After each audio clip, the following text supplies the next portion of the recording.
PKA 747. Just the boys this week. Taylor? This episode of PKA is brought to you by Acorns, Lock and Load, and our merchandise. How are you boys doing? Just the lads tonight. I like that sometimes. We can say all the slurs that we usually aren't allowed to say. All the slurs. Mm-hmm. Yeah.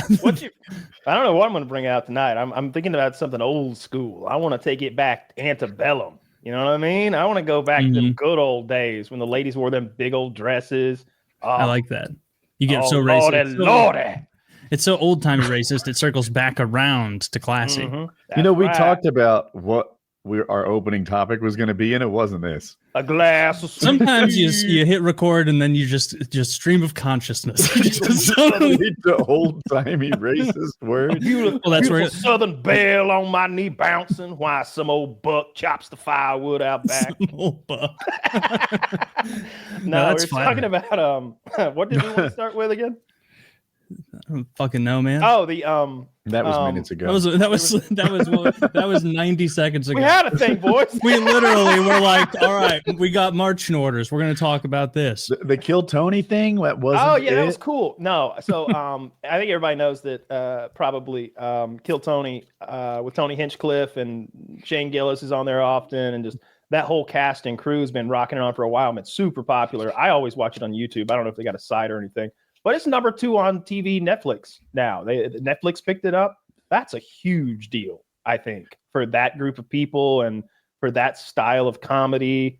And I think to fight the culture war, it's important that we got soldiers on the Eastern Front, and that's what Netflix's homepage is. You know what I mean? Like it's great. Culture war point. Yes. How do you not see them as our culture warriors? The people they're the people that are on there making fun of they're the ones who are able to make fun of Donald Trump or RFK and not make it like this weird, like personal thing that just it's actually funny. It's not about them just being mad and their writer's room. Yeah, I feel you. And then they have like wacky guests on. The I'm mad at you comedians making fun of Trump do hit differently than this is funny. This is just personal for them. It would be like if a comedian was making jokes about his wife's new boyfriend all the time. Let me tell you what else Mark did. Thinks he's cool. He's cool. My kid thinks he's cool too. I want to hear this set. I do want to hear this set. I'm interested. You have me locked in. I mean, he cries after 5 minutes. It's gonna be sad. When I heard Kill Tony was on the front page of Netflix, and I've seen Kill Tony clips, I haven't watched it like beginning to end. It gets on Reddit a lot, like some of the funnier stuff. I think to myself, this Joe Rogan is the current comedy kingmaker, and put politics aside. This isn't about politics. I don't think he's anointing the right kings. I don't think Tom Segura and his wife are all that funny. I don't think Bert Kreischer's all that funny. I don't think Brendan Schwab's all that funny. I think that if there's a comedian in the Joe Rogan universe, he's probably second rate, except Shane Gillis. Let's take him and put him on a pedestal. I'm not talking about him. But most of who's the fucking skinny guy who does tons of drugs? He drugged Bert Kreischer against his will. Ari. Well, that guy's not funny. I think he's very funny. I like that other deadpan guy that is with Shane Gillis. Mark Normand, one of those two. No. Yeah, Mark Normand's like one-liner style comedy. He's funny. Yeah, he's got like almost a Jeselnik thing going on. Good delivery. I agree with you 100% on Chaves. Obviously, that's his boy that he drug out of CTE to get out there. If anyone has been made like kind of given more than perhaps they deserved on their plate, it might be him. But in Kreischer, I was going to hit back with that. I'm like, dude, that guy got a movie out of his like friendship with Rogan. Yeah, and it was one joke. Really got a movie out of one joke. Really good joke from 20 years ago. Yeah. Oh, you're talking about Kreischer. You're talking about Kreischer. Yeah. Yes. Oh, I thought I said Schwab. I think Schwab is the one who got drug out of CTE. I was saying drug from his CTE out into a bit of notoriety maybe he didn't deserve. But Kreischer has that. I can't remember which comedian roasted him. She was like, "Oh, Bert, I love your bit." It might have been Nikki Glazer. I love your joke. Yeah, because he really the Machine. I remember the first time I heard the Machine on XM radio, like 15 years ago, maybe, and I was like, that is the funniest fucking story that I have ever heard. Like, if any of that's true, good on him. But I agree. I'm not a huge fan of the comedy and all. As far as like Kill Tony, though, that stands on its own. Like Rogan isn't on there frequently. He's on there occasionally. And they do gangbusters with or without him. When they have that guy do RFK, and they've got this guy doing I don't know their names. It's probably people I know, and I just can't tell through the makeup. But the guy they've got doing Musk now looks like a freak. Like they've got this whole like all this facial makeup on him, and he does a pretty good Musk. Does he look like Rogan? Him? No, he looks like a monster. I thought he wasn't funny at all. I could hardly sit through the 90 seconds of it that I saw. And you'd think I'd like it because they're like making fun of the people I don't like right now.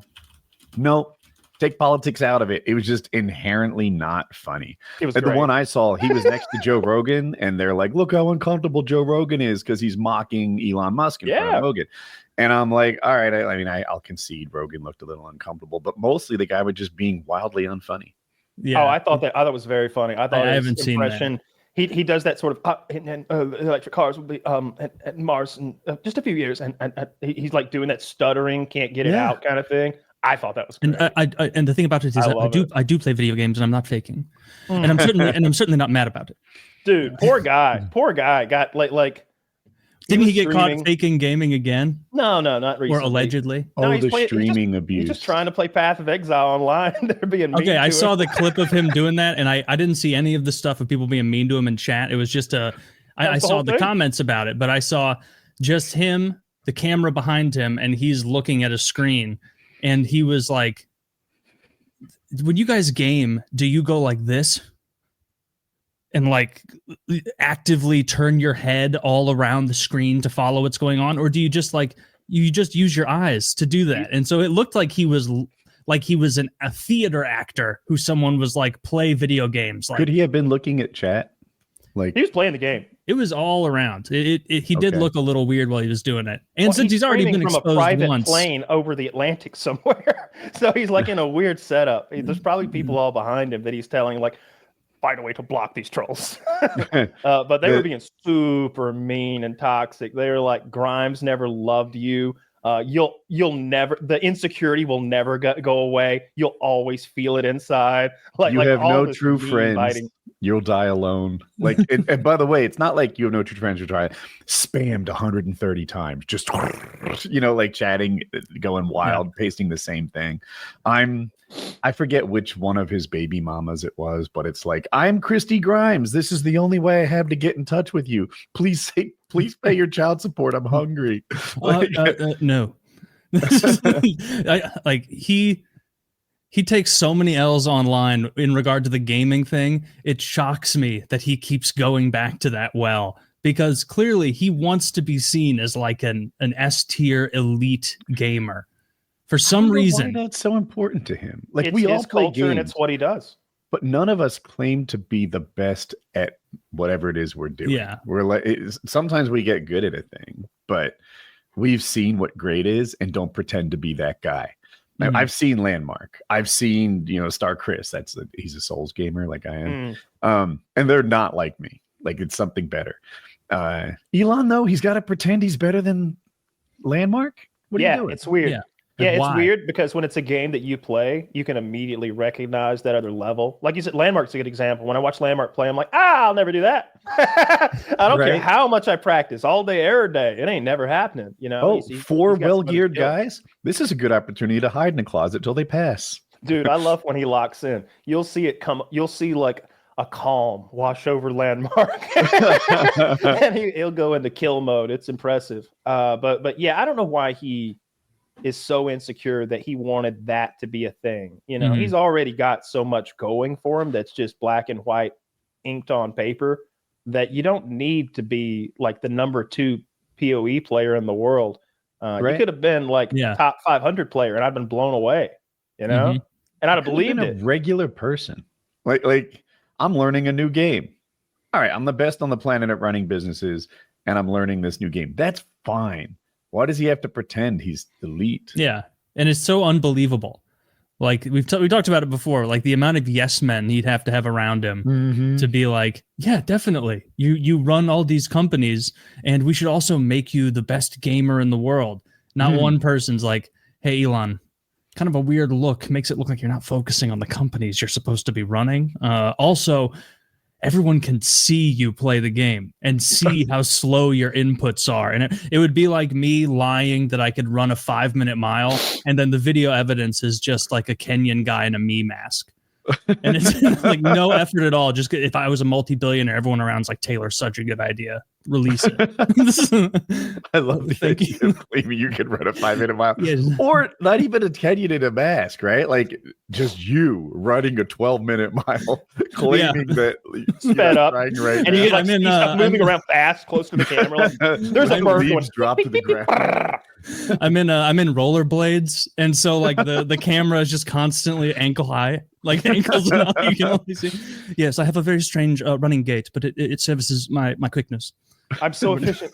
I actually don't move up and down at all. It's perfect stride. And also, I'm the best gamer of ever. Yeah, like, the fact that he had clearly paid that guy off. It's awfully cringe, and it's shocking that someone, literally the most wealthy man on the planet, outside of those Saudi folk who are like royalty and such, that he doesn't have some guy who could be like, they won't believe that one, huh? Do you think they're wealthier?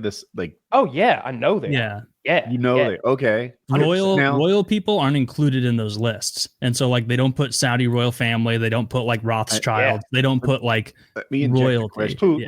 I made this up, so it's probably wrong, but I'm like, is it because that wealth is shared? Like I'm told the Walmart family rivals the biggest names on the rich list, but you have to combine them into like one entity. That's true with them. Yeah. With the with the rowdy soils, the Saudi royals, do they are they that rich individually, or yes. do you collective? They're so rich individually that they're probably like number 1, 2, 3, 4, 5, 6, and 7 richest people in the world. That ocean of oil they sit upon, that they're allowed to tap at whatever rate they want, so they can, it's not just the value of the oil they sit upon, right? It's the with OPEC and all the market manipulation they can do, which we hate in America. We would never stand for market manipulation here. Okay, no. Free markets. Woo! Free markets. What an oxymoron! My God. It was funny. I was messaging y'all on WhatsApp, and I was like, "Hey, this company is the one that handles all of the U.S. shipping to China. It's $100 a share. It's down like 40% for the year, and then it went like up 7% like on the day, like immediately when Trump said his thing, and then like it went the other way, right down to 100, and then today back up to 107. But today it went up. Yes, it's gone. It's hard to look. It's hard to keep track of it because the market's been up and down, and it keeps having these little bumps. Mostly down. Let's see, what's it? I wouldn't know. I've seen a lot of red, and I've seen a lot of. You would know better than me. We lost about a year's worth of growth under Trump's 80 days. We lost half of yesterday's rebound today. Why don't they let you search by 7 days? Why is it only a 5-day window? I think it's 5 work days. In the past 5 days, we're down 0.46%, but in the last month, we're down 6.17%. Is that what do you mean? Do you mean like S&P 500? I literally just went to S&P 500. Sure. Okay. Yeah. I don't know what the fuck's going to happen. It's quite the roller coaster ride with Trump. They said that the bonds market freaked him out and he backed off. I see the tariffs on China are 124% now. China's coming back with 84, 85%, talking about banning American movies. I wish China would ban our movies. How would that impact our like it movie would take industry? The Chinese influence out of our movie industry and like maybe at least that would be gone. Every fucking movie that I see that they want a worldwide box office, they've got the inexplicably placed cute Chinese girl. Like, all right, we're gonna go to the moon, but the American ship blew up. Turn out China have one, and we'll give it to you, America. Just take a pretty lady. You can fly. All I know about like the Chinese movie industry is like Marvel will release Black Panther or something, and all of China will be like, "Oh, we don't want to watch Black Panther." Yeah, that one didn't. Not an Asian man. It's not a Chinese. It should be Chinese. Panther. Yeah, it's interesting what like does well in their movie markets. I saw that thing a while back with Xi Jinping. Like, how did we miss Kung Fu Panda? How did we fuck that up? It's like But I think I've talked about it before. It'd be like if the Chinese made a movie called American Cowboy Man, and it was the #1 movie in the world all of a sudden, and we were like, how did the Chinese make American Cowboy Man? How did we miss that? That would be embarrassing. I've been watching all the people freaking out online at the Minecraft movie, which is making a ton of money, by the way. It wasn't supposed to. I think a lot of people were there was a little bit of backlash on Jack Black, I think, when his co-singer, his co-star said Trump should have been shot way back when. But the Minecraft, a person in Minecraft said that? No, Jack Black's partner from Tenacious D.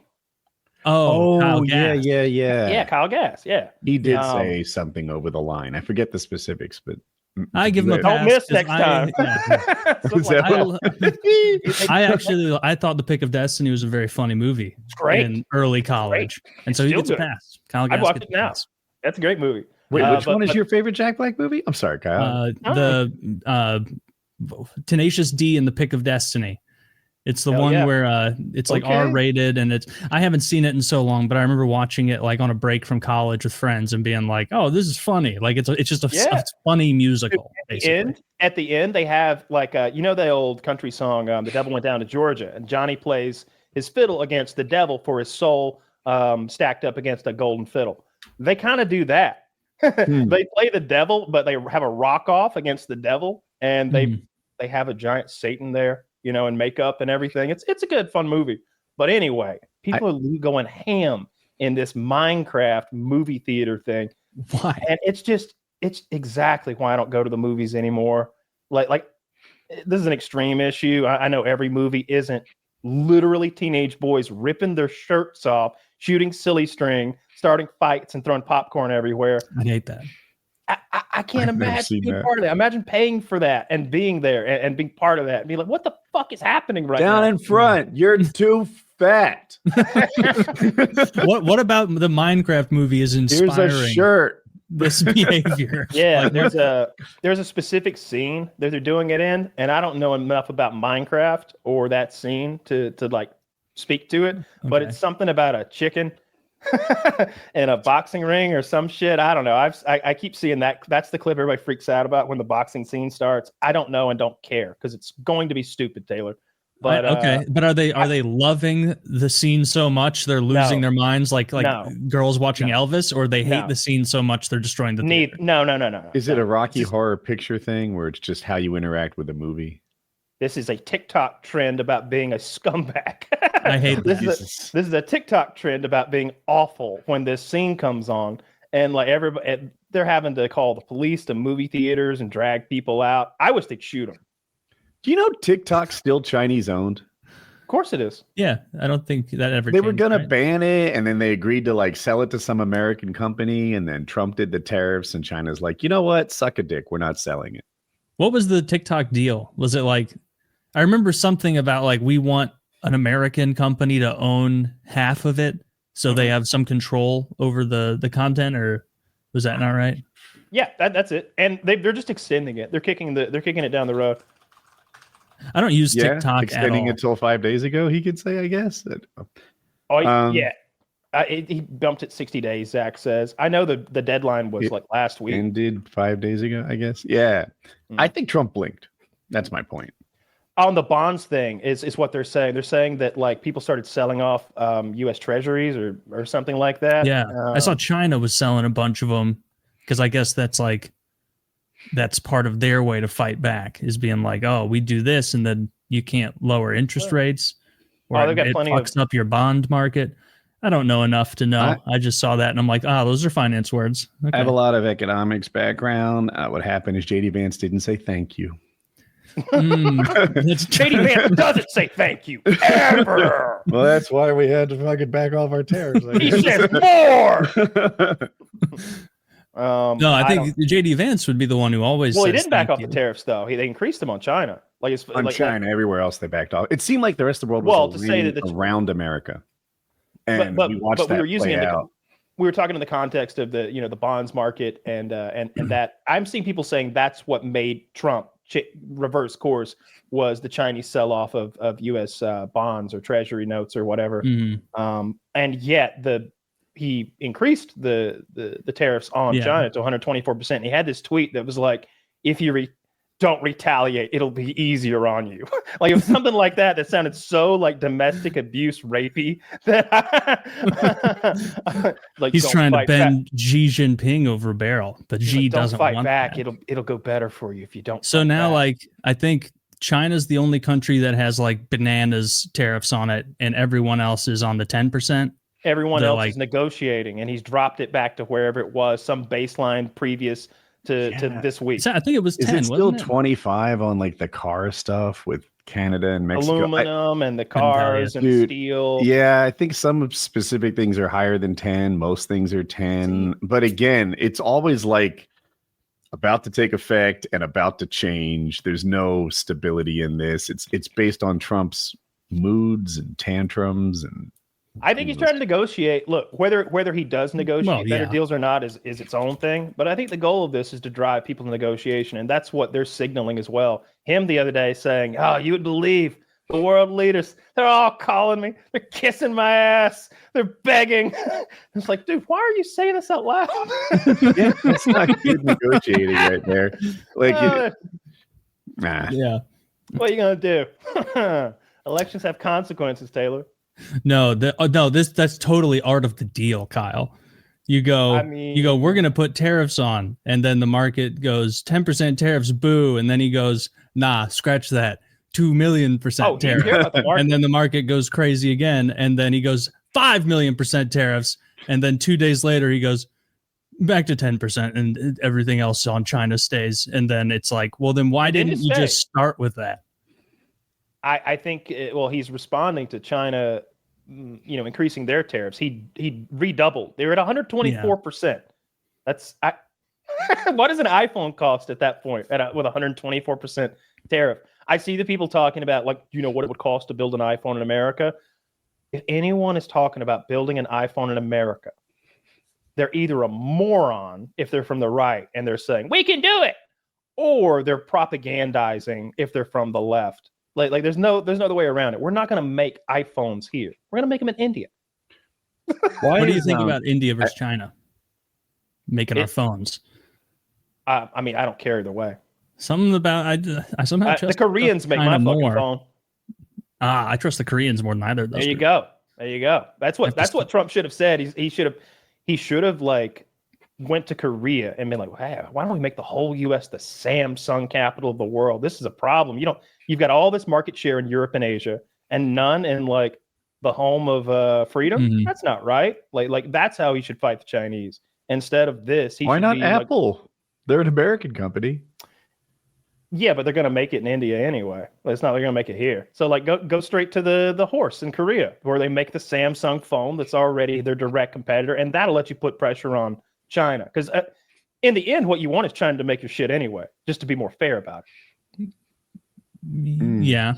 I guess that would be the end. That's what I want. I can't speak for President Trump. I don't feel like I'm educated. There are a few who can know what I'm looking for. I like.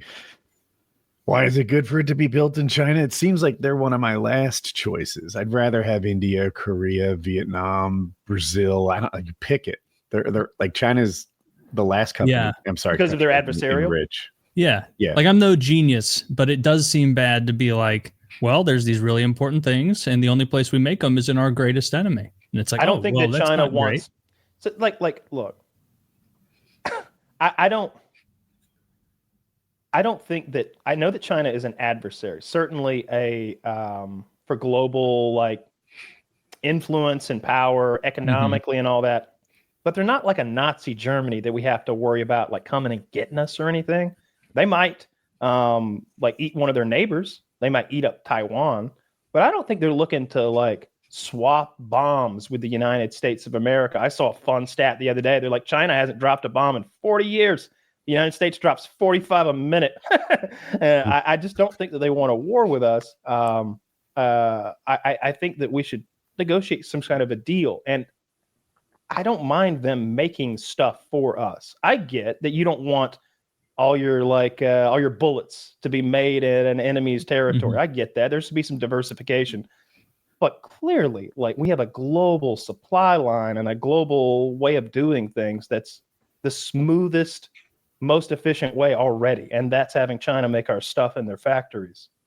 I just don't want to go back to some other way. I don't know what that would be. Yeah. Well, we need some, like the COVID stuff did show us, like, yeah, we can't be reliant on them in like times of crisis, because they're going to be like, oh, that's super fascinating. You need this from us. We're taking care of our own first, and so you can fucking get in line. And it's like, all right, well, that's not ideal. Did that happen? I didn't feel like their production went down necessarily. They manufactured a lot of our PPE stuff, if I recall.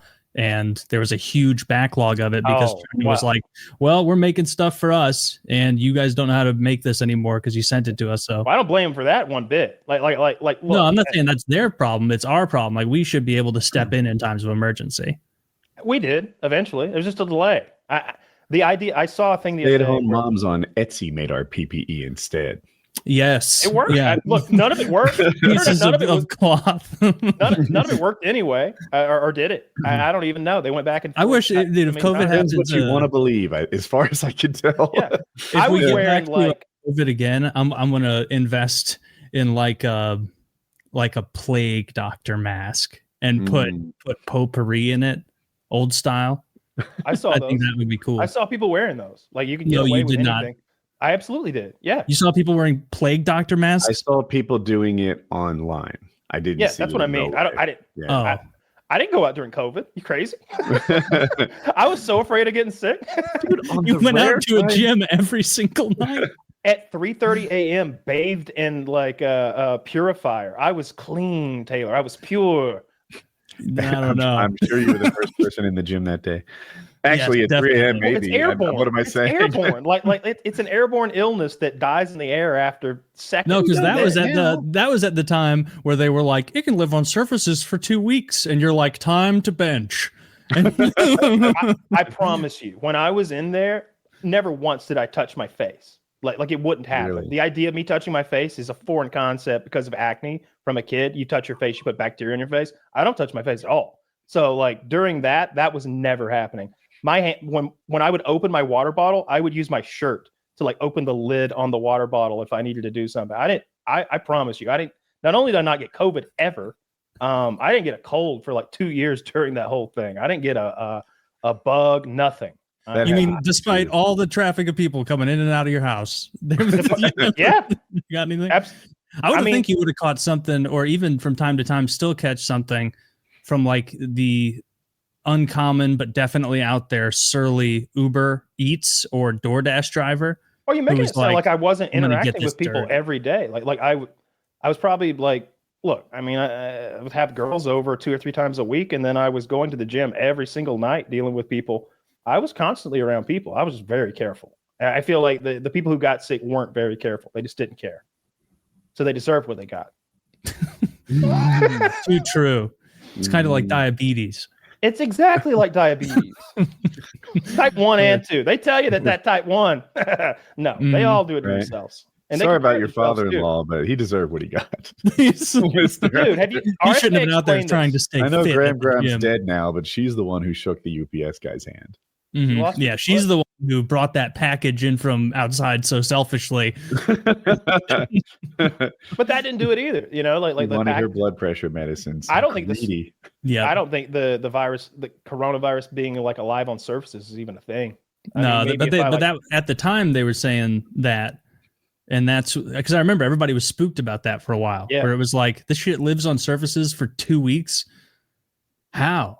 I didn't know the 2 weeks part. I do remember though, like or something. Looking at the boxes on my porch, being like, "What am I like? I guess I'll just grab it. I'm not gonna wait 2 weeks. Yeah. Am I supposed to spray it with alcohol? I did. You did. When my groceries would come in, I would spray everything down. I would spray every bit of it. I would put them away with gloves. I'd wipe every product down. I wasn't sure what was real and what worked. Right? Like so after 9/11, we engaged in security theater in fucking outrageous ways, and it made me frustrated. You know, they hey, Kyle, is there a bomb in your bag? No. All right. Well, I feel safer now that I've asked. Right? Like that is theater. That's not actually security. And I was trying not to do a parallel of that for COVID. Yeah. I definitely didn't do any box sanitizing or I mean, I wore the mask if I went in somewhere and they're like, you have to wear a mask. But like here in Missouri, like that ended after a year where like they kind of just stopped asking and people stopped dealing with it. What a weird time that was. I miss it. I really do. I enjoyed that so much. Dude, that shit sucked. I liked wearing the mask too. I felt like nobody wanted to talk. You could just slide on by. Nobody wanted to jibber jabber. You liked wearing the mask? Oh, I liked it a little bit. I liked them wearing it too. Yeah. All the girls are hotter.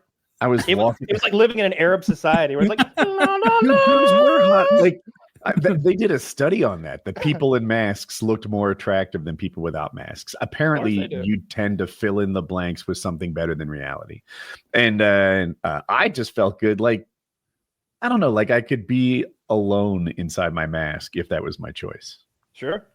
Oh, yeah, I hated it. I hated the mask. Everybody I knew, like in real life, like nobody liked it. It was just like, hey, if you want a Whiskey River barbecue burger today at Red Robin, then you got to fucking wear this mask on the way to your table. Then we have to wave this magic disease wand over you, and you wear the mask 9 feet, and then and only then can you remove it and breathe freely. That part was crazy. That was theater.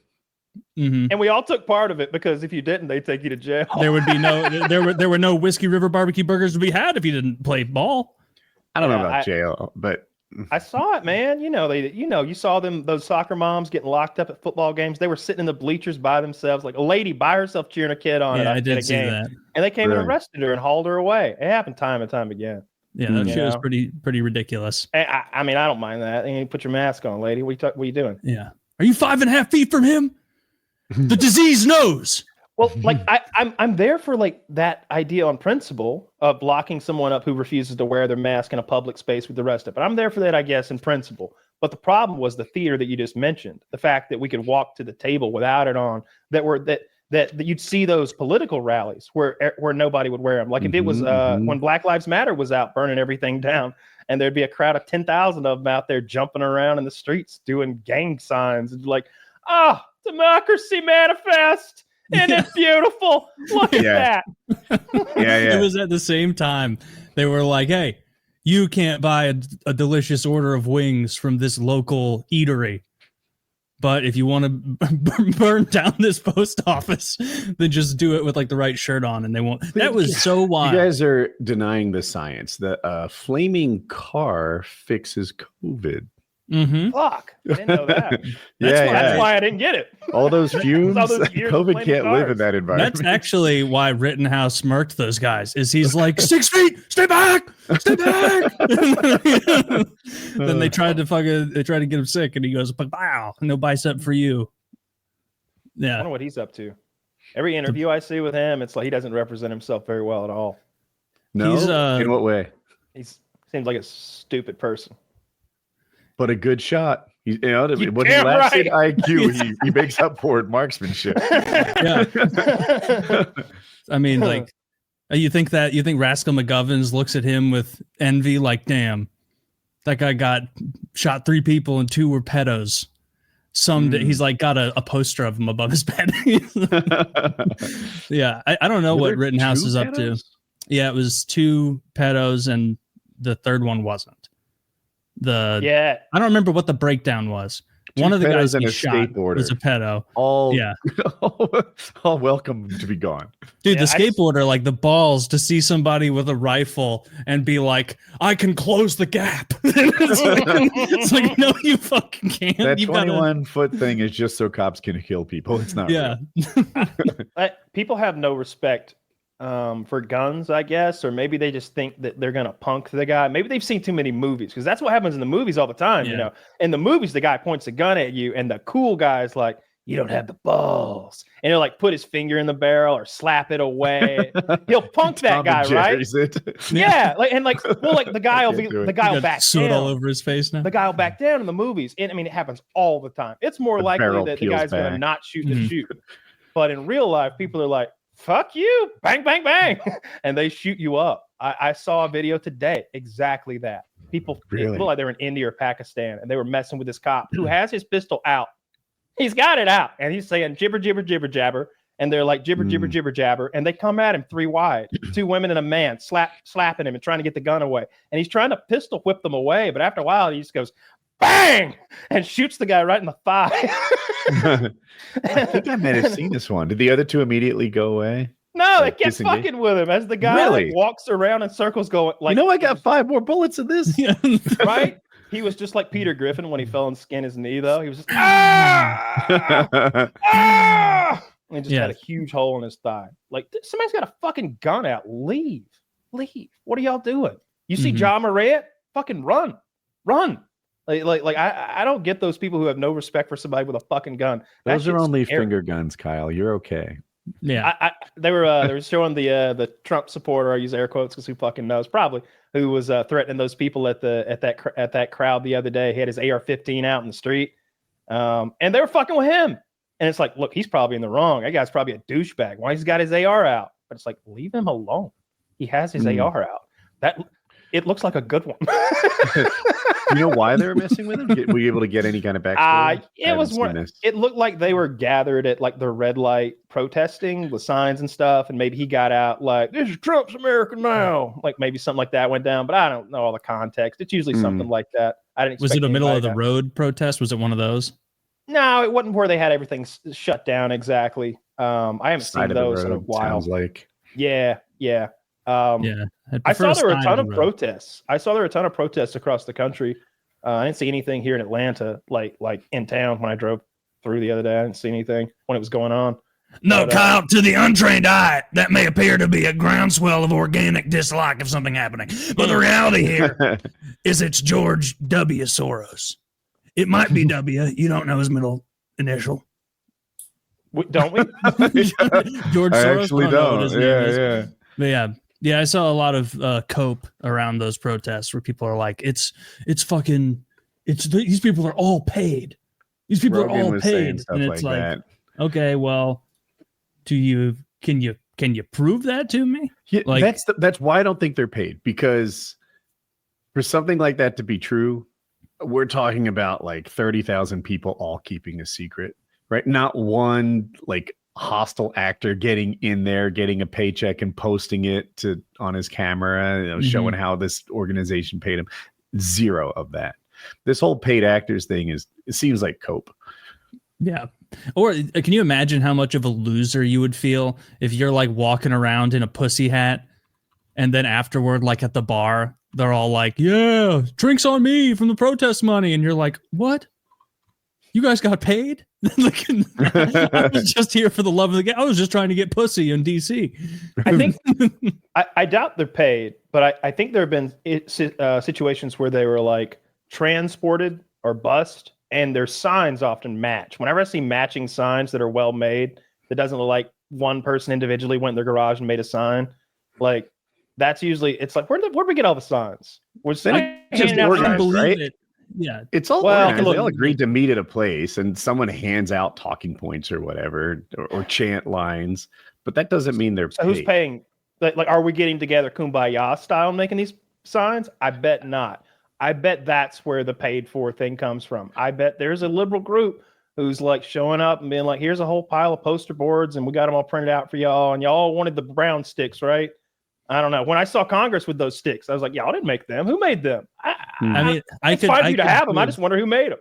I could believe that like there are some people regardless right or left that are paid to be there. Some like agitators or something, who knows? But like the idea of what some people claim, which is that like 20,000 people, like that everyone there is like part of some we know about it. It's like just doesn't pass muster. Yeah. If I could like go on Craigslist or wherever they would post this, and they're like, hey, come down here and protest for, $150 for the afternoon, or I don't know what the rates are. If that were true, that'd be the easiest job ever. Go down there, be mad for a little bit.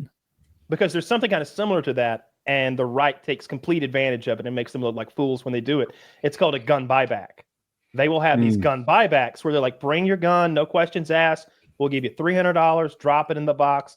And these guys will make the bare minimum for what is considered a firearm, legally speaking. So it's technically a gun, and it'll cost $13.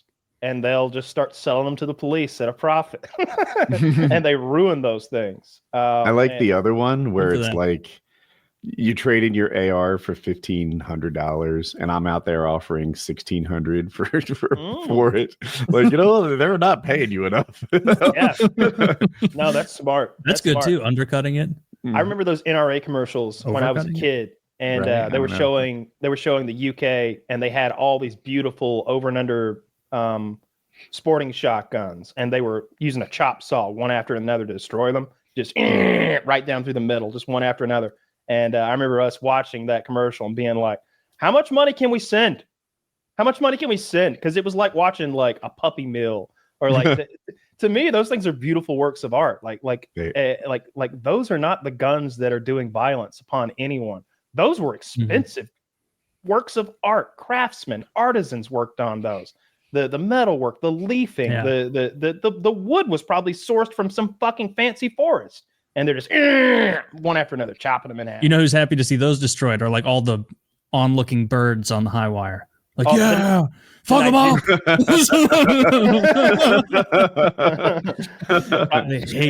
Every horny Nigerian with a 3-inch blade is happy to see those things get chopped in half. That's who. Yeah. I saw one the other day where did you see this?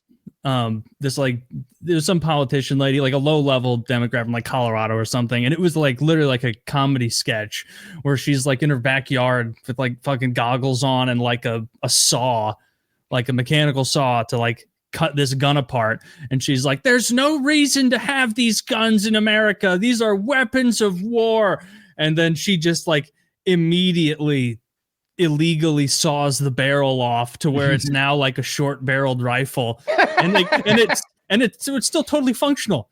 It doesn't like make it not work, like taking the barrel off. And she's like, "See, that's how easy it is." And every comment's like, "That's a class 1 felony. What she just did." Like, does anybody keep an eye on this? Like, why cut the barrel off if you're trying to destroy? Because it's the destroy easy part to cut. I guess so. Yeah, you're trying to make a quick TikTok. You're not gonna, really grind through the whole thing.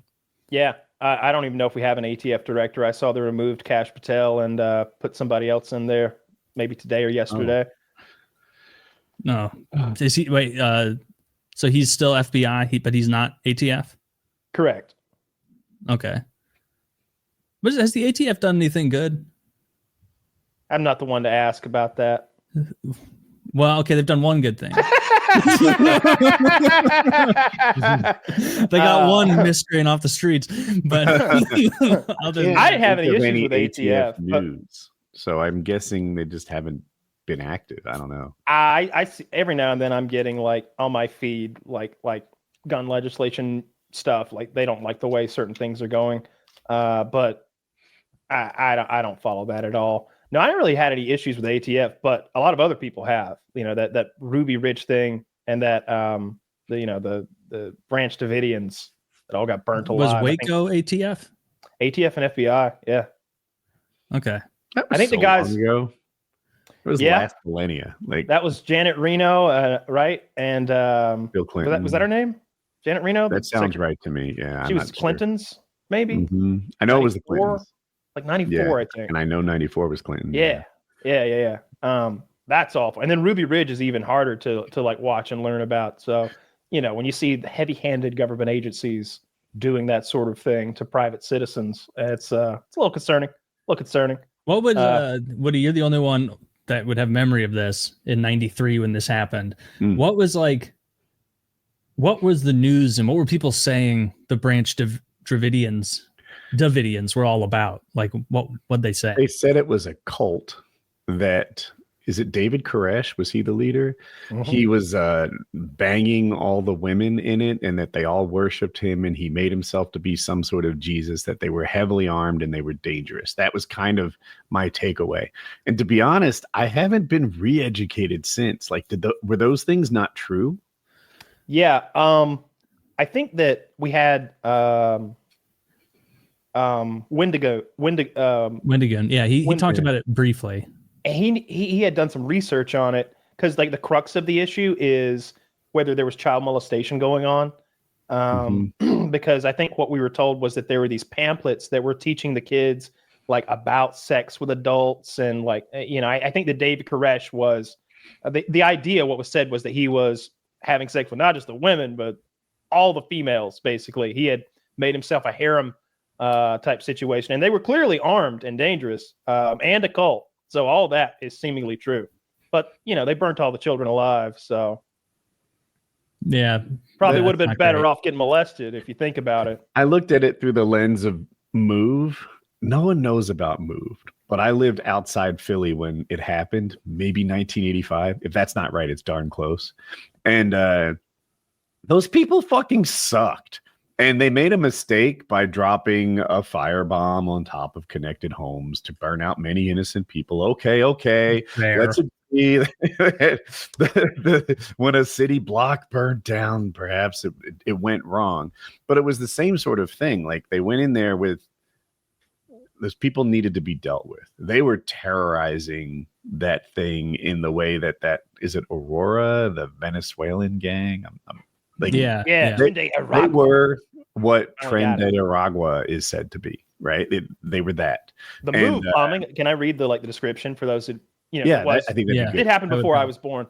The move bombing, also known as the Philadelphia move bombing, was an incident that occurred on May 13th, 1985, when the Philadelphia Police Department dropped a satchel bomb on a house in West Philadelphia where members of the Black liberation group MOVE were residing. The bombing resulted in the deaths of 11 people, including 5 children, and the destruction of over 60 homes. The event remains a controversial topic, with some questioning the city's decision to use a bomb and the subsequent aftermath. Damn. Yeah. So Kyle called it a house. I'm sure he read it correctly. It was a row home, so they were all connected. Yeah. And it wasn't a single family home, and that's how it got so out of control. They dropped it from a helicopter, right? That's right. Yeah. I don't know. There were probably a lot of bad hombres in that block. There were a lot of truly terrible hombres. They were awful. And they were terrorizing everyone around. They were selling drugs. They were victimizing people physically. Like, they were bad people that you don't want as neighbors. Mm. And the police kind of prioritized their own safety by dropping a bomb from a helicopter instead of going in there like a SWAT team. Yeah. Move isn't a very intimidating cult or gang name. It sounds like a way to stay fit or something. I hadn't looked at it through like a clear lens. To me, Move is the fucking worst.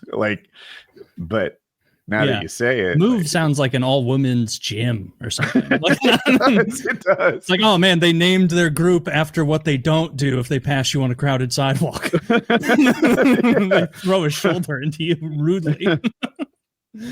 Yeah. Well, damn, the move bombing. Yeah, they were to me, they're the original Branch Davidians, bad hombres taking over something, kind of a cult. You don't want them as neighbors. Police handled it all wrong. Yeah, but the possibly Branch Davidians, to prioritize their own safety. Go ahead. Mm-hmm. To be the big difference. White people, come on. No, they weren't in the middle of a city bothering people. They did the opposite of that. They went out in the middle of fucking nowhere and built a compound so they could do their own thing. You would think some Americans would be able to see the beauty of that. That's how we came here to this beautiful country, running from persecution of the Anglican Church, maybe. Look into that. I certainly won't. How long could they hold out? It would seem like siege tactics would be equally safe and effective. I'll tell you what, if you make it so I can't come or leave, and by the way, deliveries don't come. We ran out of food in this house. We ran out of good food in like 3 or 4 days. We run out of crap food 10 days after that, and then we give ourselves up. Yeah. I think that they were prepared for something like that. It's so funny to give up on your siege because you ran out of food that you liked. Yeah, like that's how I would do it. They'd be like, "Man, officer, I'm down to saltines. Take me." Well, I mean, I got a bunch of old tilapia in the freezer, and I'm not eating that. And they had stockpiled months worth of food. They had many months worth of food. They had many. They had dozens and dozens of 50-pound sacks of grain. Like, they didn't just have like hamburger helper. They were ready. They were prepared like for a medieval siege. It was like that. I was watching some Game of Thrones clips on YouTube the other day, and it's the part where Jaime Lannister goes and he talks to the Blackfish, and he's like, "I have food for 2 years." You have 2 years, Kingslayer. And it's like, fuck, I don't. All right, So, new yeah, plan. You cut my internet, I'll be out in 3 hours. Yeah, that would do it. You take your Xbox Live out. Not much to do. Although You do know, have even your little single children. player games don't work offline nowadays. All I could find in my house were fucking books. And so, and so I gave up. None of that. Yeah, I wouldn't like being under siege. That would suck. I'd rather be the besieger. It'd be fun at first, no? Yeah, the besieger is a great person to be because you get to like, if I'm surrounding your house and it's 5 days in, it's like, all right, give me the most delicious smelling chicken wings and I'm going to eat them like within scent shot of him. And it's like, oh, I sure wish you'd come out here. We could share. I have chicken wings. But really, I'm thinking of a medieval siege. I think I want to be the besieged. I want to be behind those city walls with like all my creature comforts while they sit out there in the rain. I mean, not always. You know, some sieges went the way of the besieged. I was learning about Tyre the other day. Alexander the Great conquering Tyre. Have you ever looked into that story? So yes. Tyre is off the coast significantly. It was this island fortress, and Alexander couldn't take it because he'd have to come out with boats. It's an island. So what he did was he went to the mainland and he built a fucking land bridge. He just started putting sand and rocks in the ocean until he built a land bridge all the way to Tyre. And then he could use his catapults from the land bridge and he conquered the city. And to this day, Tyre is not an island. Really? Yeah. Yes. He wanted it.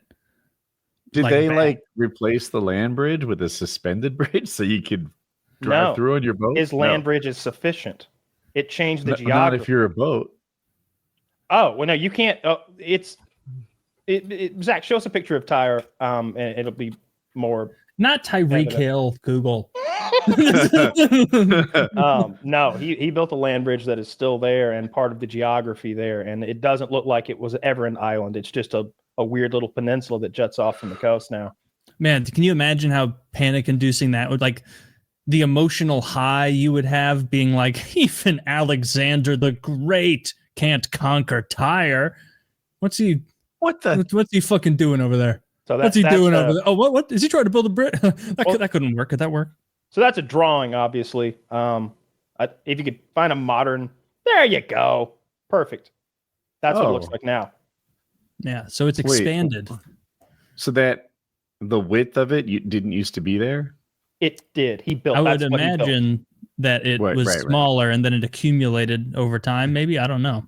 It was quite wide. His siege engines were firing from the land bridge he created, so they would have been wide. It definitely would have been that wide, but it was not some little causeway, like narrow bridge, like was depicted in that drawing. It'd be funny if they shot cannonballs back at them, and they're like, "You just made the bridge better." I don't think they had even stronger. I don't think they had black powder yet. No, maybe in the Far East. Rocks and catapults. It still holds true. Bridge is just improving. Any amount of rocks that miss you become land. That's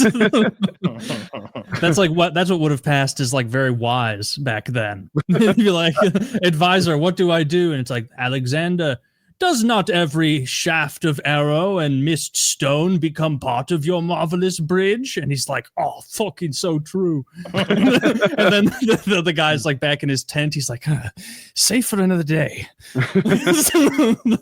I'm going to keep coming up with this. This guy's getting smart. He's realizing I'm bullshitting. Dude, Alexander the Great was such a cool historical figure. Like, who was it that, was it Napoleon or some other like master general had like bemoaned the fact that like, or maybe it was Stalin or something, who was like, I'm fucking a loser. I'm 34. And when I was, when Alexander the Great was 34, he already conquered most of the known world. I don't think he lived that long. I think by like 28 or something, he'd conquered the known world. It's something wild like that. They say that. They say he conquered the known world, but all right. So he's from Macedonia, right? Isn't Rome right there next to him? He didn't conquer it. Macedon would have been east of Rome. It absolutely would have been. Yeah. But close. Like he went to India and conquered a bunch of India. Like he was willing to travel, but he didn't. Well, also the Middle East. Next door. Middle East, North Africa. He did a lot of that, right? Yeah, like a huge, an enormous, like empire. I don't know who had the biggest empire of all time. I think it was Genghis Khan, but Alexander's is. You can see that's enormous. Yeah, Cool. That's Macedonia before he was like, I need more. See, why didn't he didn't even conquer Greece. No, this is him. That's not the extent of it, I don't believe. Yeah, that's the extent of it. Cool. So that's a fucking lot.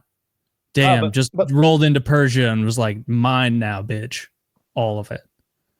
Interesting. Took Egypt. I mean, like, you see what I'm talking about? Look at Rome right there to his left. Just his next door neighbor he didn't conquer. All I'm saying, look. Well, Rome was tougher, I'm sure.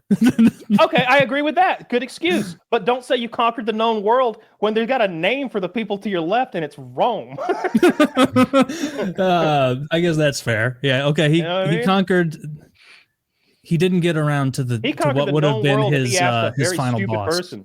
Like his final. I like that. Yeah, that would have been his like big to do, getting Rome. But even then, like 300 BC, I guess Rome was pretty fucking substantial by that point. Not their peak, but still. I think that his men poisoned him. I think that's the conspiracy theory that they were tired of fighting and continuing this many years war for ever increasing empires of land they didn't need, and they poisoned him. Or I've also read that perhaps he was buried alive. They think that maybe I don't know where they based that on, but they thought that he might have been alive and suffering from some other illness that appeared like death when he died. There's a lot of conspiracy theories about Alexander's death. He was gay. I can believe that. He was a very powerful guy, and so there would have been a big incentive. And I don't think he had, like, that was one of the issues with Alexander, is that there wasn't a great succession plan. And so it was like given to fracturing and like different factions right after he died, all competing. And so how'd he die? He died at 30. He died at 32, very young. I think I haven't looked it up, but I believe the story was like he like became grievously ill rapidly, and then he died of a high fever. And back then, that could be like some cook put some herb in his food that poisoned him, and they would just think it's he must have this warlord who has 1,000 cuts, and we kind of know that like infections can happen from cuts and you can die. It must have been that. Right. It could have been an infection. It could have been poison. It could have been an allergy. Right. Yeah. For all I know, he's allergic to peanuts, and they brought one in. That would be horrible. It'd be like, oh, Lord Alexander, this wonderful food. Like I was starting to say, like, everyone's compared themselves to someone great who's roughly their same age. I think Eric Lindros, the hockey player that Taylor's probably heard of, is 1 day older than me. And I'd be like, unless I'm a 5-time NHL All-Star by tomorrow, like, I'm really not. I got to score a lot of goals. I mean, let's say I have like back-to-back All-Star seasons, and he gets hurt. I could take his spot. And Woody doesn't have any Hart trophies. I got a little bit of trivia for you, Taylor. Do you know where our numbers, our numerals that we use come from? Where they come from? Roman numerals. That's the ones I use. Really? It must be hard to subtract. Yeah, that would they'd be very, let alone multiplication. That's why everything's incalculable, long. Kyle. Is this like a trick question? Like, because like Arabic numerology, we use Arabic numbers, right? That's the conspiracy theory. Yeah. Oh, well, fill me in, man. Now they're Indian numerals. The numbers were invented by India, and an Arab bullshit. And an Arab took those numbers, and then he invented algebra and a number of other more complex. What was India doing? Just looking at them? I don't know what they were doing with them. They hadn't figured out algebra yet, though. The Arabs figured that out with the Indian numerals, but we call them Arabic numerals. So I always thought they were invented by the Arabs, but not so. I don't know. That sounds like Indian guy propaganda to me. Really? Yeah. It was actually me. I don't think Indians. Here's the thing. I don't think the Indians know they invented numbers. Nobody ever tells them. That'd pump them up. They would be shitting in the streets so much if they knew they had that to fall back on. We were investing centuries in numbers and then realized our true calling was dirty rivers.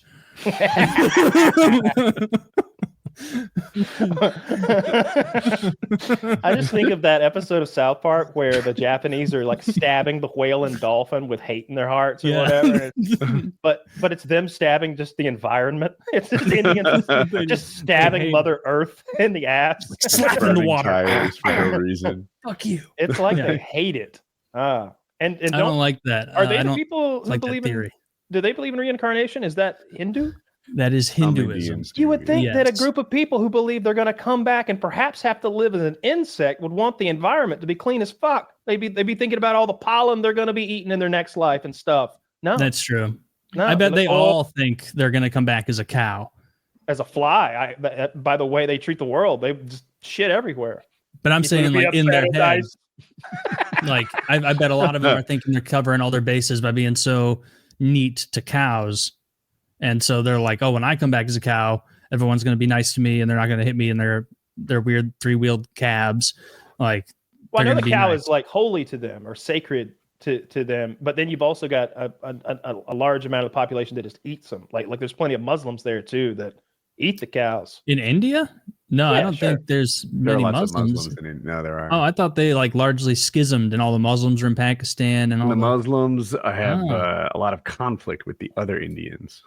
The cows have to be a central part of that. I don't know. Imagine if one person's like favorite food source is the other person's like sacred thing, you know, like it'd be like if Jews ate dogs.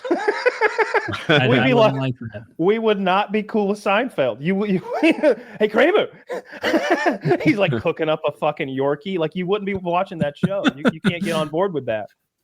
Yeah, I wouldn't Yeah. like that. Yeah, I guess. I don't like not. the dog If it was a eating Chihuahua, culture. I'd be okay. No, There's their no nice little Chihuahuas. heads. I wouldn't want to eat a dog. But you know what? If it was served to me, Mm-mm. I'd eat it.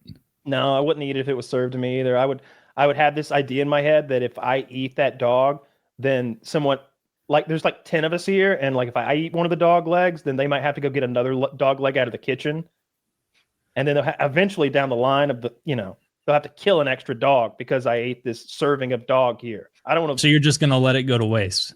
Yeah, that's because then I influence the market positively as far as the dog's concerned. The restaurant owner sees, oh, dog's not selling so well anymore. I better not buy as much dog next week. And then the people who are making the dog meat are like, ah, shit, dog meat's not selling as well. Don't kill that one. Save him for next week. And on down the line, I save a dog that way by not eating the dog. That's fair. But if it's already dead and it's like a Korean restaurant, I trust that, like, of the dog cookers, the Koreans know what the fuck they're doing. They make great food, and so like, I'd take a little bite, see what's Dude, up. you gotta wonder, right? Like, I'd eat people first. the thing is, Asian food, banger after banger after banger. Thai food, Chinese food, Vietnamese Indian. food, Sushi. Indian food, Japanese food, banger after banger after banger. You think dog's bad? You haven't tried dog. Maybe Yeah. it's good. I'm not avoiding I bet it it because could be good. I think it tastes bad. I'm avoiding it because it's dog. We get it, but you're saying that like it's served to you in some little. You're going through Korea, and you're on some like survival travel show, and you get there, and it's some backwoods place that serves dog. Regardless of your decision, they're going to keep serving dog because they have a sign on the wall that says we serve dog 2,000 a year. And so then like you don't take a little bite. You don't see what's man, up. I'm telling you, I don't. I love my furry friends too much. I would eat people because the average person's a piece of shit. But the average dog's like the best thing you've ever met in your life. Yeah, I wouldn't He want is to eat right people. about that. I think people are more dangerous because they can give Of you. course, they're more dangerous. Yeah, or maybe that's just eating the brains. I know Would you you're not rather- supposed to eat brain. Would you rather get bitten by a strange person or a strange dog? Strange dog. Absolutely. Actually, how about this? These are bad dogs. Like these are there's a restaurant that I set up, and we only serve pit bulls that have bit children. That's it. And you know what? Business is booming, and I've got a surplus because there's nothing but meat from pit bulls that bite children. Will you take a bite of my pit bull? My dad, a Scarface's pit barbecue. It's nothing but pit bulls all day Yeah. long. And all of it's all just pictures of little kids after facial reconstruction surgery, and it's just like a plaque that says like "Don't feel bad." They wouldn't, and then you You eat them up. You munch. So would you eat at my restaurant? Yeah. You've swayed me. You've swayed me. Go. And it's all about the kindness of the dog. But if you've got a Cujo eating restaurant, I'm down for that because that's clearly an evil dog. And that's justice. That's fair. Justice. Oh, speaking of dogs, do you see they did that genetic nonsense and they brought the direwolf back to life? I thought. Wait. I just wanted to say Taylor's restaurant is going to be named Bon Appetit, but B-O-N-E. Love it. Right?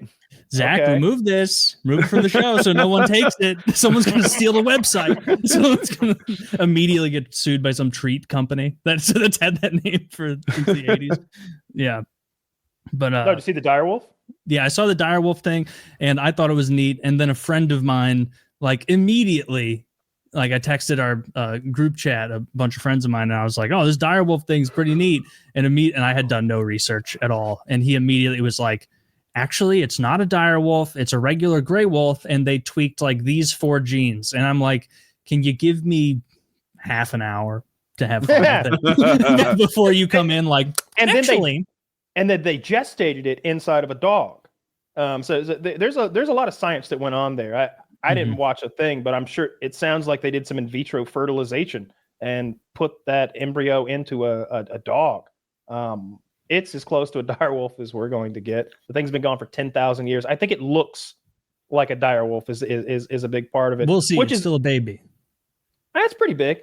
Which is also like you saw the like full grown ish photo of it where it looked like maybe 9 months or so, right? Like not just a puppy. Yeah, but if you would have shown me that and said it was a regular wolf or like a giant breed of dog, like, well, sure, like nothing about it's too wild. Well, I don't expect you to be able to recognize a direwolf since they've been extinct for 10,000 years. But that's fair. I mean, I saw the show. they're just like big wolves. You're like, I've never seen one of those before. That's the point, Mom. That's the point. That's what they're going to do with the chickens. You know, you take the chicken and you start implanting some of those dino DNA traits into it and start dino DNA. Start reversing that chicken back to something we can market. Man, before we know it, it's going to be spitting venom in Newman's face. So the Japanese make these square watermelons. You know, they grow them inside of a square container to make them like that. They're very expensive, like 10 times what a fucking watermelon costs. And I wonder if you could do the same thing with dino chicken. You ever eat dino nuggets that come in the little, this frozen fake dinosaur-shaped chicken nuggets? Yeah. Now imagine that they're actual dino nuggets, right? We make the chickens look like little velociraptors.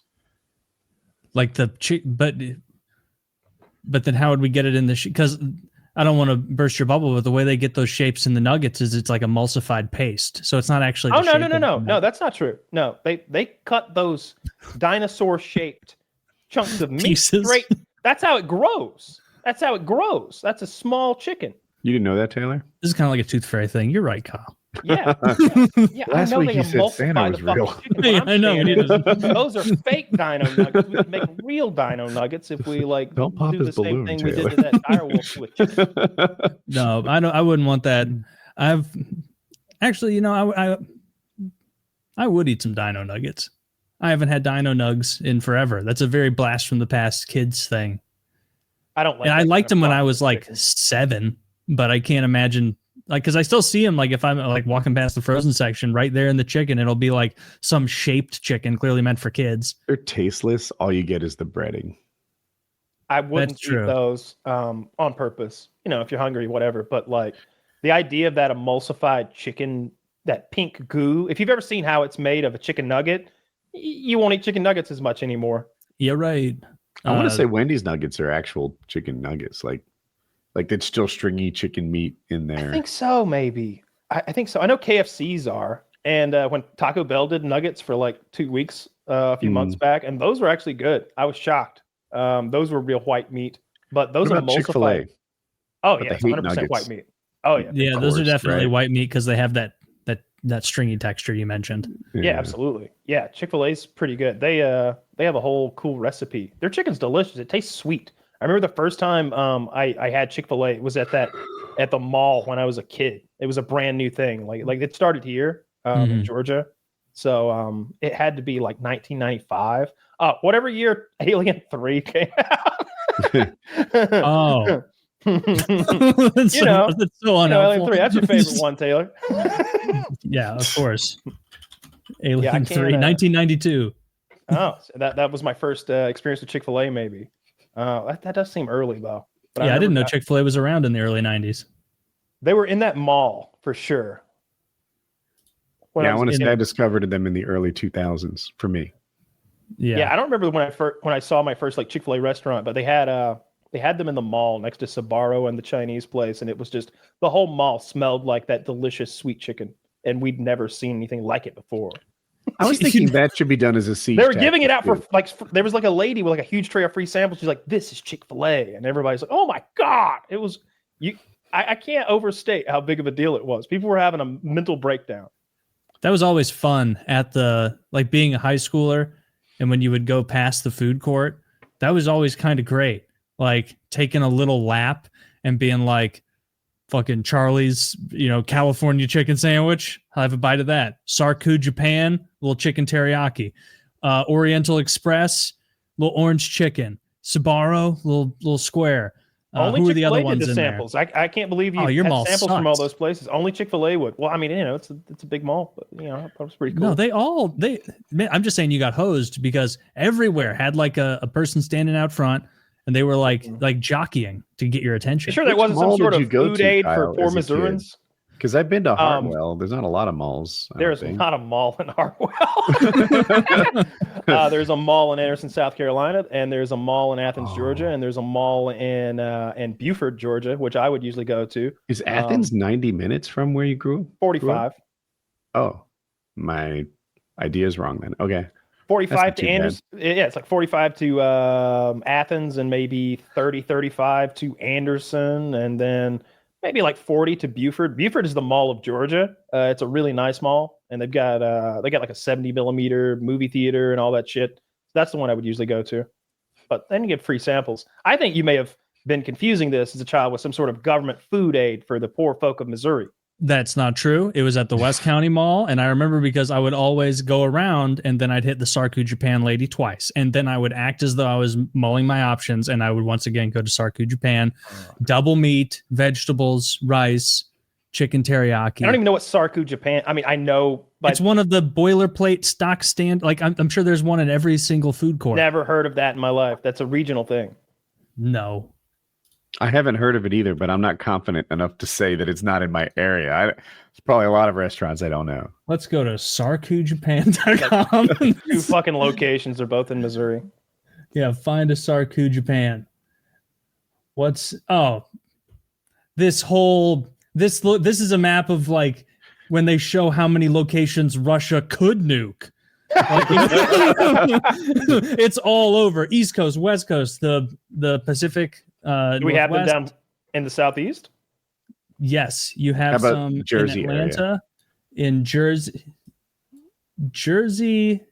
North Jersey. Yes. They're not real people. Like Panda Okay, Express? there's not that. No, it's like Japanese. There's some in Atlanta. Oh, There's some in what's this? Alpharetta, mhm. Milton, Sandy Springs. Yeah, Okay. you just weren't paying attention at the food court the way a true visionary did. We definitely didn't have it at our food court. Like 100% didn't have it there. And I don't go to the mall anymore. I haven't been to the mall in so long. It's Yeah, the kind of mall's not sad. useful. Like whenever I see, I saw a YouTuber the other day who just went to a mall. Like he went to the mall like he was going to like a retired nuclear shelter. Like, look how people used to live. Look how it's all falling apart. It was like when those people sneak into Ukraine to go to the Chernobyl. It was like, dude, it's just a mall. I go to the mall Don't whenever act like my there's sarcophagi. I just go to the mall when my Apple product needs repair. Like I Oh. can't recall going for any other reason. I remember I didn't do this because this store wasn't around, but my youngest brother, he and his friends used to go to a mall around us, and there was this Indian guy who ran a store called Munchie Times. Munchie Times, not Munchie Time, not Munch Time, Munchie Times. And it was like a place for snacks and then cigarettes.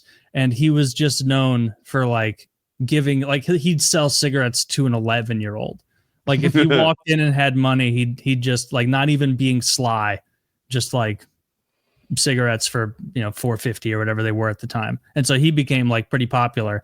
And then I think he got shut down for something related to that because maybe he branched out and started selling booze underage, which they probably just like more. Did you have any place to drink underage when you were a kid? Like what was the go-to way to make that happen? My house was a big one. Like I would have friends over and like we would do it at my house. My mom was one of those. How old were you? High school age, but we didn't do it a lot. High school age, like it would bounce around. My girlfriend in high school's, her family couldn't give less of a fuck. Like her mom, like let us use their liquor cabinet when we were over there. So like, I was like 16 years old. And then after like breaks from college, when we were still like 19 age college, it was just my house because by that point my mom was like fully in on that plan of like, I'd rather you be hammered here than hammered elsewhere. And it's like, whatever. just keep drinking there. Yeah. There was really no, and then another friend, his parents knew, but pretended they didn't. And so like, we'd have to do it out. We'd be like if there's nowhere else to go that night, we're all like 18, 19. We'd be like, we're going to have a bonfire. It's fucking June in Missouri. It's so fucking hot out. And so we make basically like the littlest fire that you could consider a bonfire, and then just sit out there with a big group of guys and company and get trashed, chat, have a good time. I got my first job when I was 13. So from then going forward, I always worked with somebody old enough to get booze or old enough to throw a party that I'd be invited to if I wanted to go. Yeah. Yeah, I could get alcohol. Like, however, I had a guy I could take Chuck, the guy that worked for my dad. I know Chuck. Whatever I wanted. Know Chuck's stories. Yeah, he'd give me whatever I wanted. No. God, no. Chuck don't make it past 40. No, they don't make it. Maybe 45 or something like that. No, he did not, because I know, because I helped pay for his funeral because there was nobody else to do so. But yeah, Chuck would help me up. I remember when he dropped that 6-pack of beer in the middle of the fucking liquor store with me and my underage cousin standing next to him, and everybody turns and looks at me and my underage cousin and the homeless man that we have brought, and all the beer bottles broken on the fucking floor, and he doesn't miss a beat. He says, that handle was fucking soggy. I ain't paying for that. And he grabs another one like angrily and puts it on the thing and starts paying for it. Like he's not accepting any, like, clean that up. What are you doing? Like he ain't hearing it. He ain't hearing it. It's their fault. That was a soggy handle. Did you ever pull up a mister, either of you? Oh, no, I didn't have to do that. You just find an adult outside a gas station and go, hey, mister, will you? No, I've told this before, but when my brother turned 21, I took his birth certificate to the DMV and got a real driver's license with my picture on it. That's so funny. And then I took that driver's license as proof of my ID to the county and got a county ID.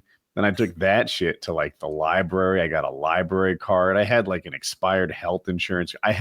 If you were to find my dead body, you'd be convinced my name is Patrick. Yeah. Got a high interest loan in his name.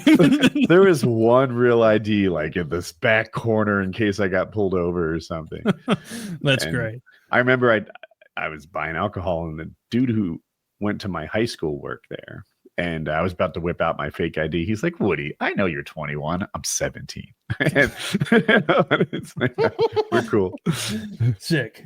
Yeah. No, that's awesome. There were a couple parents that would have parties over at their house, and clearly, like, they were, I don't know if they could have been more supportive of like us having a party with alcohol. Like the slushy machine had alcohol in it. They had like a real slushy machine in their basement, and it just had an upended bottle of Absolute in the top of it, feeding vodka into the slushy. And like, I remember her dad like showing me how to like quickly cool a beer down in an ice like cooler. He's like, yeah, you want to put it in there, you get a little spin to it, and it'll form in there. See how that ice melts around it? And he was like doing this whole thing. That'll be cold in 5 minutes, ice cold. I was like, oh, great, Mr. Lunsford, thank you so much. Wait, so this is in the cooler filled with ice. You spin it. Yeah, he said you put it in there and you spin it, and the ice sort of melts around the bottle and creates this like really close seal to the bottle. That's I learned that when I was 16. I was 16 there. Yeah. I just knew the wet paper towel trick, where like if you wanted to get any drink cold, beer, water, whatever you want to drink, wet paper towel, wrap it around there, throw it in the freezer, and the paper towel freezes within like 2 minutes. And then like, but it also is a risk of like, that just amps, like that's shortens the window before something explodes. Like if it's carbonated. And so, it's it takes a long time for a glass. I don't even know I don't think a glass bottle will explode in the freezer. I think it might just pop the top and like slowly make a little snail trail of like of ice will come out the top. Cans will fucking explode. I've done that so many times. Like I'm out of soda and I buy a new like bunch of soda and they're all warm and I don't drink warm soda. So I'm like, we'll make one cold quick. Put that bitch in the freezer and just completely forget. There was like all the like drinking at people's houses underage. Like I talked about this before, but this is probably 15 years ago now, like 2010 or so. So I was underage. I was 20, like probably 5 months from turning 21, and we had a big party for my younger brother who was turning, I guess, 19, and he got so trashed before the party started that like he passed out before and so the next morning like the police came and like 40 people got minors in possession of alcohol tickets, and a bunch of people had to, it was rough, but the party before that was a bunch of fun. We had a good time. We would have gotten in trouble for more, except my friend Brett was like, as the police were coming in, was like very high, Why are the police high-minded, and they came in because my friend Jake was he robbed a church of animatronic deer in the front of Dude, I'm glad that was great delivery. Me and Woody are both like, whoa! Right? You start robbed, and we're like, whoa, what? A church? Oh, wait a goddamn minute of an animatronic deer. We're like, all right. Yeah, like I was friendly with Jake, but like he was my brother's age and his direct friend, and so like my brother's like friend group had been like, Jake, you've been doing this thing recently where every time you get trashed, you go steal shit. Don't steal anything, and certainly don't go steal things and bring it back here tonight. And then he got trashed, and then someone drove him around, which was like someone who wasn't even drunk driving him around, or who knows, maybe they were too. But he was like, everyone, there were so many people there, no one noticed they were gone. And then they like showed up later in the night, like walking down the stairs into the basement and like, look what we got. And just these big like animatronic deer that would like raise their head and go back down because it was around Christmas time. And so they ruined the spirit of Christmas of that church. And then like he put it in like the back room, and then the police got called, and apparently like they knew where this guy was, or they knew where he drove back to. And so they all came to my house and broke it all up, came into the house and said, hey, this guy just stole deer from the church, and we're at this address. That's what happened. All the guys handled it okay. The girls were like fucking throwing a tantrum when the police were there, like, you're all in so much trouble. And I had like one friend there who was like that kind of bad influence friend who had been in trouble so many times, where the cops are like, you're looking at jail time, doing that cop thing. You're looking at jail time for this. And he's like, oh yeah, jail time? Why don't you lock me up? Why don't you fucking lock me up? Lawyer. Or no, he was like, everyone else had been like taken care of for a while, but he had been arrested before. And all that he took away from his previous attorney's arrest thing was like, plead the fifth. And so like, it was just like me and my brother who'd been passed out for hours, had no idea any of this was happening. Then like a couple of friends who were just going to spend the night because they were too drunk to leave. And so the cops were like, you guys just stay here. And he was like, just sitting on a stool by himself. And the cops are like, you tell us like how much you've been drinking underage, or we're going to take you in. And they like had him cuffed on a stool, and he was just like trashed, like fifth, play the fifth. Great dude. I still talk to him very regularly, but one of my good buddies. Probably doing the right thing. Like he did. Oh yeah. They ended up uncuffing him, and then his older brother, also a friend of mine who was sober, just drove them home. There was nothing that came of. He could have been a little more respectful. I think the police would be even more inclined to let you go if it's just like, hey, kindly. Yeah. But we would have gotten in more trouble because this was way before weed was legal, and 12 years before it was legal in Missouri.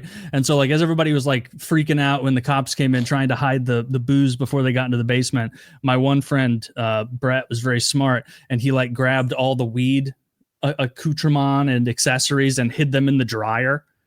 And so there was just a dryer full of a bunch of weed stuff, and they only found a little bit of the weed stuff. Yeah. Jesus. I remember, like, as soon as I got my car, we started doing some mischief, little stuff like egging houses mostly. But we'd go, in the country and there's nothing to do, and so we'd go and like get up to what I would call mischief. Never really taking it too far. Nobody was getting hurt for sure. But we would destroy personal property occasionally. We used to bust mailboxes, which I now feel bad about because like that's somebody's shit that we broke and they had to go and pay for it. But at the time it was really fun. But that was as far as like property damage we'd go. I remember we had a relative who owned like a vegetable stand, and we'd get the old tomatoes, throw them at houses. What's you gonna do? Of people we knew, we'd go like get somebody we knew. We're not like randomly just doing it. But then there was this one kid who was like a year, maybe 2 years younger than me, and he was trying to get involved with our mischief. And I was like, "Yeah, what kind of crazy shit do you get up to?" And he's like, "I've been going around with my rifle, shooting stuff." And we're like, "Well, we're not going to get up to mischief anymore. We're going to reform right here and now, Scott." Riley, did you hear what he said? We're done.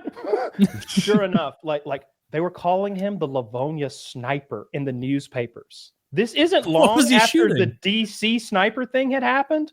So calling anybody the blankety blank sniper was scary business. He was riding around shooting like inflatable Christmas shit and windows out of the bank and like stuff like that. Like with his 22, just running around fucking windows shit up. Out of the bank, you said? Yes. He was shooting windows out of business at night. Like he'd go out late at night. Okay. And like he clearly wasn't trying to hurt anybody. He wasn't shooting into homes. Being a ruffian. But he was they fucked him up. We never saw him again. I don't know what they did to him. I don't know. He's certainly not the sniper of Livonia anymore. I don't think he graduated. I never saw him after that again. I don't know what they did. I think they put him in juvenile detention and like he went down a whole different path. Damn. Huh. Hopefully a good path. But probably not. That's not the kind of mischief I got up to. It was always like swimming out really far, jumping off bridges, shit like that. The ocean. I didn't break anything. Yeah. You were putting we had an ocean. We'd been doing ocean stuff, Woody. All we had was tomatoes. We had rotten tomatoes and you had the Atlantic, okay? You see the difference. That's true. But it was so nice to be able to like ride around and be independent that, I don't know, the mischief just kind of naturally followed because I guess I was already a little destructive or whatever. So yeah, we'd fuck shit up and break stuff. I feel bad about that now. I really do. Especially the mailboxes. Yeah. If that happened to me, it'd be like, ugh. Now I have like, I don't even know. What does it take to repair a mailbox? Everything included. Like you got to dig that hole. You got to put some concrete in there. You got to buy something, pick something. Yeah. It would just be a huge pain in the ass that you didn't have to deal with. We break the box. And I think I remember at one point while we were doing it, like pricing them and being like, hey, if we ever get caught, we're gonna have to pay for these. So let's see how much we're gonna be in for. And be like, all right, they're like $25-$30 a piece. All right. It's gonna be rough if we ever get caught. The thing I have now, I don't think it's very fancy, my mailbox, but the one in Apex was like it was in a homeowners association, so it was HOA compliant. It was it was $300 for the box. Fuck. Right. And then if you were to hit it with a baseball bat from a car, for example, like all the trim work on that post, would probably be wrecked, and I'd have to deal with that. Yeah, it sucked. Yeah, it was mostly those metal mailboxes, and we would hit them with rocks going really fast. We'd throw the rock outside the car, so the rocks going 60 miles an hour. A rock the size of your head hitting a mailbox at 60 miles an hour is not only hard to do, but it's incredibly satisfying because it's like you shot it with a cannon, but you get to watch from 3 feet away in safety. And it makes a really satisfying noise. Safety. I mean, it's evil, but that does sound cool. I always imagined you were hitting it with a baseball bat, like waist out of the passenger side. That's dangerous. But that's what they did in movies, so I didn't even question that. That's what you did too. Yeah, it doesn't even work because like if you try to use the speed of the car to aid your swing, you're going to get fucked up. If you ever hit something that doesn't give the way expected to. But when we would go to the boat ramps and we'd fill the floorboard of the truck up with these rocks that are the size of your head. And we just toss those granite, retaining boulders out the window at 50 miles an hour. And when they hit a mailbox, it explodes. It's boom. high schools have drinking parties every weekend. Yeah. Yeah, mine I did too. didn't go to them for the most part. I probably only went to like 3 or 4 like drinking parties in high school. Definitely, yeah. I didn't. I went drink every much at all. weekend. The word would just circulate like, oh, the parties at the docks, the parties at Lightside or Lighthouse, or I forget the different names of the places. Like, even if they told you where it was, you had to like be in on it to know, like, the docks. That could be fucking anywhere in Ocean City. It's an island. But yeah, they always had parties. They're just standing. I'm sure there were drinking parties every weekend in high school, but I just wasn't cool enough. Yeah, that's what I'm saying. Oh, there were every weekend. I just wasn't invited. I remember someone asking me, like, hey, why do I never see you at the parties? And I was like, never been invited to one. I want to say that, but I was like, you know me. Should we invite Kyle? Ew, the guy who throws granite at mailboxes. First of all, like that was cool. All right. That was cool. It really was. Like, look, in high school, it was cool. There were hot girls in the car with me who were interested in breaking the mailboxes. Yeah. If destroying mailboxes is cool, consider me Miles Davis. Nobody thought the mailbox thing wasn't cool. Everybody who started doing it was like, this is pretty fucking fun. This is pretty fun. There really is nothing to do there. I'm thinking of the parties. You guys, like, I wasn't cool enough to go to the parties. I guess I was cool enough to know where they were, but it wasn't like it was good for me. Like here I am, a sophomore, right? That's the cool kid that the girls were wishing were talking to them instead of me.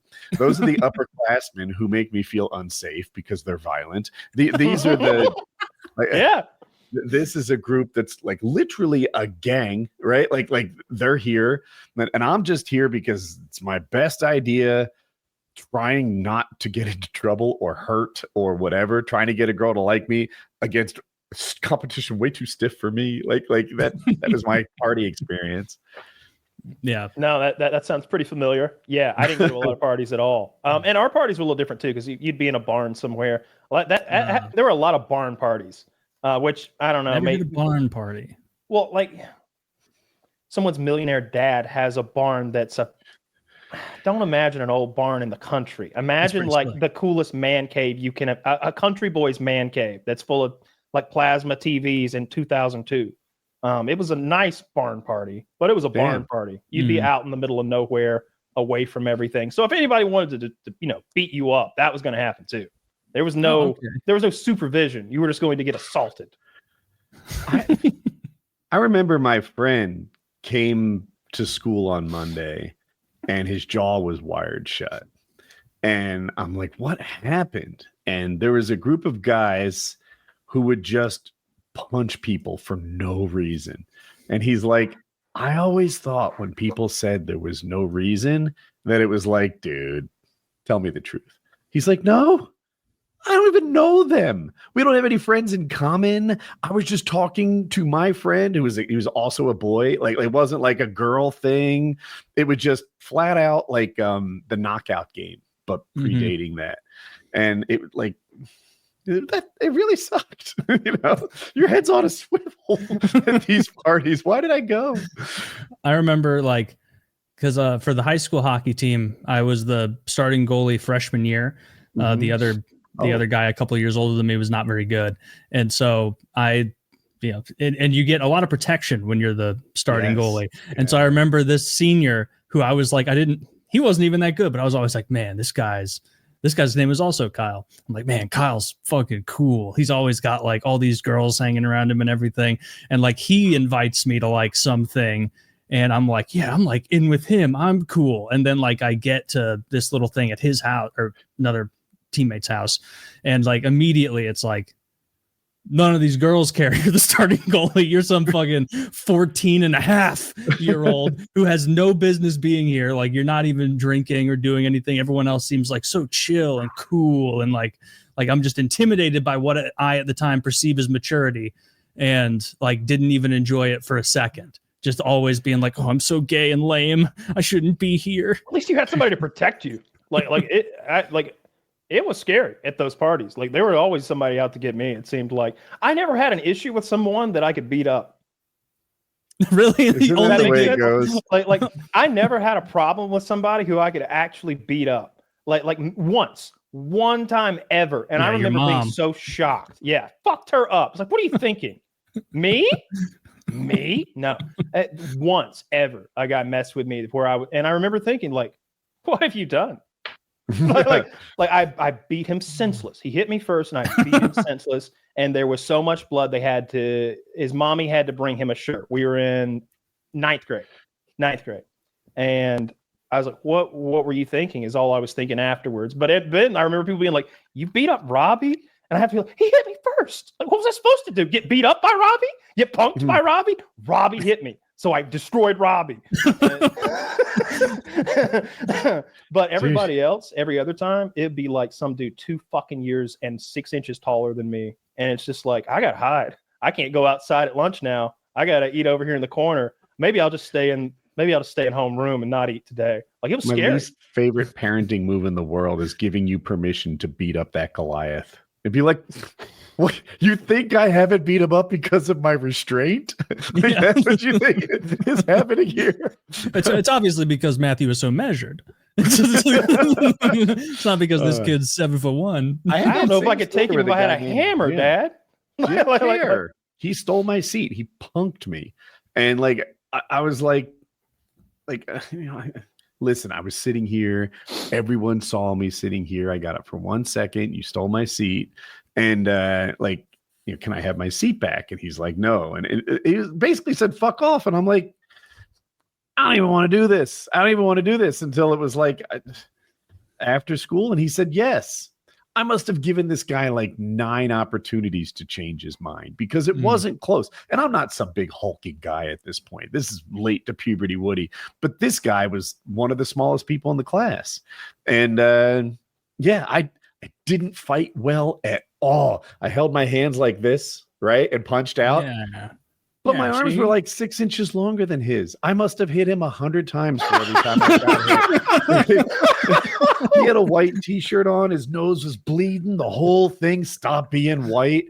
And I'm like, you still want to go? Dude, like 2/3 the way through the fight, these 2 black kids came around and they're like, fight. And I'm like, I don't know why this is still going on. It's so lopsided. And they're like, neither one of y'all know how to fight. His name wasn't Robbie, We did was it, but it was lopsided, and I did win. Hell yeah, 1-0 in the schoolyard. Like 1-7 or something. No, those 7 don't count. Those weren't regulation opponents. That was the only one. Robbie punched me in the stomach, and I hit him in the face immediately, and he started to fall. Not necessarily because I hit him so hard, but because we were kind of wedged up against some desks, and he lost his footing. But he grabbed my shirt to like keep his balance. So he's hanging from me like a punching bag that's attached to me now. And he's down like at like not waist level, but like he's barely standing. And I'm hitting down at him now. And he keeps pulling himself up by my shirt, and I keep punching him back down again. And it was happening in slow motion. I remember thinking, like, why is this happening? And I was going, eye, nose, mouth.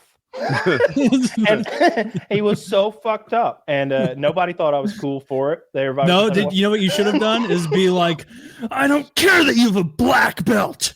That doesn't change you at all. That would have been dope. I got to do another fight with a guy small. I was like young. I don't know what I was, 5th grade, something like that. And this guy and we wanted to come inside and play with them, but we were on the outs. And he spit a spitball at me with a straw and everything through a screen door. So it turned into this like shotgun scatter shell type thing. Dead eye got you. It was so gross. And I was like, now I want to fight him. And he's more than down. But at this age, like how to even fight and what the unofficial rules are were not decided. So I did whatever he did, but I was bigger and stronger than him. So like at first we're wrestling and I get the top and like I won the wrestling. So then he boxes my ears, both of them. And I'm like, okay, now that's open. But I'm like full mount, right? So I'm boxing his ears. And then he punches me. And I'm like, okay, You keep opening this door. So now I'm punching him from full mount. And that's how the fight ended. And it's like, this could have been a wrestling match. You wanted all of this. Did you get into any trouble for that, like at school? No, not that one. Parents didn't, at least my parents didn't know about it. His probably saw the impact of the fight. I got suspended for, I think 2 days was what you got for fighting. I think they'd give you 2 days, whether you were the aggressor or not. The you both aggressor. got. So yours was in school. Yeah, it was in the middle of class. Damn. The teacher didn't pull me off of him. She screamed, and that like adult woman screaming at a kid, like that's ice water. You know what I mean? Like I immediately was like, oh! Like stop. So let him go and everything. But I remember my dad being like, well, he hit him first. And they're like, but look. I really had fucked that poor kid. Do you have any big losses to talk about? I made a kid mad one time talking shit, and he broke my nose. He just straight up just punched me in the nose, and I deserved it. I said some mean shit to him. Shouldn't have been that mean. I took the meanness to another level, and he popped me in the nose, and I 100% deserved it. And I knew I deserved it then, and I know I deserved it now. Do you remember what you said about him? Oh, I'd rather not say. I said some mean shit, I was in 8th grade. 8th grade. So, the meanest possible thing I could imagine, probably. We were in one of those arguments. I said, it's probably something about nobody liking him or him not, or like something like that. Some mean ass shit. I deserved it. That was a pretty bad L. One time, my mouth got me into trouble. And there was this guy, his name's Kurt.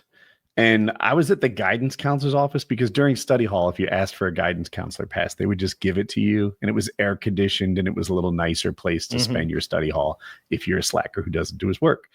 Anyway, I'm in this guidance counselor and there's this guy, Kurt, who I don't share any classes with. And he's telling these stories that seemed straight out of like television. Him in some apartment with bullets flying in the hallway while he's behind the door and this and that. And I just said, that sounds like bullshit. And he's like, what'd you say? And I was like, that story sounds like bullshit to me. And at the time I said it, I thought I could beat this guy in a fight. But then he wanted to fight and I kind of reevaluated. I still don't know how it would have gone. I give myself like a 40% shot. But somehow I was scared. I was scared of this guy. Quite scared. And like he was there. He was like going to show up with a bunch of friends. I didn't realize he was in this friend group of people that didn't like me. So they were all like very motivated. Even if I was somehow winning, it would have turned to losing as his friend group. Oh, yeah. So I got my friend group. And then it became like bigger and bigger and bigger. And this kid was very much not a popular kid. And it's not like I was ruling the school or anything, but by comparison to him, more popular. And my gosh, Kyle, I must have had like 400 people on my side. I don't know how many of them would be willing to fight for me. Like 15. It's usually 0 in my experience. Right. Could have been 0, but it looked like 400 to his 6. And like all 400 were like pushing their group around. And I never fought the guy. Never took my L that I probably deserved. Yeah. But it still sits with me like an L. I had an issue with this guy named Andrew, who was like, he was just super bully. He was bigger than all of us and he liked to hurt people. And I like stood up to him and like shoved him in the chest and he just shoved me back. He didn't hit me. But then and I guess this is actually a win. This was a win. It's what this was. As far as he knew, it was a win. But what happened right after he shoved me, and I was like, fuck you.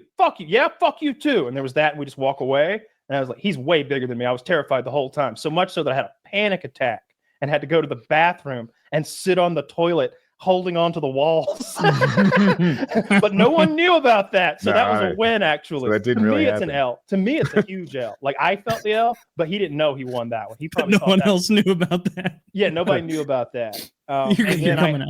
And then I had this one guy that was just always after me, always threatening me. And he was out of high school. He was in college, and I was in the 11th grade, and he was always after me. And he had been after me since I was in 10th grade. It was only a year, but it seemed Yeah. like a lot longer than He that was at the time. way bigger than you, or just about your Oh size? yeah. He was a grown ass man. Yeah. He had a full goatee, like a grown man goatee, and he was I don't know, over 6 feet tall and a grown man with a grown man job, and he was harassing me, and I was like, what am I gonna do? He's gonna get me. Dude, He had a gun. He had a gun. He rode a crotch rocket, and he had a pistol on it. And this is my nemesis when I'm 16. You can't imagine how your scary. nemesis, man. You were really the Atlanta Braves to his fucking Dodgers. Oh, you don't even know. I'm just like the guy's got why does he have a gun? He was It's like just that Rick and farming. Morty when the guy pulls the knife out on Morty, and he's like, "You really didn't need the knife. You gotta had things in grasp already." Yeah, I didn't have any big, mean physical like I was always big, so that helped. But I wasn't like big enough that was a deterrent to like there were people bigger than me that like I could usually joke around out of a tight spot. Did you get into any high school fights? No, never. Because I was wondering, because I was like, when Taylor tells this story, he's the bully. He's the fully bearded man grown on the like Kyle and I are like, yeah, thank God we had friends, or they didn't know, like whoever God Taylor's didn't know in a where I fight was with eating is my the lunch. other guy.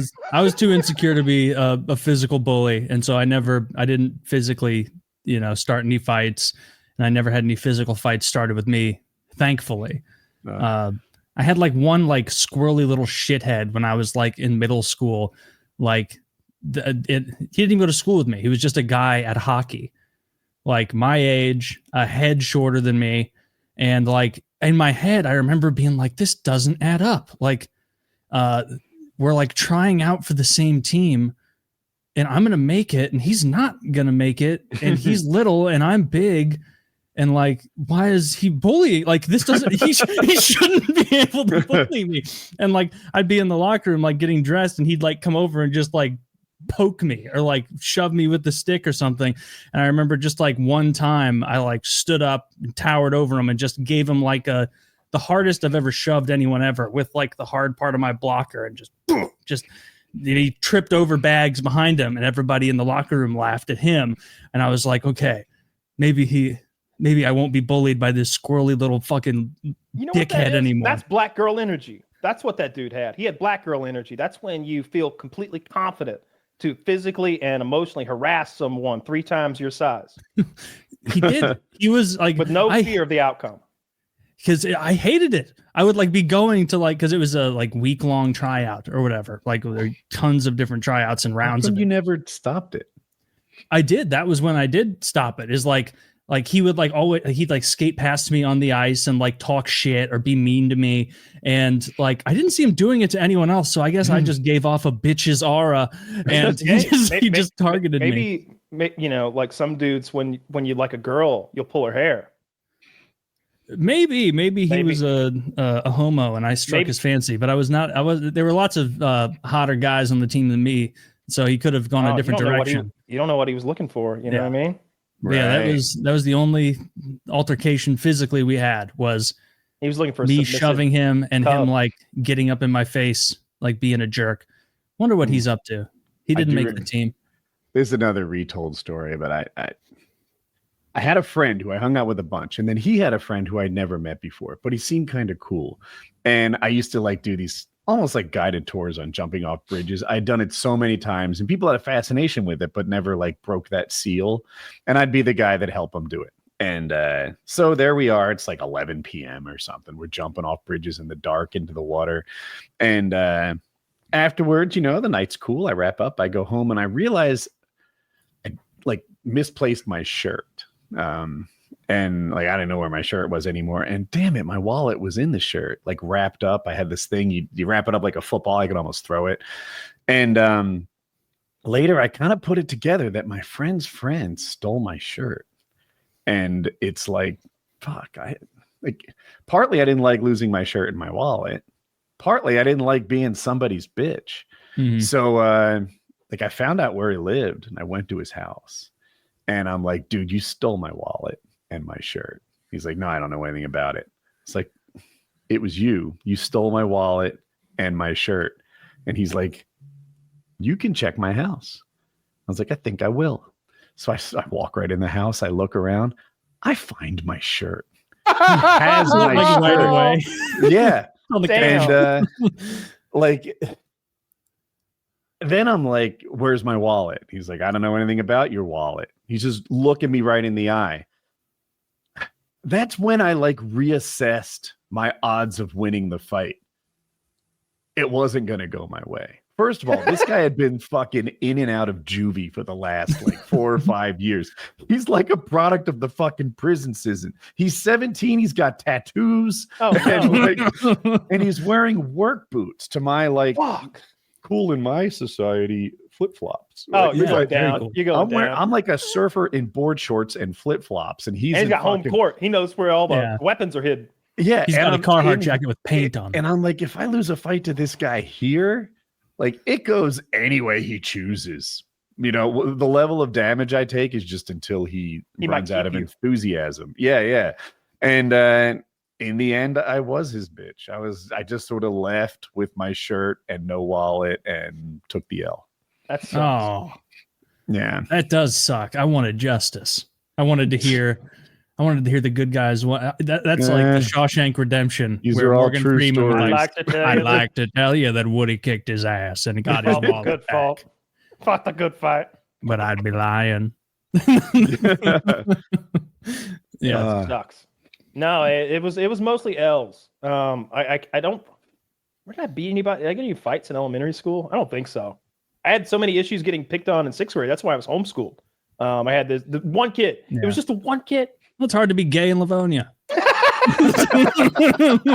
I think he was the gay one. I think I like that's Really? why I asked Yeah. you, because I think that kid was gay. I think that kid liked me. I think that's what the whole fucking problem was. Is that dude was a queer Yeah, baby. I bet you were cute. I was What cute. was the vibe around being gay when you were in school? Oh, please. There was one kid in high school who was like a flamboyant cheerleader. And when he left the rooms, actually, Andrew, the guy I was talking about, I got in the shoving match with that I was terrified of, he would yell, "Faggot!" Like, that was the attitude around being gay, was that they would yell faggot at you. What if it was a girl? There were none to I don't know. Yeah, that There was were gay hypothetical. guys in our school, or at least guys who were like known to be gay, probably were gay, and they were kind of ostracized. There was a gay girl, and she was ostracized too. Nobody was nice to her. Like she wasn't allowed to change in the locker room with the other girls. That she had to change in the nurse's office and then join gym class, and she just didn't have a friend group. So I saw her, and I don't know, I hit it back. I was nice. I'd say hi to her or something, talk to her a little bit. And because I just felt bad because she was so alone. It's hard to be alone in high school. Anyway, she latched on to me so hard that I backed off. It was too much. She was like, I'd be 100 feet away in the hallway. And she's like, Woody, hey, yo, what's up, dude? And I'm like, oh my God. Like, Can I tell you, that was why You're that bringing guy my stock down. yeah. And I want to be stronger than that, but I wasn't. That was That's same fair. thing. I had the exact. That's why that guy punched me in the nose. Now that I think about it, was that he wanted to be my friend, but I didn't think he was cool enough to be my friend. I thought he was going to drag my social score down. That's what it was. And 8th grade me didn't have a lot of social score to work with, so I couldn't Yeah. afford this negative influence from this guy. Oh And yeah. I think, and I And think you hurt that's his what- feelings. to Yeah, push I him think I might away. have. I think I might have said that to him, like I don't want to be your friend because you're a fucking weirdo, dude, and it's making me look like a weirdo too. And the next thing I knew, I was bleeding. I don't remember anybody getting like bullied for being gay. Like I'm sure it happened, but like when someone got called a faggot in high school, it was like the same way you'd call someone a retard. Like that same general thing. Like I don't remember it being like, oh, that person's gay. The people I remember getting bullied are like that dude who wore like a fucking trench coat every day and like would like bring Beyblades. And it's like, what the fuck are you doing? What's a like, Beyblade? The Beyblade. It's like this top that you spin a top at someone else who spins a top and they bump into each other and they like, I guess you win or lose depending on whose top spins longer. Am I a nerd? That sounds cool. Well, I was going entirely through what I was outsizing all thought on what cool was, like outsourcing all thought. Like I just know that guy got made fun of for wearing a trench coat and doing fake karate moves in the corner of the lunchroom and like bringing Beyblades and wearing a tremendous amount of Invader Zim merch. Every single I don't know what that is. Invader Zim was this green little alien that like even then was like, this cartoon's fucking stupid. Like it came out when like when we at my grade level, when we were too old to be doing stuff like that. And so to say you were watching it was lame, like, and you'd get called gay or whatever, but to like make that your clothing choice, like you're going to wear like wristbands, like sweatbands with a little green alien on it.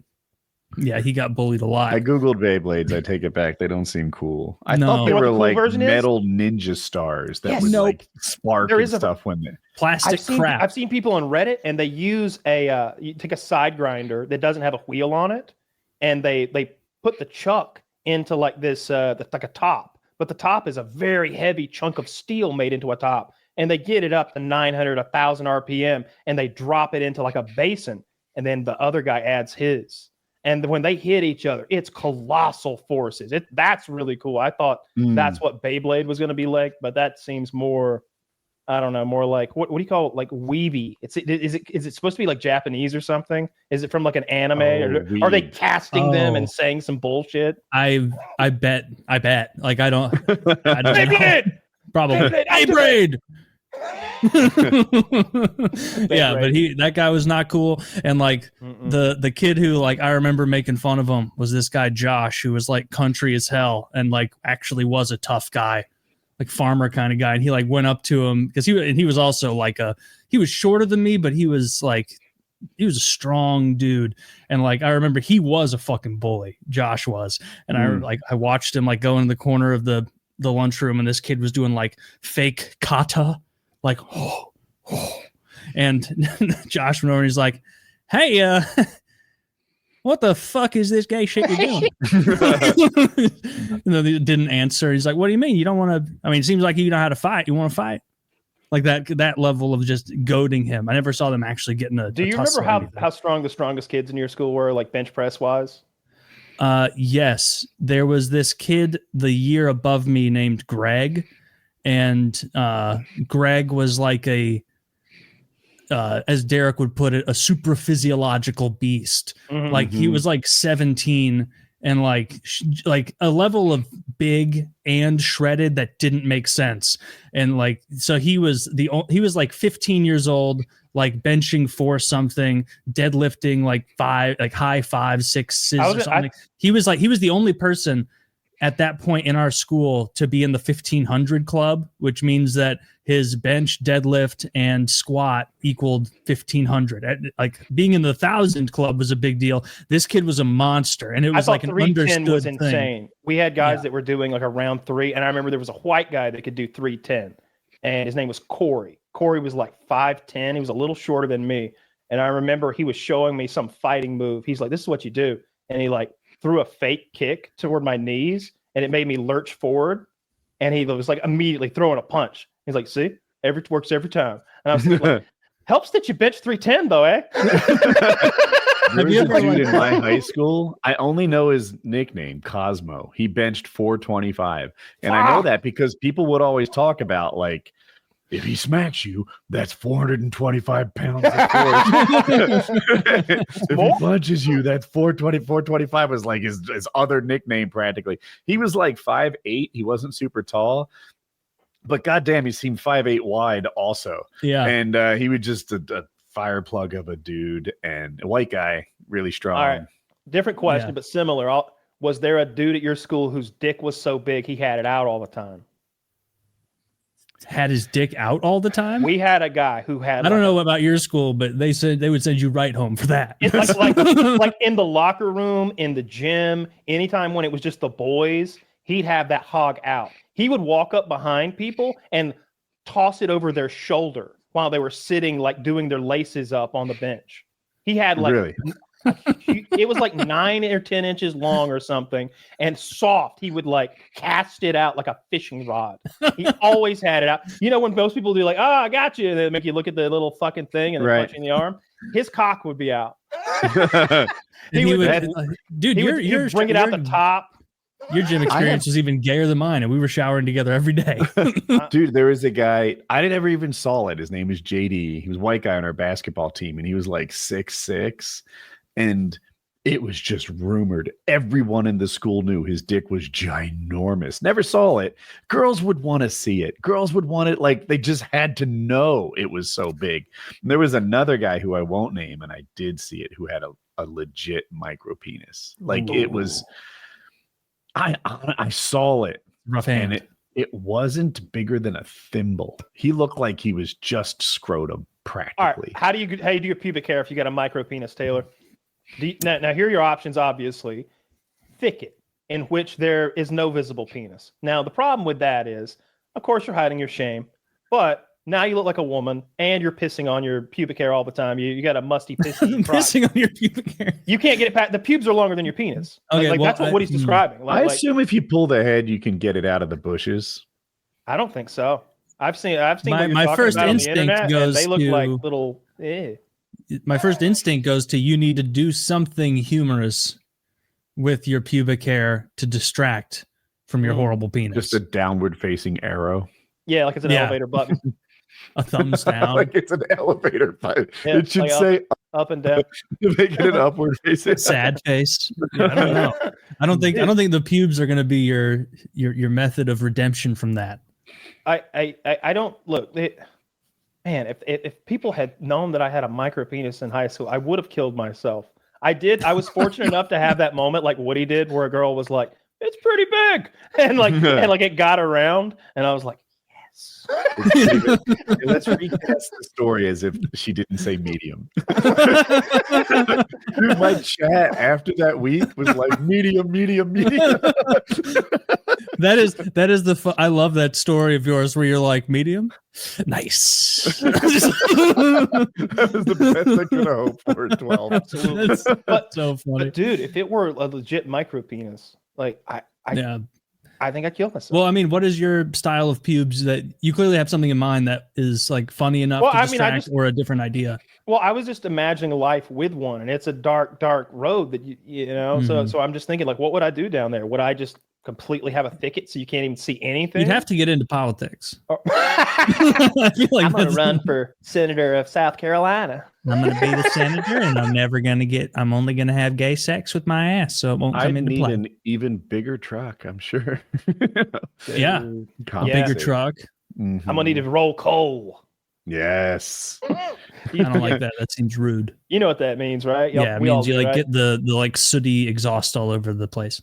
Yeah, I don't know what they're doing other than like maybe they're downshifting or something to run more RPMs. They have a chip in there that feeds too much fuel and it leaves unburnt out the exhaust. All right, that's unforgivable. It does give them more power. Oh, it's not an efficient thing, but like it maybe in this rare case where you're going up a hill with a trailer or something. Okay, I didn't know that. Yeah. Huh. Yeah. Okay. I'm okay with it now, I guess. Although I'm okay with it if you need it for the power. If you're doing it for the show or to abuse someone around you, now it's not okay anymore. What do you think about when people put fucking train horns on their truck? Because I think that's the funniest thing ever. It's even better on a motorcycle. You've seen a train horn on a motorcycle? They make obnoxious horns for motorcycles. I don't know if it's literally a train horn, but yeah, you have to find a spot to mount it. It's big. You know the sound of a train horn, of course, is that. Mm-hmm. They put that on. Wait, what? Can you do it again? What? Fuck you. It goes. They put that exact horn on trucks. Oh, there's a motorcycle horn. Out of people. Look. All right. Let's. Huh. I don't love it, but it's better on that bike than it is on most. I want it to go ooga. What about those ones that go like? I had a friend with that. I used to go off-roading, and he had this beat-up POS Toyota truck from like 1985 or 84, which are highly valued in the off-roading community. Mhm. And whenever he did a difficult obstacle, he'd hit the Dixie horn. We all loved it. Yeah, That's fun. Oh, is that what the? Yeah. Is that from? Oh shit! What's that Dixie Dukes show? of Hazzard. Dukes of Hazzard. Oh, that's what But it's that's from. But it's also just Dixie, the song. Okay, so that was a Well, I horn wish I before was that in show. the land of cotton, It was a old song times before the there, show. Not forgotten. Look away, Dixieland. Oh, okay. It's It's a catchy little song. What it does. Yeah. Lends itself to the horn well. I think it might be the Confederate anthem, or at least it became such. Whistling Dixie. Okay. Whistling Dixie. Well, I like it. Before we move on to the next thing, we're going to hear from a couple of good. absolutely fantastic sponsors. Today's episode of PKA is sponsored by Acorns. Acorns is a financial wellness app that makes it easy to start saving and investing for your future. You don't need to be an expert. Acorns will recommend a diversified portfolio that matches you and your money goals. You don't need to be rich. Acorns lets you get started with the spare money you've got right now, even if all you've got is spare change. You don't need a ton of time. You can create your Acorns account and start investing in just 5 minutes. You don't need to feel like financial wellness is impossible. Acorns gives you small, simple steps to get you and your money on track. Basically, Acorns does the hard part so you can give your money a chance to grow. Sign up now and join over 13 million all-time customers who have already saved and invested over $22 billion with a B. Invested over $22 billion with Acorns. Head to acorns.com/painkiller. acorns.com/painkiller, or download the Acorns app to get started. Friendly reminder, this is a paid endorsement. Compensation provides incentive to positively promote Acorns. Tier 1 compensation provided. Investing involves risk. Acorns Advisors, LLC, an SEC-registered investment advisor. View important disclosures at acorns.com/painkiller. Check it out and give your money a chance to grow with Acorns. Once again, folks, that is acorns.com/painkiller, acorns.com/painkiller. Sign up now. Join the 13 million all-time customers who have already saved and invested $22 billion with Acorns. Over $22 billion. That's a lot of cashola invested with Acorns. So acorns.com/painkiller. Check that out. That is linked below. Give your money a chance to grow. And this episode is also brought to you by Lock and Load, the premium ejaculation increasing supplement that everybody's taking. And I got a special message from the inside, a special email that says it's back in stock once again on April 18th. April 18th, folks. If you've been waiting, get in fucking line, because I didn't know this. Apparently, we're one of the top performing products on the entire site, and so check it out. You know, there's a million incredible products over there, each efficaciously dosed with the help of Derek and his team of experts. But we're in the creme de la creme, baby. We're an S tier supplement over there, and so creme de la creme producing supplement. If you could use a little more creme de la creme, Lock and Load is what you need. Don't you want to be that guy who she's telling stories about down the line? Oh, yeah, I guess Greg is okay, but Steve came so much that it turned me on, and now I can't go back to those little tiddlywink load guys. You could be that guy. You could be the guy that comes so big for her that it changes her perception of what satisfying a man looks like. Don't you want that? Don't you want to be bandied about at girls' night? Mm-hmm. That's what they say. They say, how much does Greg come? And then they go, barely any. And they all go, tee. And then, but with Lock and Load, big how much comes. does Taylor come? And she's like, Huge oh my God, I have PTSD from it. A supraphysiological amount is what the girls will say. And so check it out. Lock and Load, back in stock April 18th. But in the meantime, if you're in dire straits for high quality supplements, you need the pre-workouts, you need the energy drinks, the protein powders, protein Crazy, we sold bars. it sells out so fucking rapidly, man. We get like 10,000 bottles at a time or something. It's like it's so Yeah, I was telling man. Woody, Kyle, apparently we're one of the top selling products on the whole website. It's crazy. So lock and load, high quality stuff. It is so fucking funny that this works as well as it does. You're going to enjoy it. You're going to have a good time. It's going to make your orgasm better. The big comes are great, but it's also good just to have a nice, longer orgasm. Easter's coming up. Grandpa, grandma. I mean, think of the people who matter in your life, right? Get them some lock and load. Get them some lock and load. April 18th, back in stock. Code PKA, code Jizz, get 10% off. And again, that applies to every single thing over on the site. Get whatever supplements, whatever protein powders, anything you need with that discount, 10% off. And also code PKA10 for our merchandise. Get a hoodie, get a sweater, get a mug, get stickers, get whatever you like over there. Don't feel any pressure to use the 10% off. That'll give us more money if you don't, but there is a code if you'd prefer it. PKA10 I for see 10% people screenshotting in Discord. They're like, don't worry, guys. Didn't use the code. That's funny.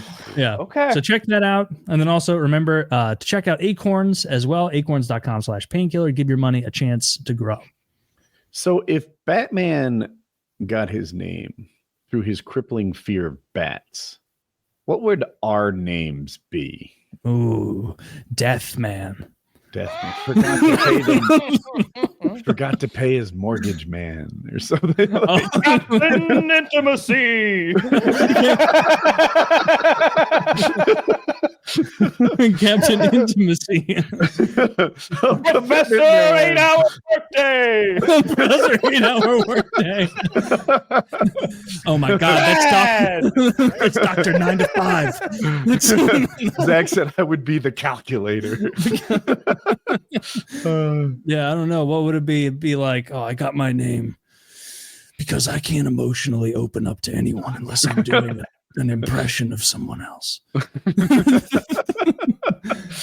I feel vulnerable when I open up to people, and I worry it's going to be used against me, so I keep it all inside. Yeah, I don't know. I guess death is the most salient. I'm scared of dying. That seems. I'm more scared, and this is trite, to die? But I'm more scared of dying than I'm scared of death. Like to have the end of the road in front of you so closely, that whole lead up has got to be the most existentially horrifying thing. Right here. Oh, 52, you're in the mix, man. What did Bill Burr call that? Drop dead age? It was like, nobody be surprised if I did. Oh, is that what his new special is about? It's part of his new special. Scrolled past it. I didn't see it. Yeah, I also scrolled past it. Something like that. I'm not afraid of death per se, but I guess I am afraid of dying. That does make sense. That's normal. Like, I don't want to go through the process. Like if I just didn't wake up, that doesn't seem so bad. But if I like got into a car accident and got mauled, I don't want to go through all that. Death itself is still scary though. Like no. I'm ready. Let's go. You're not going to be. I think there's something else. I'm starting to think there may be something else. Nothing good or anything, but like it could be good. Nah, it's not going to be good. Why would it be good? I don't think there's anything else, and it's why I'm not afraid of death. Death is everybody's problem but mine. Like I've been put myself in stupid situations where I had to fight to stay alive, and I do. But if I didn't. That's really a you problem. I'm the only one not suffering here. You guys got something to figure out. Jackie's got something to figure out. The kids got emotional scars, but me, I'm the only one who's okay from my death. I'm starting to believe in simulation theory more and more. So we might just wake up somewhere else. Like like they might have been right about reincarnation, just wrong about what it is. I don't know. I think simulation reincarnation seems as out there as like the Hindu reincarnation. It seems less out there than any religion, because I don't believe in the magical beings, but computers exist, and I play a video game every day where there's NPCs and shit in there, so I can kind of extrapolate that, out to where I'm the kind of being someone else's game. The kind of being that could create a simulation like the one we're in, if that's what it was, like that's just like God at that point. Like what would even differentiate that level of intelligence and I don't know that that's God. From a God to us. Well, like it's about your perspective, right? You go to those North Sentinelese Islanders, and they'll think I'm God. Give me a few minutes and a Nintendo No, they won't. They're Switch. going to try and fucking kill you and eat your white flesh. At first, but I'm going to land on like a hoverboard, and I'm going to use like a sonic weapon to deafen them and make them fall to the ground or something.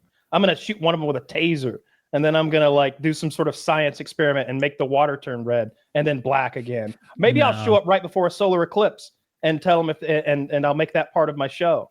I can convince them I'm God. Just give me some resources. If you go in there and like they haven't discovered math yet or anything, or like writing language. No. And so like you really could bamboozle them with most anything.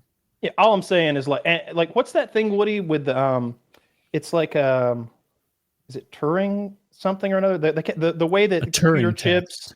No, then it's something else. I'm misconstrued. It's the thing Moore's about law, where they Moore's double law. Yeah. Like you could almost extrapolate out to how much more advanced we would need to be to simulate the universe and fully from where we are now. And I don't think it's godhood.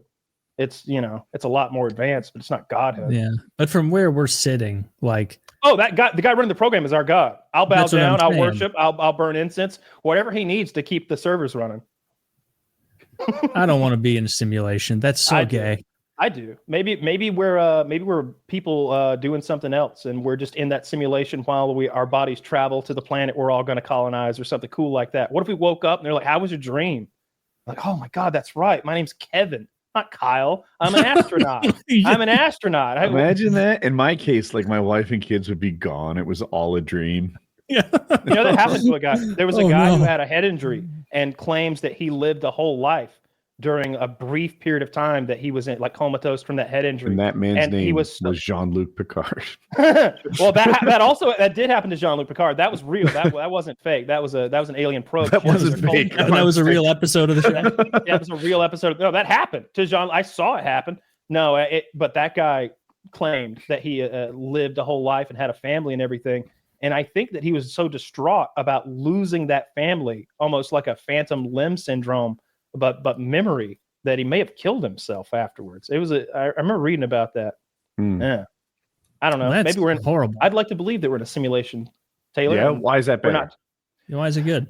Because there's something else. There's something bigger. There's something more complex. There's something behind all this. There might be a reason for our suffering, our lives, our grind. Yeah. Why would that be better? Because than purpose gives meaning. Purpose gives meaning. Otherwise, we're just twiddling our thumbs in the darkness of the universe. And it's so much bigger than us that we are truly just worthless grains of sand, not just literally just nothingness. But if this is all some big like computer program and we're all being tested in some way, or if we're NPCs in a thing to show 25th century people what the 21st century was like, just before World War III. Maybe we're part of that simulation. They're like, we're just running in a museum somewhere on a loop, and the people are coming in and watching our simulation. Well, then why? I get, Mr. Programmer, I understand why you had to do this to test it, but like, why'd you give me like a problem regulating my weight?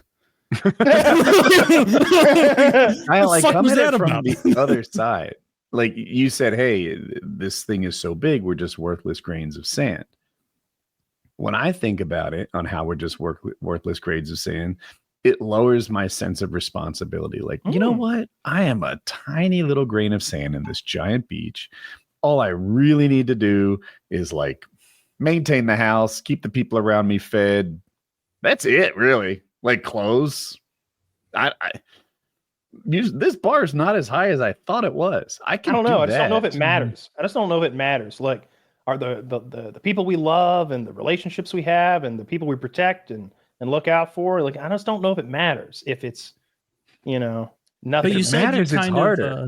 You said you enjoyed the idea of like being part of something bigger, but wouldn't it be like if you get to pick one where it's like you were either made by like a god and you matter because of that, or you were made by a simulation guy who's testing something and you matter because you're integral to the simulation? Like, I'd rather the former, because that seems more meaningful to me than like I'm hoping part there's of a something simulation more. that they're just studying or my whatever. version of a simulation theory is like I described, like maybe we're just the program that runs in a museum somewhere, and we're not even a big deal. We're not some master program ran by the future equivalent of a world we're government. like Tamagotchi.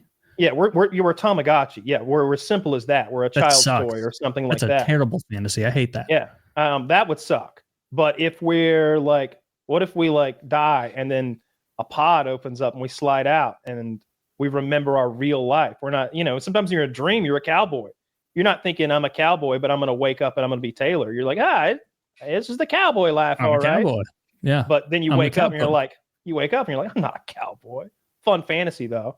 Like, what if you woke up and you're like, I'm not Taylor. I'm Captain Benjamin Sisko. This is mine. This space station is mine. I got to look out for the Bajorans. And then you go about your life, being Captain Sisko. You're going to have to get used to being black, but it's the 23rd century, I think. So it's not even a concern anymore. Cops don't bother you. That'd be fine. I get to be a captain. Technically a commander, but later on you'll get promoted. Okay, well, pretty sure commander's a higher rank than captain. It's not. I mean, This is a stupid simulation. Yeah. It's not even a simulation. It's just ranks. No, I mean the way this simulation works. Captain is not higher than commander. It is. It is in Star Trek. He is right about that. Oh, in Star But Trek. It I is in also the military. concede that commander sounds cooler than captain. Yeah, I'd rather be a commander.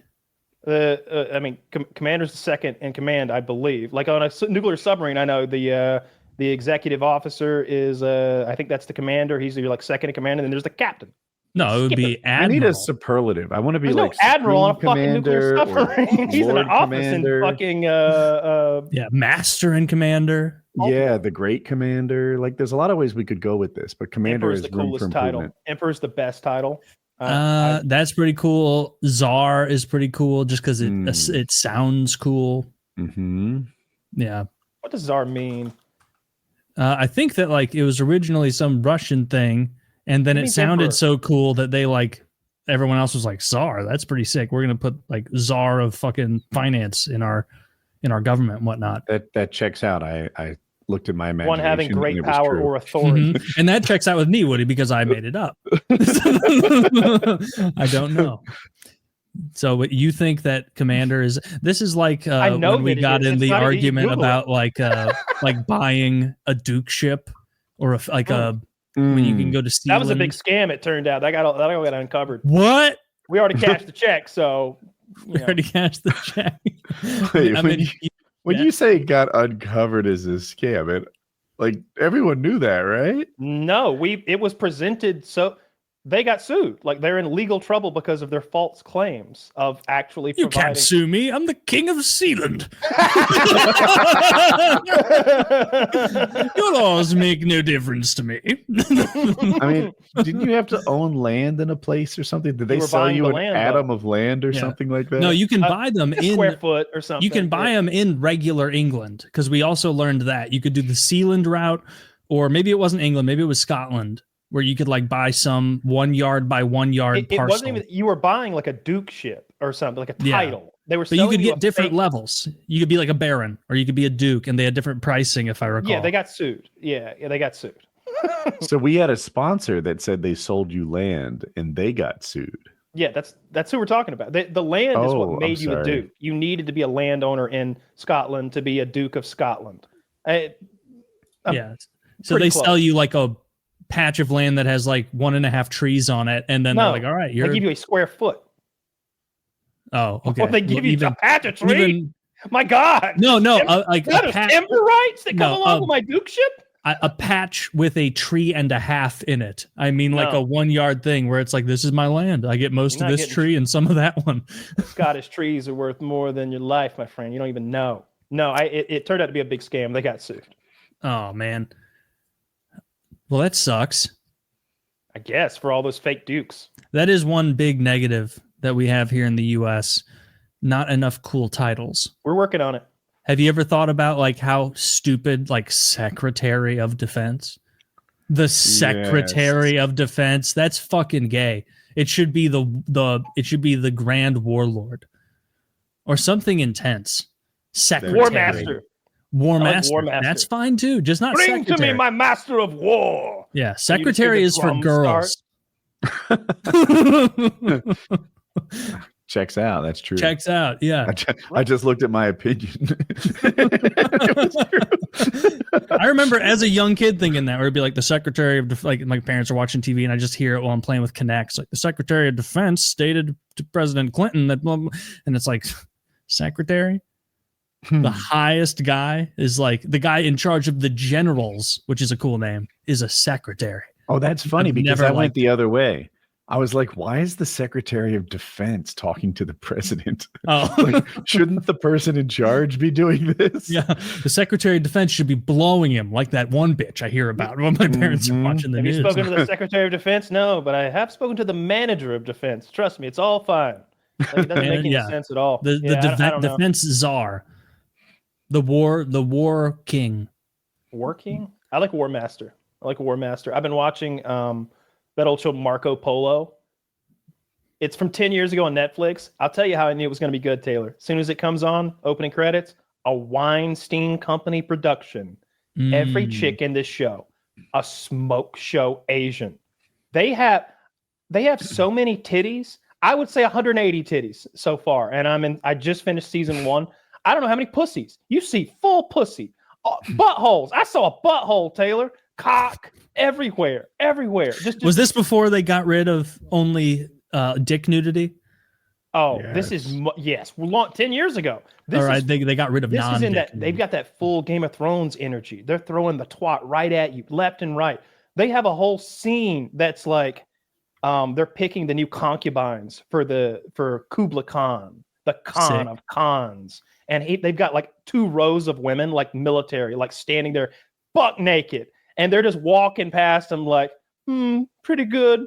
Oh, very nice. We'll have a contest now to see which one of you can make this hot chick come the hardest.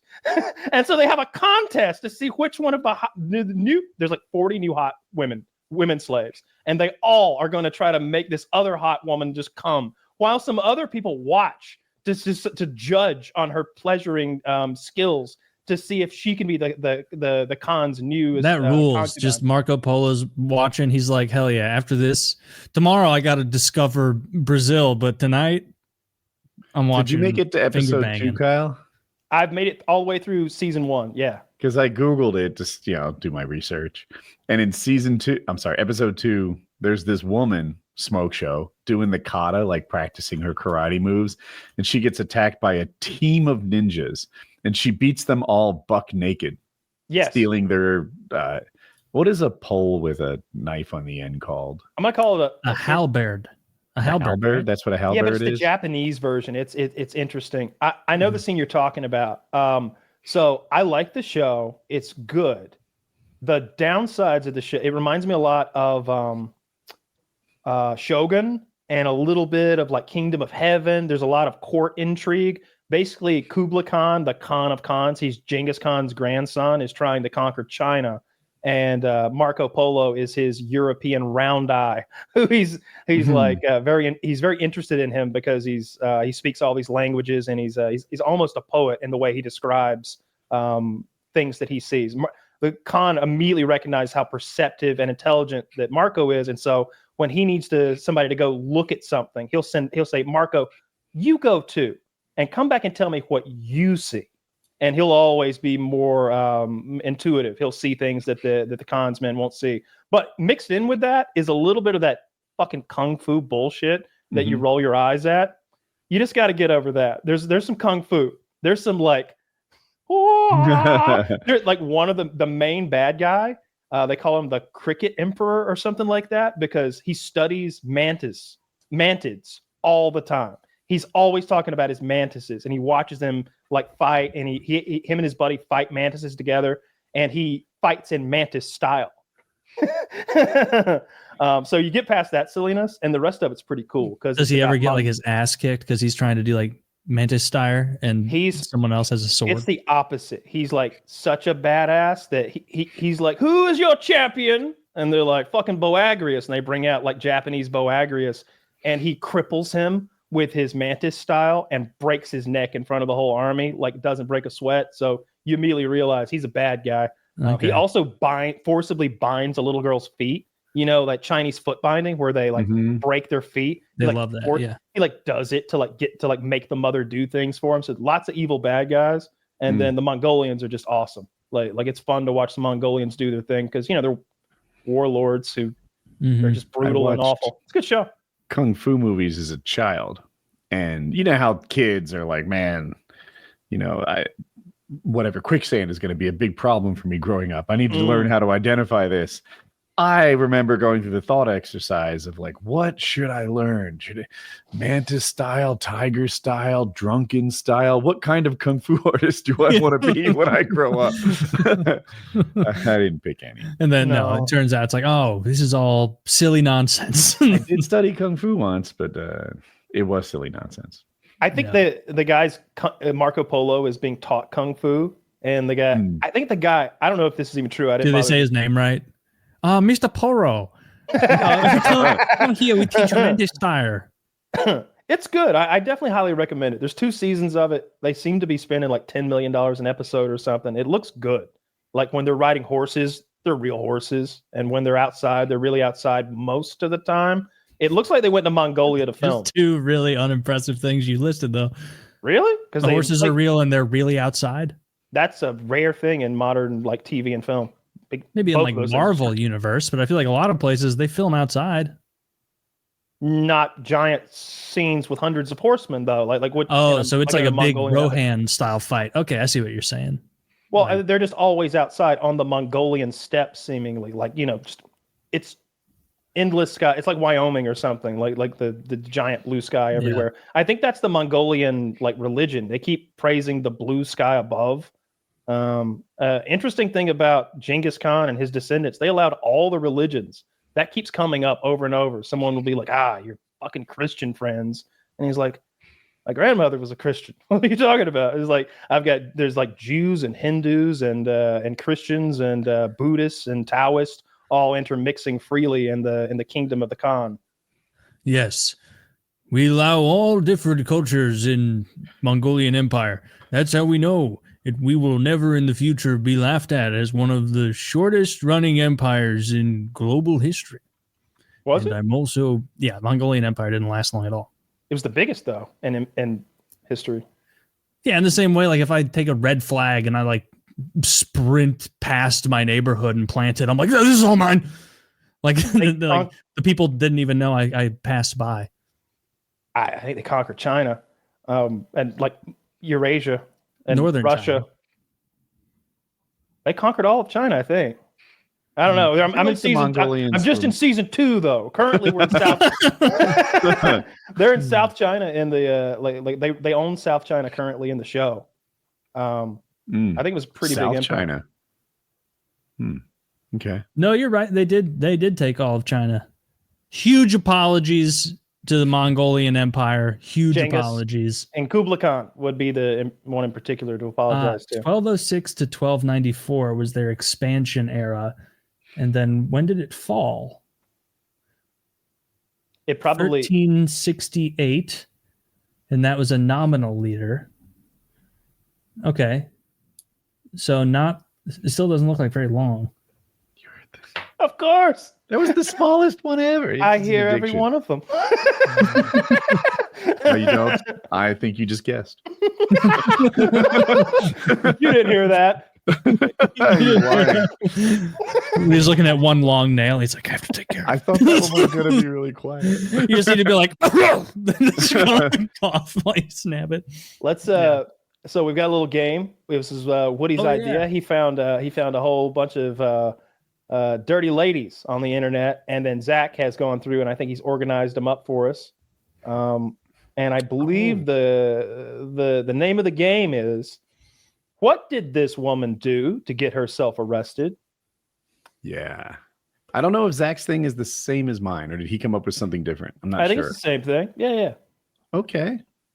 I think he just organized them. So with the mugshot. Same thing. Oh, okay. I didn't realize what Zach had made out of it. Well, let's see. All right, let's see lady number 1 here. Let's see. Give me 2 Give seconds. me 2 seconds. All right. Ugh. Just like, time's Nice. up. It's always something with this guy. Oh, we're circles. Have we ever been circles before? I like this. You know what? Gavin McGinnis needs to apologize. Our production value is pretty off the charts. That's here. true. And we don't even Broads know how good his behind production bars. value is I'm now. digging it. Names? I wanted to be able to give myself a voice. I had to send the dogs upstairs. It was 2 seconds. Okay. So good. Broads behind bars. And okay, I have to pick. click. There we go. Okay, so this is a. All right. She is not bruised. She's not bloodied. She has a slight smirk. She has makeup on.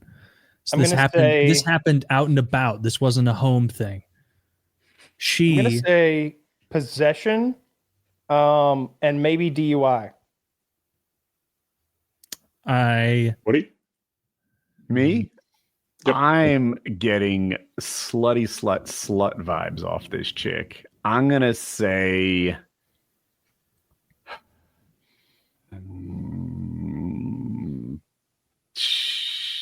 public sex of some sort. That's my guess. Public sex. And it is I feel- public oh, nudity well, I and didn't- resisting arrest. Get on I my didn't level. get Why didn't Taylor get a chick? I didn't get to go, but you fucking. I thought I was right about to say resisting arrest and public nudity, and so I that's could've a sworn point he for said me. something As far right no, after you're good. I was going to say possession of a controlled substance, and I was going to guess cocaine. Okay. But I would have been wrong. Oh my God. They're all right. giving off slut vibes. Less makeup, I made it hard. maybe. Yeah, you did. All right, this. That's a joke. I don't know if she's a That was a one. rapist. I don't think she's a rapist, and I don't think she's a killer. I There's think no she's blood on on there. something. I'm going DWI. Kyle, you're muted.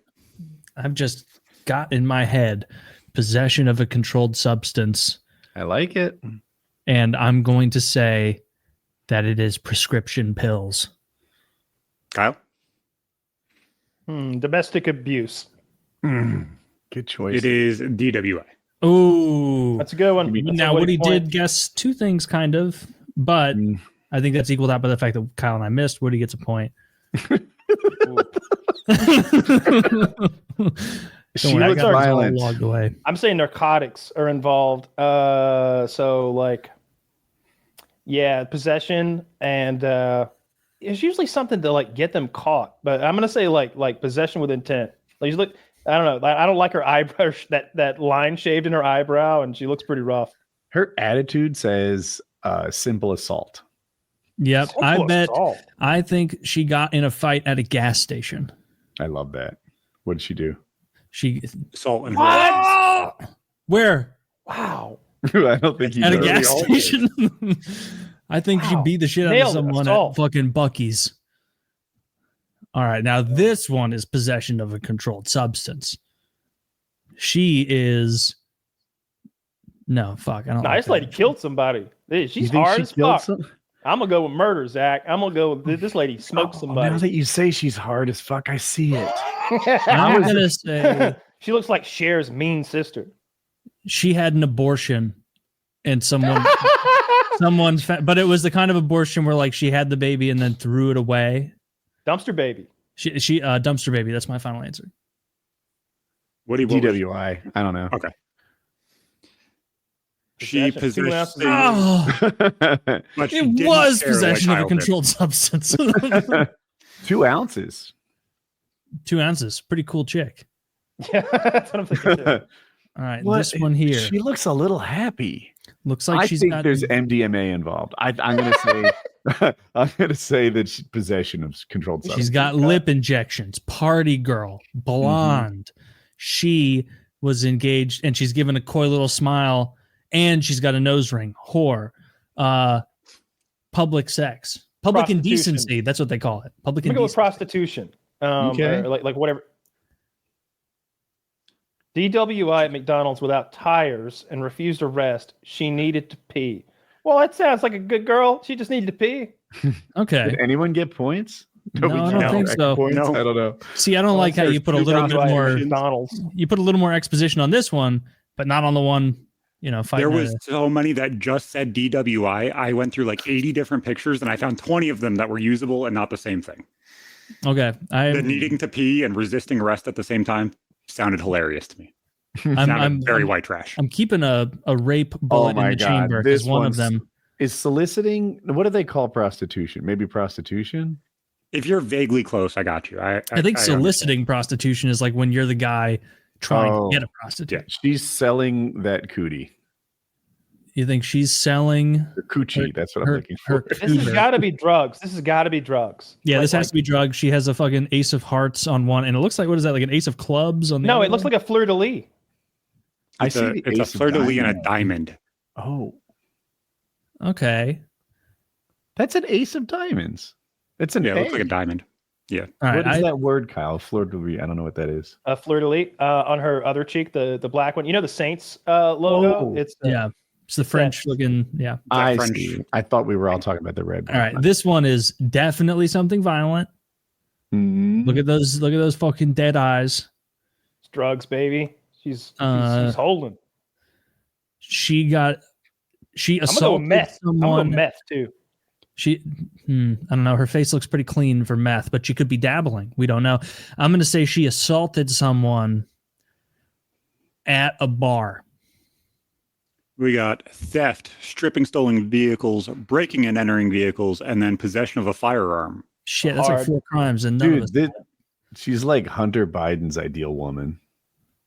I don't like that neck tattoo. You can tell she's bad news. Yeah, definitely. It's a flower, Taylor. That's supposed to be nice and soft. Look at your neck tattoo. I hate that. I hate neck So do tattoos. I I. think it's a bad decision.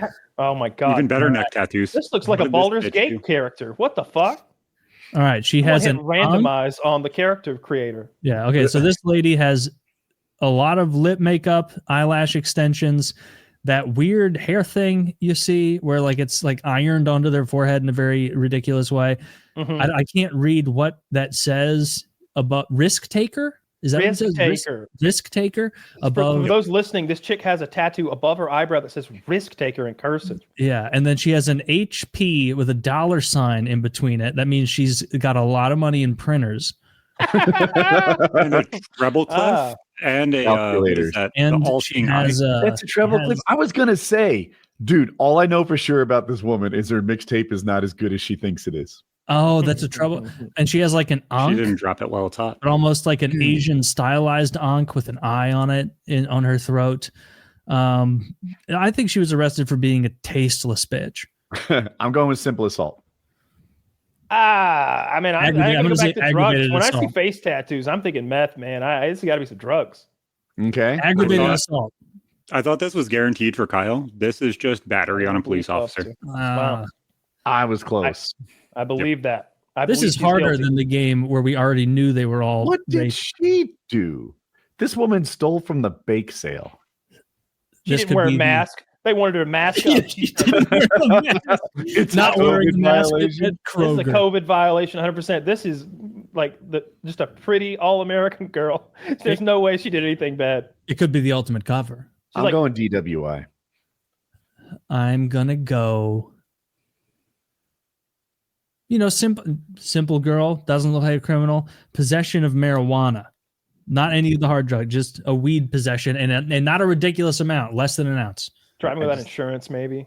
Oh yeah. I thought you were going to go the right path, Taylor. You completely missed it. She was a Russian spy, Mrs. Double O Oh. Ginger. Double O ginger.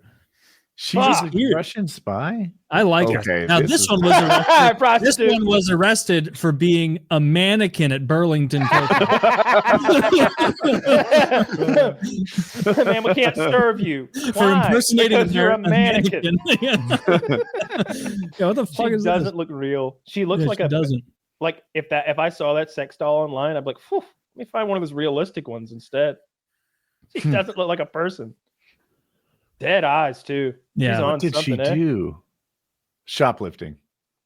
Oh, that's I- good. I'm going back to the prostitution. I feel like this woman's been trafficked or something. She's got those dead eyes. I'm on like strike 4 assault. Whoa, I'm I'm giving terrible at myself this credit game. for this. I'm giving Woody credit for that, no matter what you say, Kyle. Well, This one is fantastic. You guys will. Weed. underage sex with a minor. Ooh. She's got the look. Her eyes have a red She tint. does. She like she was high a while ago, but she's not high anymore. And so this is weed possession with intent to distribute. She does not have any red in those eyes. It's I'm like- gonna say, I'm going with possession only because I don't want to copy Kyle. Okay. We have pissing and shitting in public. Just an American girl. When you 70 gotta go, distance. you gotta go. That's officer. crazy. She's not even Indian. Out of all these girls, this is not the girl I would have expected to be pissing and shitting in public. No, What about this one?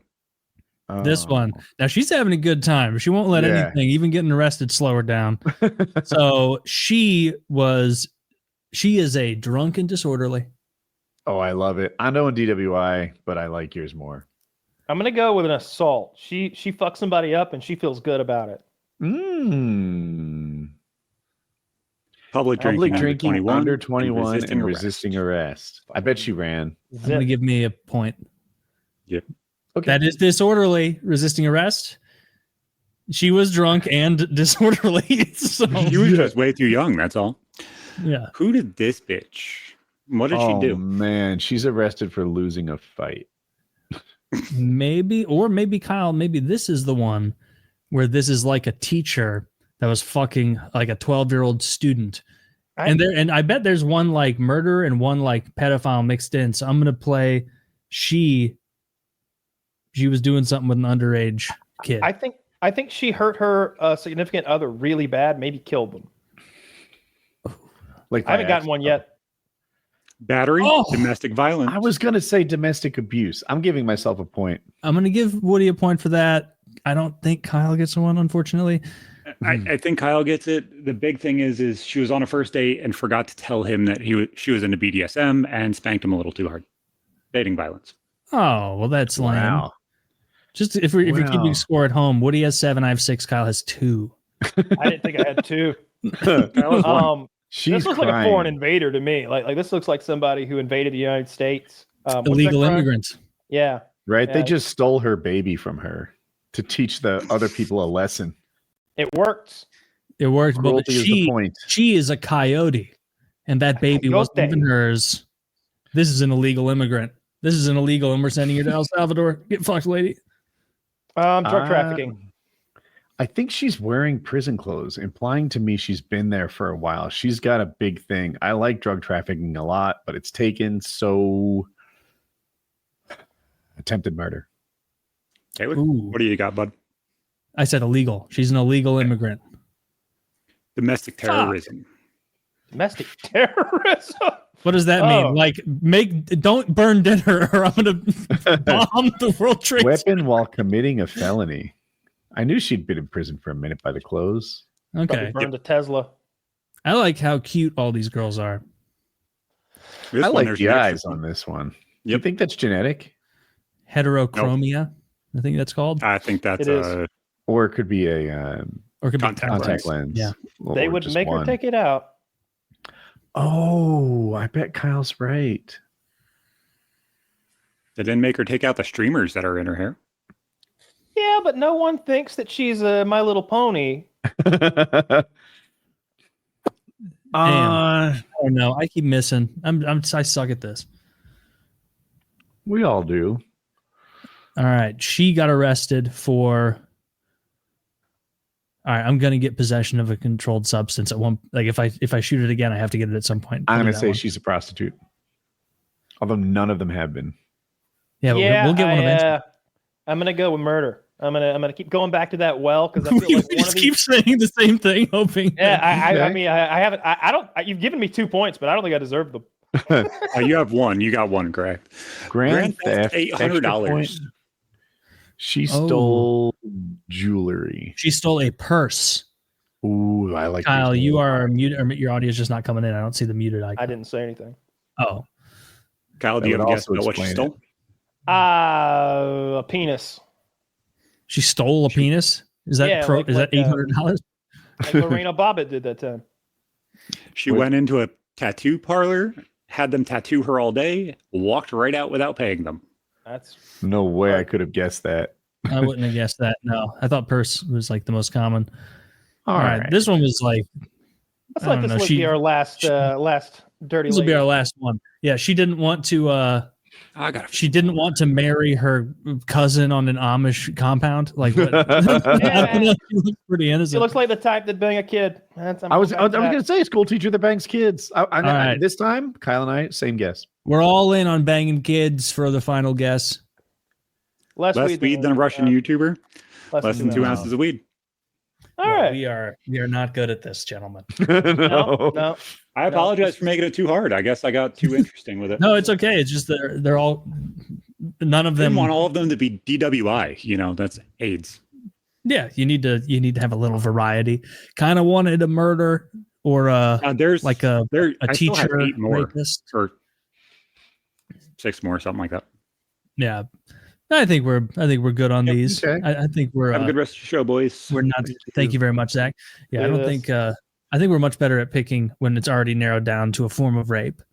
I do too. Yes, because then you can only say a couple things. It's like you're never going to stay with the child molestation. Then those usually get more. Those are more fun anyway, more lighthearted. Well, good points. So I don't know if you saw this. Woody, you know Vitaly Z, right? He's sure, the weightlifting guy who with the heavy mop. Who just bothers people? No, not at all. So Vitaly Z, the YouTuber who's a Russian guy who did prank videos about 10 years ago, got real big. Nowadays he mostly does like live streaming stuff, like in person, like walking down the street doing stuff. I saw he's done some pedophile catching too. You're sure he doesn't have a heavy mop? I'm so sure that I know that's Antolowy or something. Yeah, that's a different guy. That's a different guy. This is Vitaly Z, and he was in the Philippines doing a bit of live streaming, and he's in a lot of trouble now. The clip I saw, he was trying to get this lady to like film with him on the street, and he was like, "If I go over here, I'm gonna fucking kill you. I'm gonna fucking kill you if you don't get over here." And like said something very similar to that. And I think what I read was they can hold him in a terrifying Philippines jail for like 2 years awaiting his trial. And it seems like the Filipino government is trying to make an example of him because, you had that Johnny Somali guy also, I think in Korea and Japan, running around streaming, assaulting people, doing crazy, disrespectful, cultural stuff. I think they're going to make an example out of Vitaly here. It's looking rough for him. I saw a press conference. They wheeled him out in the handcuffs, and he's like trying to put his hat on, and they're like, "No," and he's like, "Fuck, okay." You stand here. We'll let us look at you, American. He's in a lot of trouble. Yeah, I think he's originally from Russia, but I'm sure he lives in America full time. Oh, okay. Yeah, well, I've met him before. That's pretty shitty. That whole genre of streamer whose whole thing is like, I'm going to go into a Korean restaurant and harass people. And it's like, fuck you. That's so rude. Rude. I don't know that he was doing exactly what like Johnny Somali does and exactly what some other people I've seen do where they. I saw he was in trouble for something called menacing, like unlawful menacing, where it's basically like threatening people. It's what I'm describing, I think, to you. Like where it seemed like he wanted the lady he was going to be like, all right, name, how many continents are in Africa or something. He was going to like do some questionnaire bullshit, and she didn't want any part of it and kept walking away. And he's just like, "Get the fuck up! I'm gonna fucking kill you! I'll fucking kill you if you don't get up the fuck over." And just like had a little meltdown on her, like threatening to kill her. It seemed to kind of tongue in cheek, but also a little fucking scary. But I've seen some of those guys that just walk up to Koreans and like punch them. I've seen the Koreans walk up to Johnny Somali and punch him, and I got to say, makes a lot of sense. Yeah, you got to root for the Koreans in that situation. You got to root for the Koreans. This guy's going around treating them like shit, menacing them in their own country. And that guy, his name's Johnny Somali, but I think he's from America, and so he's making us look like dickheads. Don't like that. That's hard to do. Yeah. He's giving us Americans a bad name. Yes. We're such good global citizens. I don't know how he made us look bad. Yeah, keep it up, Philippines. I think he's in a lot of trouble. I think they're gonna. It reminded me of when Bart got in trouble in Australia and they were gonna boot him. They had that enormously oversized boot they were gonna kick him in the ass with. Yep. Yeah, all because I don't remember what he did to get the boot in Australia. It's a funny episode. So that Yeah. backwards country just takes people who are foreigners and locks them up without due process. It's fucking weird. I think this is part of the due process. He's been No, he's there legally. He's just like menacing and harassing and threatening people, and so they're like, "You can't do that here in the Philippines, bitch." hopefully We're not locked sent to El in here. Salvador. They could hold him for 2 years. That was the part I was stuck on. Oh, well, I mean, they hold you for as long as, it takes to Yeah. get around What to is you. the sentence for mean words? It's probably not okay. that long. In the if he's like- Philippines? Yeah, I mean, it's what I was I don't know reading. Philippines, right? Singapore Singapore is the one that has that like extremely. Singapore strict has the code. crazy one, but Philippines are very strict too. Like most countries don't have even the idea that free speech is a thing. Like they're like, oh, you're Really? harassing and so yeah. Dude, you can get arrested for fucking internet posts in Europe. Like we're big time. the good one. It's like as far as free speech. I read the number of people who were getting arrested in the UK per month, and it was hundreds for their Facebook posts. Yeah. Really? Oh, okay. Yeah. Because when I looked it up, the Facebook post was like something you should be arrested for. It was organizing some violence. It's usually people upset that a migrant has raped a child to death and then gotten off scot-free. Yeah, that's what Usually it something- seems to be. Usually that. I saw the one that burst in on the pregnant woman the other day and raped her, and her baby died, and he got like less than a year or something like that. Yeah. And then some dude is like, "Oh, I don't know about this, but I don't like me." It's like all right, lock you up for longer than this. El fucking Salvador criminal. doesn't seem like such a bad idea versus some stuff like that. I'll tell you what, I'm not going to talk out of line. I don't want to get sent to El Salvador. It seems like they're sending anybody they don't like down there. It seems sketchy. Dude, if I went to Somebody Philippines, zoomed in on the El Salvadorian behaving. prison, and there's like some little back alley part of it where it looked like the ground was all soaked in blood, like they were executing people in a back lot of the thing. By the way, the thing is so big. I mean, you can see anything from space now because of satellites, but like you can really see it from space. That place is big. I mean, there's no way you can actually see it from space. With the See it naked from eye, space no. is a spectrum, right? Like I think they can read a license plate from space. Yeah, even better. Well, read your watch when I from hear space. someone say you can see it from space, I feel like there's a baked-in assumption of like with the naked eye from space. Yeah, you definitely Because cannot see it otherwise, with the it's naked really eye. not impressive. Because it's like we can see what brand of glasses you wear from low Earth orbit, and it's like okay, but you were using technology. Like I was blown away when I found out you can't fucking see the Great Wall of China from space. It's only That 35 is- feet. It's like 30, that's 50 feet wide. How could you possibly see it? Total Think about it. nonsense. You could totally see it from space. You just need the right viewing device. Yeah, but that doesn't count. It shouldn't count. I Yeah, see what you you're got to saying. see it with the naked eye. No, it's like 30, 50 feet wide. Yeah, or and look at something. this. This isn't fucking. On the space. other hand, Taylor, and this will blow your mind, you can see space from the Great Wall. Now that I get. That makes sense. You just look up and it's like, wow, space. And, Yeah. space Yeah. is pretty neat. Kyle, do you have, I know you're always falling asleep to informational videos about quasars and neutron stars, Cosmology. implosions, cosmology. I want you to expand my mind a little bit right now and blow me away. Blow me away with some cosmic knowledge. I don't think I got anything new. The new thing is, and I can't speak on it because I didn't memorize everything they said, but I keep seeing all of my favorite cosmology YouTubers are going over this James Webb information that suggests that our universe exists within a black hole. And they keep going down this laundry list of things that, like, if we did exist in a black hole, you would expect to see X, Y, and Z, and we do. You would also expect to see A, B, and C. And we do. And they go down this long laundry list of reasons why they believe our universe exists inside of a black hole. That's the most interesting thing that What I've were been the things? trying to learn Not about. putting you on the spot. I'm just trying to I don't understand. know the things. Yeah, I don't know the things. Kind of want to see the video though. There's a bunch of them. How would we them. exist in a black hole? I thought you were just annihilated if you were in a black hole. They don't know what's in a black hole, dude. Oh, well, They don't then know what's all of in those claims They don't- aren't really useful or meaningful. Based Maybe on if you watch the video. based on the information that I provided with complete ignorance other than the topic, then yes. Nah. Oh, well, then Yeah, it's all maybe. bullshit. I have Well, an then that opinion, but I sounds- only saw the title and thumbnail. It sounds Yes. like hokum to me. All I know is that the smartest people that I know how to find on the internet use the most expensive piece of scientific equipment ever created, and they seem to all think the same thing might be a possibility. And so I find that very interesting. Well, yeah, all the same people in that video think that.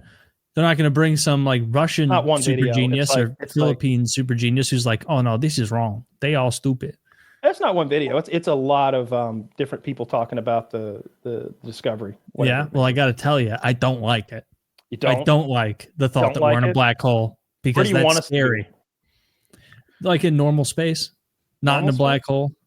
I don't know the difference in anyway. And again, I don't think we're really here anyway. I think it might just be a simulation. I think we're on Well, all somebody's those hard drive. videos you see about black holes, they do the like, what if you entered a black hole? And then they describe the most harrowing thing you could imagine, where it's like, not only would you be stretched to infinity and beyond, but you'd experience it for a jillion years. And it's You like, oh my God, this is the Spaghettification. worst. They call Yeah. it spaghettification. Yeah.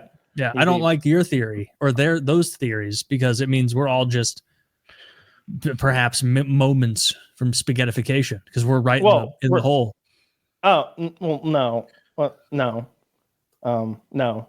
But and I don't think we have to worry about black holes at all, really. I don't think that's going to happen. You think that's like the adult quicksand? It's going to be fine.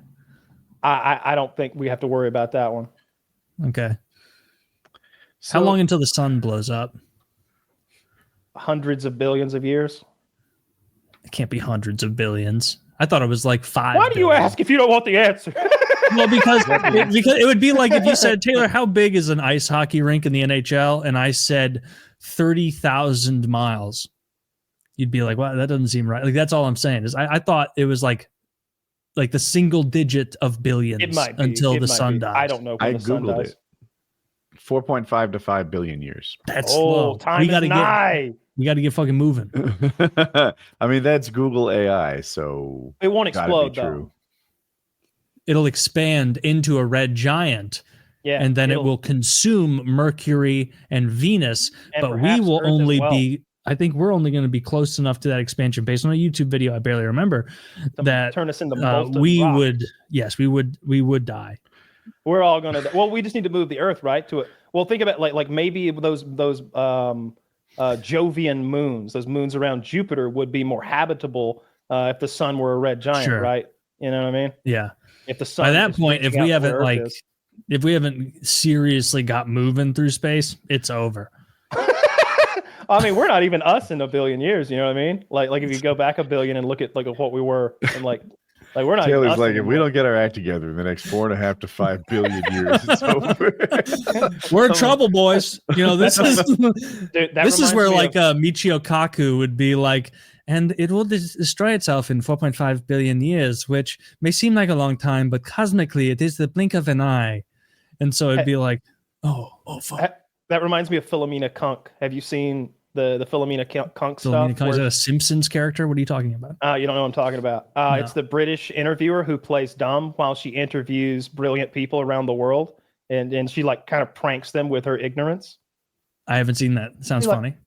She'd be like, I can't think of some good examples, but she would, for example, like she would ask that Hideo Akaki guy, like, when is the sun going to, melt the earth? And he'd be like, oh, it's going to be 4.5 billion years from now. She's like, oh no, well, we got to get a move on. What are we going to do? She said what she asked him. She's like, isn't it she's like, it's a good thing that those nuclear weapons aren't real. And he's like, well, they very much are a real thing. I've seen that clip. We have thousands of them, in fact, deployed around the world. She's like, yeah, but they're all duds, right? No. And she like tears up at the realization that the world is nuclearized. Oh god. Oh No. Oh my god. Yeah. No, That's very Philomena funny. Cunk, she's hilarious. I love those interviews, that character she does. And a lot of the time, those people don't see it coming and they'll get a little snotty. She's interviewing some professor of literature or something. And she's like, so King Arthur, he came a lot, right? And she's like, I believe you're referring to Camelot. No, it says right here, came a lot. Did he come more than an average man or like a teaspoon? Well, the only evidence we have would He had several sons. I like that. Just like trying not to call this lady a buffoon. Yeah, that show's good. No, I've seen, now that I looked her up, Diane Morgan is her name. I've seen like the picture added to like meme posts and things. Mhm. So, and I just never really got it. Yeah, So I that's guess the whole bit. She's incredibly ignorant, and that she's very strong-headed. She will mispronounce things about what this person does for a living. You know, they're like, actually, it's this. She's like, no, says it right here. Says it He right came here. a lot. He came a lot. I like British humor. I like the dryness of British humor, and I like the also British. really Big like. shout out. I don't know about the people. Scandinavian humor is pretty good too. I like every now and then I end up watching some Scandinavian sitcom, and they also have this sort of like, I don't know, it's dark. It's sort of a dark humor about death and things like that. I like their sense of humor as well. Yeah, the Japanese, Scandinavian humor, like, you know, the seasons are like death, rebirth, all of that. But it makes sense. Like the Scandinavians are living in a season where like the death portion of it is a lot bigger and longer than the rebirth part of it. Like the spring, like their springs probably aren't that awesome because the winters are so long. It's like the spring is brief, and then you get the summer, and then it's back into like a fall, which is basically winter, and then just winter. Mm-hmm. Maybe that influences their humor. I would think they would have more time to sit around the fire and tell jokes. I feel like the harder That is true. They do have silly voices. I feel like the harder your existence is, not just as a culture, but just as a human being, the more developed and cultured your sense of humor will become. Like I bet those guys down in the, like during the Blitz in World War II, down in the subways hiding from the bombs, had some real knee slappers. Yeah. You know, maybe you can also like develop humor just by being horrified of being ostracized in middle school. Hypothetically, you could be so self-conscious that you revert into that from similar levels age, of stress until you're hormones, adult. probably being in the Blitz versus like 8th grade, similar stressors. Yeah, makes sense. Sure. It's stressful. 8th grade sucks. I 8th was grade's the thinking, worst age. Zach, can we find a picture of a man next to a grizzly bear? How jacked would you have to be able to beat a grizzly bear? We've all said that we can't win. You can't put on enough muscle. No. These are not humans that exist in the real world. This is how jacked would a human have to be? What if he was 9'10" and weighed 530 pounds? Well, it would matter at some point. At 17 feet tall, he'll toss the grizzly bear around like Bam Bam. I don't know about that. Might just disembowel you. He's got tools like those claws and stuff. Yeah, they take down those elk and moose, and those things are like a ton, and like built for fighting off predators. I don't know. We're just so much worse at fighting than bears. I don't want to fight that ever. If I were 4 feet taller than a grizzly bear, like if I'm 12 feet tall and it's 8 feet tall, I'm still running. Like there's no way I have bear strength muscles. Like that, and I also don't have claws. I have your numbers are going nails. higher than I expected, right? So you're looking to be like 22 feet tall. I'd have to be enormous. Like I'd have to be so big that I could like put a foot out and like keep it at a distance, because it would almost be like that thing would be like an incredibly strong raccoon when you're that size, except it would have the ability that if it got a good purchase on your midsection, it's still gonna rake across it. Your giant innards are spilling out. See, I don't think it's stronger than a raccoon pound for pound. Do you? I don't know. I don't know, but it's strong as shit. I've seen bears fight each other, and I guarantee if me and you, or you and Kyle, or me and Kyle were in a Rochambeau, and I did something where I tore off a wallet-sized amount of skin from Kyle's back, he's gonna go, ah! he's gonna be spazzing out. Bears do that, and they're like, I'm in the fucking zone, dude. I don't care. I'm gonna eat salmon after this. And they forge ahead. And so I don't think we can get big enough to fight this. I think we're too intellectual. You just have to imagine, right? Like, because I think your answer implies we're talking about real life people, right? Let's admit there's no human who could beat a grizzly bear. Boom. Sure. But imaginary humans can. Someone's got to be 130 feet tall in your imagination. I guess. You get to 130 feet, sure. Right. But pop it like a Tic Tac. Then that's a bear bite. A 15-foot tall human fighting a 10-foot tall bear. I'm taking the bear. Yeah, 100% every time. You better have a team of humans with spears if you're gonna fight a bear. Yeah. And Our we're jaws talking about suck. an extraordinary human, right? The mountain stretched to 15 feet tall. You feel It like won't scratch matter. him, punch him real hard. Yeah, because You get I those don't things- want some dude I've seen from him get hit with a IT car. stretched to 15 feet. That's not what I'm looking for. I saw a video of a truck hitting a bear at like full speed, and the bear like rolls and slides down the asphalt. Like a He superhero. gets up and he leaves. You know what I mean? It's like you got to be so big to hit as hard as an F-150. You're just And Gano's just an escort. yeah. Bears aren't people. I think We're bad at fights. Like in the world of animals, we're just woefully outmatched when it comes to tools we can use for fighting, unless we can use our ingenuity and have a spear or I think some shit. people underestimate the importance of a grip, right? Like we see scratching and we get so intimidated, but grips are really good.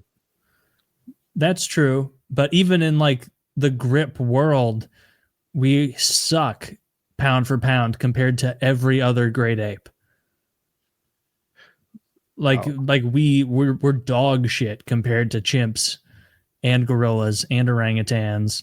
Like we're nothing to write home about. 2,700 times its body weight or something. They do this thing where they take the ants and they hold on to each other. They, when you've got a group of them, and when you go to pull two ants apart, they only use 400 times their body weight worth of strength, because 410 times their body weight will rip another ant's leg off. They never rip each other's limbs off when you tear them apart, ever. They always let go and never but if you attach them to something else, they'll rip limbs off and do all sorts of crazy stuff. They'll hold until they break. 2,700 times their body weight. Ants are pretty sick. Thank goodness. If they were big, they just would like collapse under their like that. Remember weird laugh. Auntie from Honey, I Shrunk the Kids? Yes.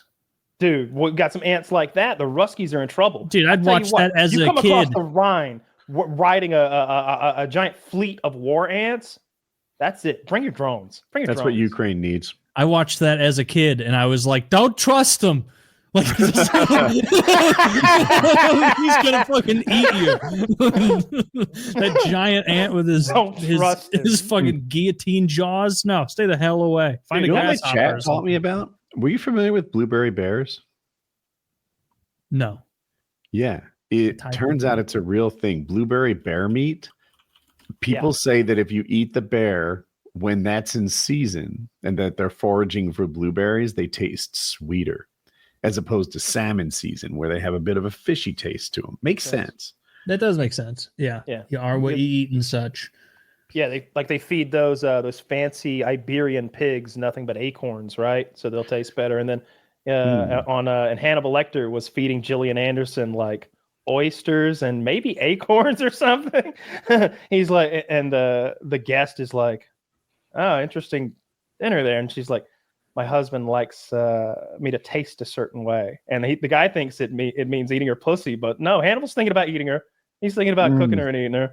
Yeah, that's one of my favorite TV shows. That show where like Lawrence Fishburne or whoever, the detective, Hannibal Magoo comes out with like the sharpest knife imaginable. He's like, "Today we are going to be eating goat kidney in remembrance of that lady whose kidneys were torn out. We're trying to find out who did it. And it's totally a mystery, but we'll get around." Well, and then like Lawrence Fishburne's like, "Hannibal, you've done it again, my friend." And Hannibal's like, "Yes, I could just kill you and eat you up, Mr. Fishburne." He's like, "Oh, Hannibal, we have so much fun together. We're such fast friends." I still think it's a great show, but it is a good show. It just gets ridiculous. When he goes to Italy and he's like assaulting priests, it's like, you're going to kill a cardinal? You've been here for 4 minutes. Everybody already knows you're a goddamn weirdo. Even his woman at the time is like, "Hey, Hannibal, you know how we just moved here 3 days ago and you're already like hitting up the local, hitting up Giuseppe's butcher shop for like liver and kidney from exotic animals?" And he's like, yes, that's just part of my personality. It's like no one's buying it. And immediately some Italian detective who's supposed to be the genius Italian detective is just like, anyone else seeing this? This guy's a fucking weirdo. He's coming Well, he's over on here. he's literally on the FBI's most wanted at that point in the books too. Like it's Hey, you know that kidney eating motherfucker who escaped from fucking DC? he's not that kind. He looks a lot like this kidney eating I think they're in motherfucker. Florence or Rome or something. That is not the kind of Italians. Oh well, he said, that was. Is that not what he sounded like? No, He's No, like- that was what he sounded like. yeah. Just He goes, like, look, Brooklyn, get a load Italy. of this guy. He comes into Italy and he's fucking eating all the kidneys. He's eating all the fucking kidneys out of the goddamn butcher shop. I've seen that show 2 or 3 times. It's one of the darkest. It's one of those shows that like they would show something and I'd be like, "Fuck, you can get away with this on TV." Like where was this broadcast? Like some of it is extremely. He's violent just and gory. eating that other serial killer, and the other serial killer's like, now, if I weren't entirely a crazy person, I'd be upset by eating my own calf right now. Yeah, And then he just like eats himself anyway. dude, how rough would that be to be fed yourself? There's like many like I'd that's hate happened many times throughout history. I was just reading something about some guy whose lips were cut off, cooked, and fed back to him. I can't remember who. I watch a lot of rough historical stuff, but like that's been a thing throughout history, like feeding people themselves as a torture or Ew. punishment. I wouldn't start with the lips. I wouldn't want to have to watch them like chew with their mouth open and eat. So if anything, lips would be like towards the very end. Yeah, and I know the cartel will like put your balls and your cock down your throat and stuff like that. Those guys, they need to fucking chill out. I got nothing. I don't have a bad word to say about them. Sounds to me like those guys mean business. What And about in private where you said, I dare? And I dare anyone to say a bad word about the Cali cartel or any cartel for that matter. Not around me. Not around me. rat. Because I'm a fucking rat. I'm a 'Cause I fucking don't- rat. That'll endear you to them. I'll spill my guts. Dude, I always say that. Like I see that in the movies. I'm watching the Marco Polo thing and they catch this fucking ninja. They're torturing him. They like give him like a Joker smile, like cut his cheeks to the corner of his mouth. And he's like, if you scream, you will only rip yourself more. And I'm thinking like, dude, tell him who hired you. What are you doing? I'd have told him Yeah. immediately as soon as they beat me up. Fucking Woody hired me, Yeah, Or you you need his could lie. address.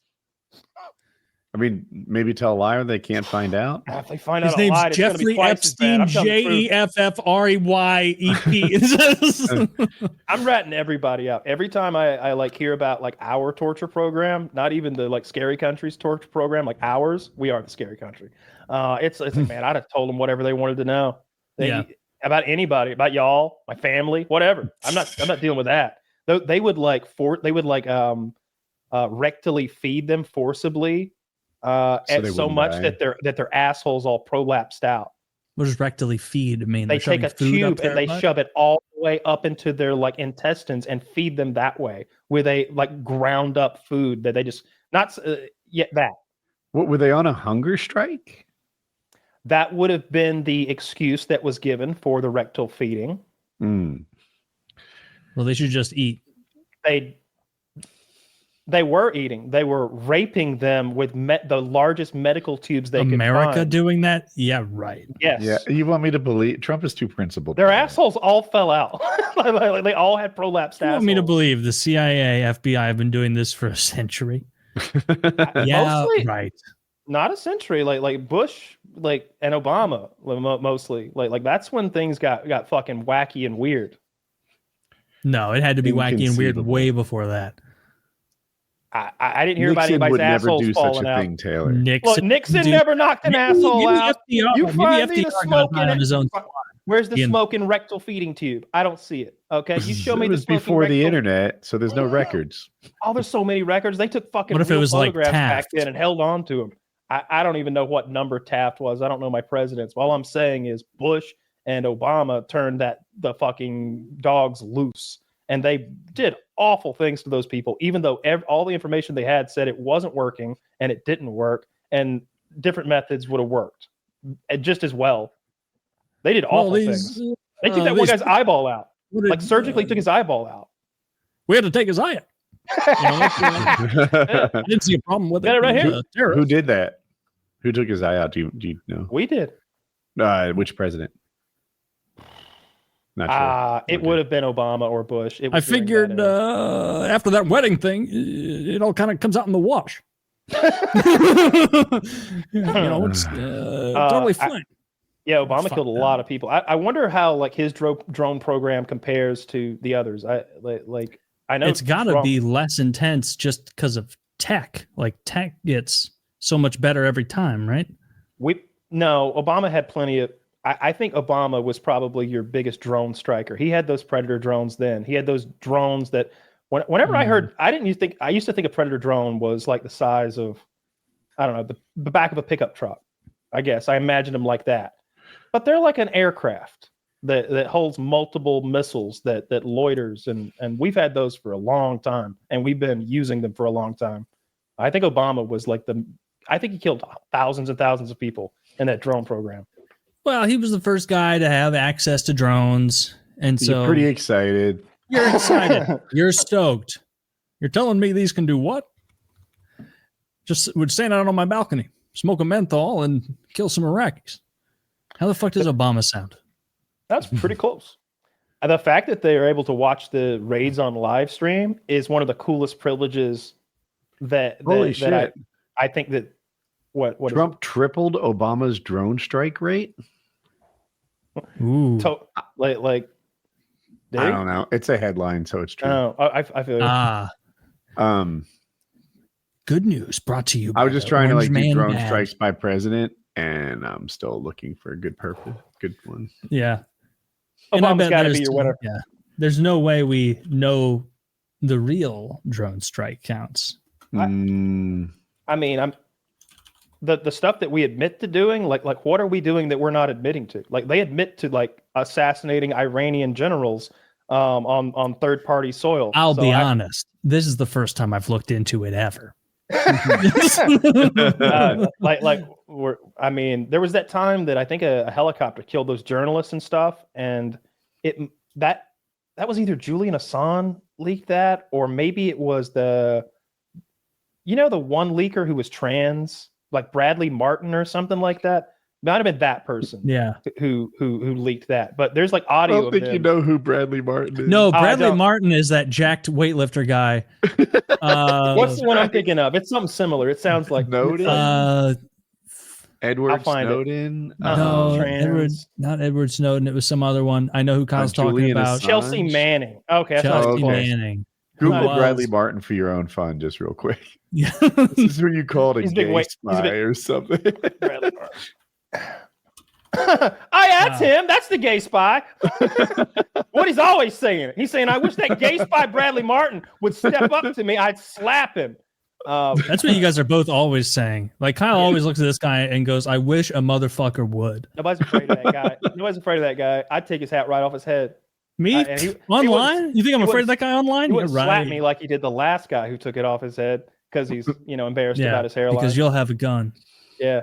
I'll have one of those. You'll have a harpoon. You'll have one of those like air shark knives because that's all you can have. And Marco Polo, they just figured out how to make like these rudimentary hand cannons. So they're holding a pipe with like a smoldering ember that they stick to it and shoot porcelain shrapnel at people.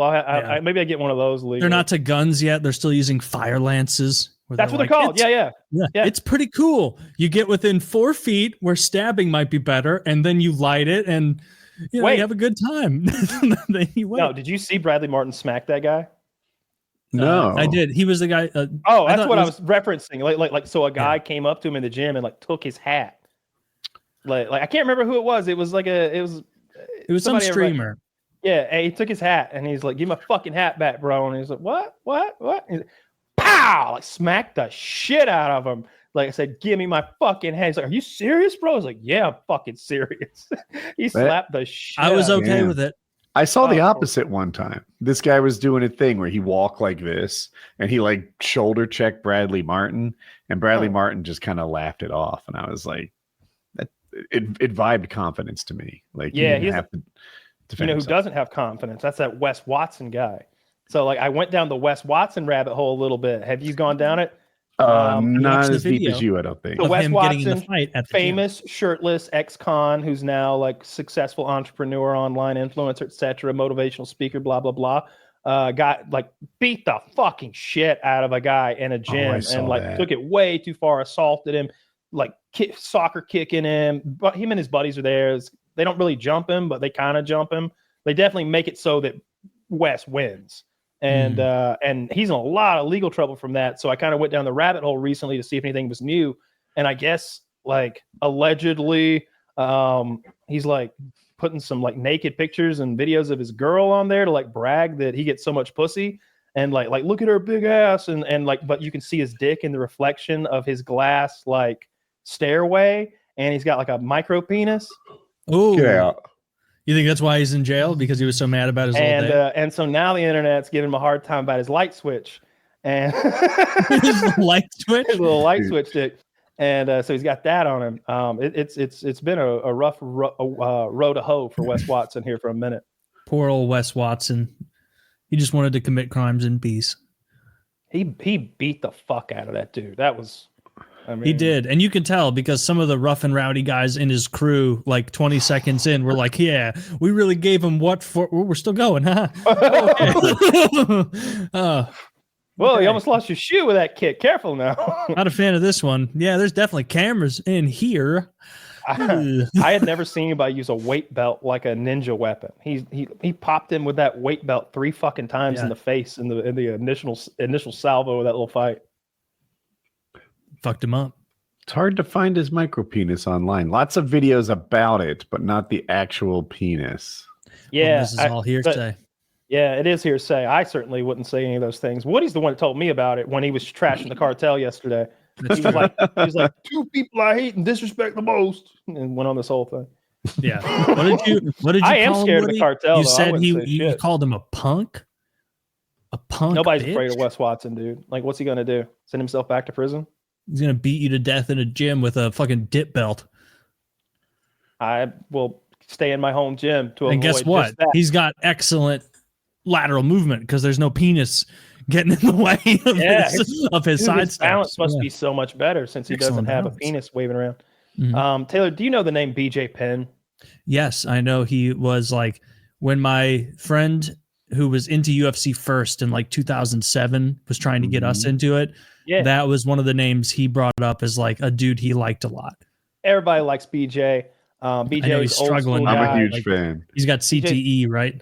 Pretty He bad. has CTE so bad right now, and he's also been a lifelong drinker, and it seemed to have gotten much worse in the last few years since his retirement. He ended his career maybe 0-7 or 0-6, something like that. It was bad, and some of them were pretty rough too. It was hard to watch. And now he lives in Hawaii. He is a like native Hawaiian, I He believe. looks Hawaiian. And he's been putting this stuff on social media, and you know how the internet is. It's hard to tell when somebody's kidding sometimes. And I did not understand what I was looking at first, because he's showing a woman from behind. He's in a house and there's an older lady, maybe 60, 70, and jeans, like washing dishes. And he's like, look at this lady. This lady says she's my mother. Look at that ass. Look at those thighs. This is not my mother. And he gives some name and he says, this woman they have kidnapped my mother and disappeared her. And this is like a person posing as my mother trying to get my money. And I was like, well, at first I genuinely believed him a little.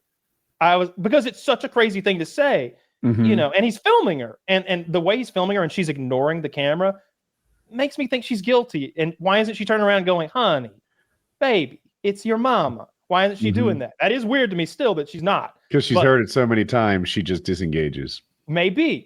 I'm starting to believe that now, because now he's saying that his brother, I think, is also a pod person now. Like he's starting to think another person in his life has been replaced by and so that is schizophrenia. Dude has the worst to me. luck. That's really sad. Yeah. That's like schizophrenia. Well, no, what I mean is that's really sad. Like, can you imagine not only having one person in your life replaced, but 2? Yeah. Right.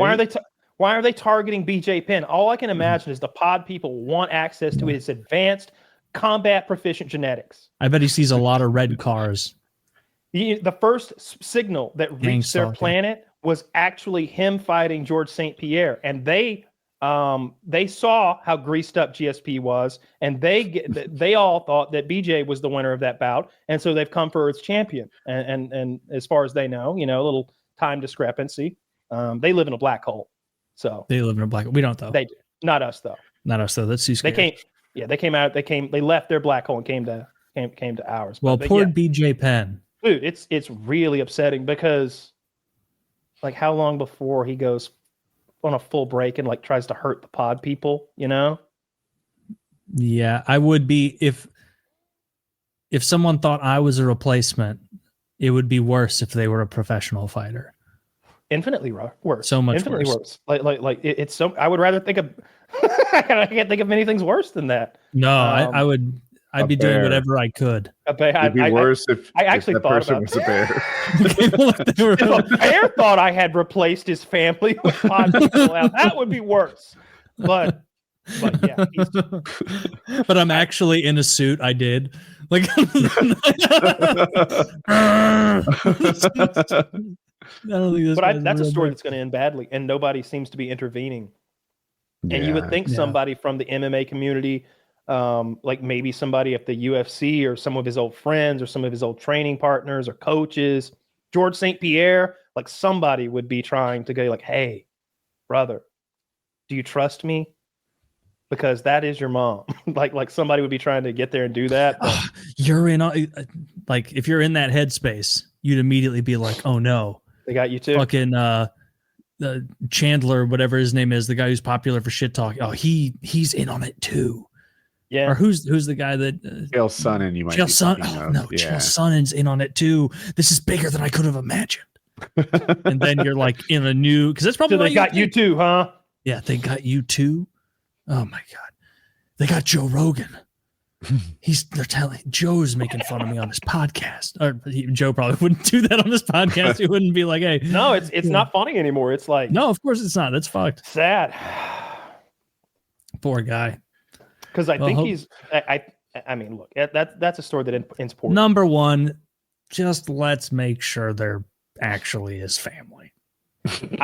That was my Because first. I thought. can't imagine a funnier outcome than he's like. It'd be correct. It's like a Chinese Yeah. spy in a woman's wig. Oh, BJ, you go crazy. I'm your mom. No, you're not. It might be that situation like that guy who said there were Jews tunneling under his apartment, and everybody thought he Yeah. was crazy until we started digging him up. Where was the follow up on that? I mean, what were they up to down dude, there? imagine you're a cop and we found out what they were doing. It was some shortcut to get around their silly laws to get into their place of worship. Yeah, but whatever why'd you they have call those that place. bloody mattresses?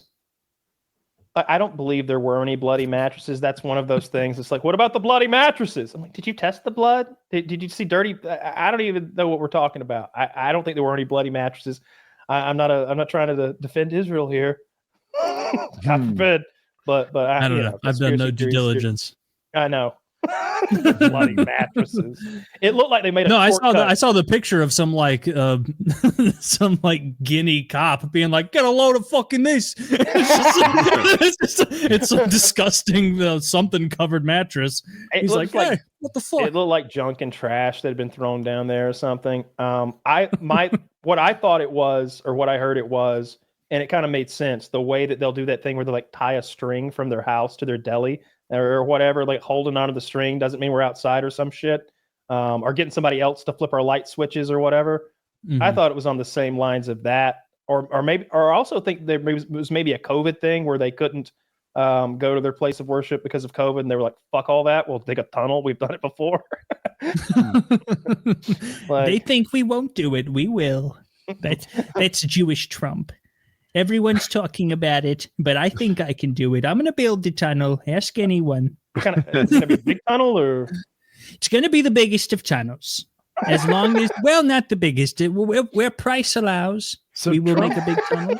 rebuilding Israel to a hotel, casino, vacation tourist destination. Is that story just gone? the Rio of the Middle East. The Rio of yeah, I can't. I have no idea. Well, you That's got to get the insane, though. Palestinians out now. They're back to war again. I always thought that was. He even said he's like, "Hey, I was just throwing shit out there." Some people seem to like the idea. I don't know. People don't like it when I riff. I like to riff. I'm not gonna stop riffing. Coming up with good ideas on the fly. Yeah, that is crazy though to be like.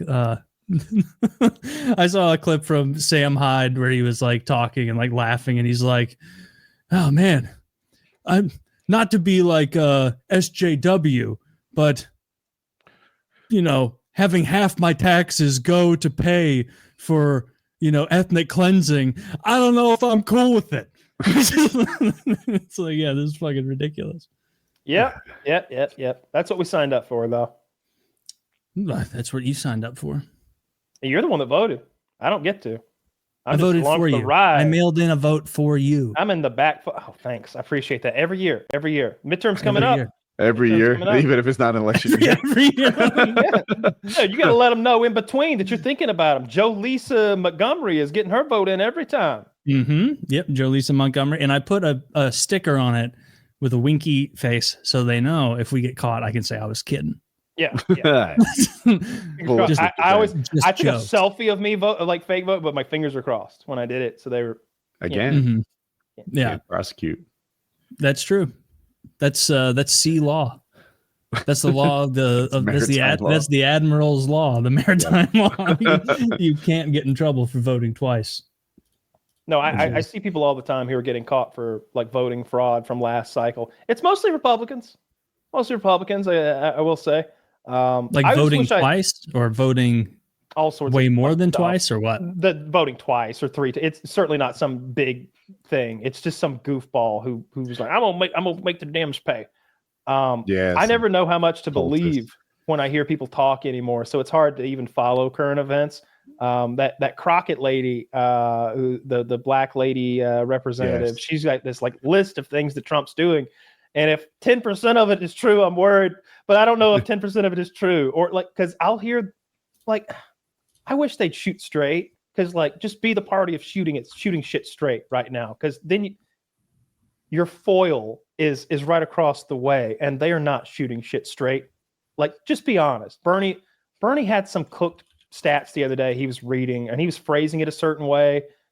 Instead of talking about what the numbers were, he was talking about like the rate at which the numbers were growing, and he kept conflating the two, and that allowed him to be very persuasive in his argument.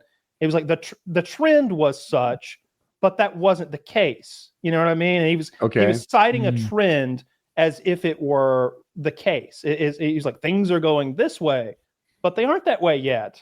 You know, it's still the other way. And he was being dishonest in that way. And it's like, come on, dude. Like, you're supposed to be the guy that shoots straight. Like don't lie. Like take the high road every time and you'll win. I feel like they can next time around. Like you take the high road. I'm not sure it wins. I feel like lying wins. It is hard to beat someone who doesn't play with any rules. I don't know what wins. The Democrats have been flagellating themselves. Did I pronounce that right? That's it. Just ever since the loss, they've just been blamed, like everything that they might have done wrong, everything they should have done better, as if any one of those things was it. Shit, I don't see any of that. I see it's a lot of blame game. It's not like we should have done this. It's like they did this and that, and it's like hey, maybe you had a little to blame. Like they won, maybe 55% they won, but 45% you lost. You know, like you didn't score enough runs. You know, it's I feel like the Democrat. Hutch said something to me that burned into my head. I popped in his live stream. I think it was this week, if not, whatever. And he's like, Democrats build sort of credibility by disagreeing with Democrats, and Republicans build credibility by getting in line. And I'm like, that. I don't know. Somehow that just seems so true to me. And every time I watch the news, the Democrats are ripping on Democrats, and the Republicans are mostly getting in line, talking about the brilliance. I watch Fox Business a lot lately, and they're misinforming people. And I'm like, wow, I thought Fox Business would shoot it straighter than Fox News did. They turned the ticker off. For the first time in 30 years, they turned the ticker off on the worst day. What are we doing, boys? This isn't even news anymore. This is a propaganda channel. You turn in your ticket. They covered trans stories on the worst stock market crash day that we've had in like decades. I agree. And it's like, you're misinforming your audience, but people like it. It's the most popular news network. And that's not even the move that I would want. I would want to like, they don't have their move, and neither does Trump. I feel like they're playing by the seat of their pants, and there is no grand plan. But if Fox News could come out and say, yeah, of course the stock market is this, but look at what Chinese stock market is. Look at Asian stock market. Give it a week, guys. Let him cook. He tweeted that, by the way. Let me cook, or let him cook. The White House, like Twitter's tweeted, let him cook. With this like mugshot-ish presidential portrait that went with it. It's look, it feels like it's been years already. I'm not. What's it been? Really 85 days or something? It's been. I said this last week. Has it even been that long? but every week feels like a month, 3 months. Like, it feels like there's so much happening every day, and like big, crazy things, and the news can't keep up. The news looks terrible. Both sides. Yeah. All the news coverage is bad right now. It's not good. They're not informing the public. They're both trying to propagandize the public to their side, and it's like, man, if one of you was just telling nothing but truth, whether you looked good, bad, or ugly, I'm probably leaning toward watching that side. Maybe that's not everybody. That's though. Not their job. I know there's a lot of old sycophants who want to hear things are going well and we're getting the trannies. like don't worry about the economy. We're getting the trannies, and we're getting the illegals, and we're Trinidad Aragua and El Salvador and enemies of the state. Treason. Like, some people want to hear that, and I'm not against all of it. I certainly like rounding them up and sending them. It's a big deal to me that 3 of those people appear to be completely innocent. That's they're not completely. Bring them back. They're illegals. I'm not sure they're all 3 of those are illegals, but I'm not confident enough. It's fucking foggy, and the government isn't doing a good job of elucidating it, and they should. The fact that it is foggy worries me, because why is nobody from the other side coming by and going like, here's his fucking mugshot? Usually what they do is like, oh, you feel sorry for the guy we got today? Here's what he did to little 8-year-old Jessica. Jessica. Jessica, come out here, Jessica. And Jessica comes out with a fucking limp and a fucking one eye, because this guy's and a brand new like snake something tattoo. Like 90 of them had no criminal records. Right now, doesn't mean they've never committed a crime. If they're head to toe obviously in a gang member, and that's their like sense of identity and sense of self-worth or something, I'm still flexible on this. But if a gay barber gets rounded up along the way, a gay hairstylist, it gets thrown in an El Salvador supermax prison who had nothing to do with this. If they use autism awareness tattoos, no, they haven't gotten him out. The judges ordered it, and Trump has defied the order openly. It's not a can't do, it's a fuck you. And that makes it worse. No, the Supreme Court held when they use the autism awareness tattoo as proof that this guy was a gang member, as if that's a gang tat. Good golly. Like you're not shooting straight. Does your opinion change? Like, for me, they're, as far as I can tell, they're illegals. Like, there would be a million people out there saying, here's the evidence he's a citizen, but they're not, because he's not a citizen. Like, I really There's more don't than one category. It's not citizen or not citizen. Sometimes they like had applied for asylum, which makes them here legally. Sometimes they're green card or whatever. Like, they're not. I don't think they're all illegals. They're just not citizens. I haven't done my due diligence. If they are illegals, then I don't give a shit. Like, really? I really don't care. Like, if it deters more people from breaking into our country, which is just what if they're saying murdered in the El us, Salvador prison? Then they probably shouldn't have broke into a country that doesn't allow them here. Like, and they're not going to be murdered in the El Salvador prison. Jesus, Judge Dredd, what next? You like, what's wrong with like deporting illegals? Why did we even bother sending them there? We could have blown their brains out on the street for all the. An El Salvador supermax prison does not seem like a just punishment for, being an illegal immigrant. I'll put it the full way. Yeah, an illegal alien. Is that the meanest thing? Illegal alien. El Salvador supermax prison isn't what I want to do with that. Is not what I want to do either. I would rather just send them back normal, I guess, like send them to Honduras or wherever the fuck. But at some point, we do have to get real with it and be like, yeah, stop invading our country. It's ridiculous. What does real with it mean? Does it mean we execute them for coming here illegally? Because I don't think I like that. No, I don't think that's reasonable. I think that just sending them back isn't reasonable. I think sending them back is very reasonable to the place from which if all you've done is come here, that was your crime. That's a crime. You should be sent back. But we shouldn't send you to hell because that's what we're doing. Yeah, I guess that's fair. Yeah, I just, my sympathy is out for like the whole like illegal thing where it's like, oh, this person could be totally innocent and we just sent him there. It's like, well, they're not. The framing of it's always dishonest where they're like, he's just a gay hairdresser who broke into our country and lives here illegally and could be involved in gang crime, could be involved in drug crime. Like, we don't know. I want to know for sure before I send him to hell, though. Like, I think that's fair too. Yeah. I just want to know for sure. And if there's any doubt, we shouldn't send him to hell. And look, anybody who hasn't looked into that prison, that is not where they don't know what all those people have done. All those people haven't been given a trial. They've been put in there and they're going to be kept there for the rest of their lives. That's what that is. Like, there's no plan to release any of those people. They're keeping them there like cattle forever.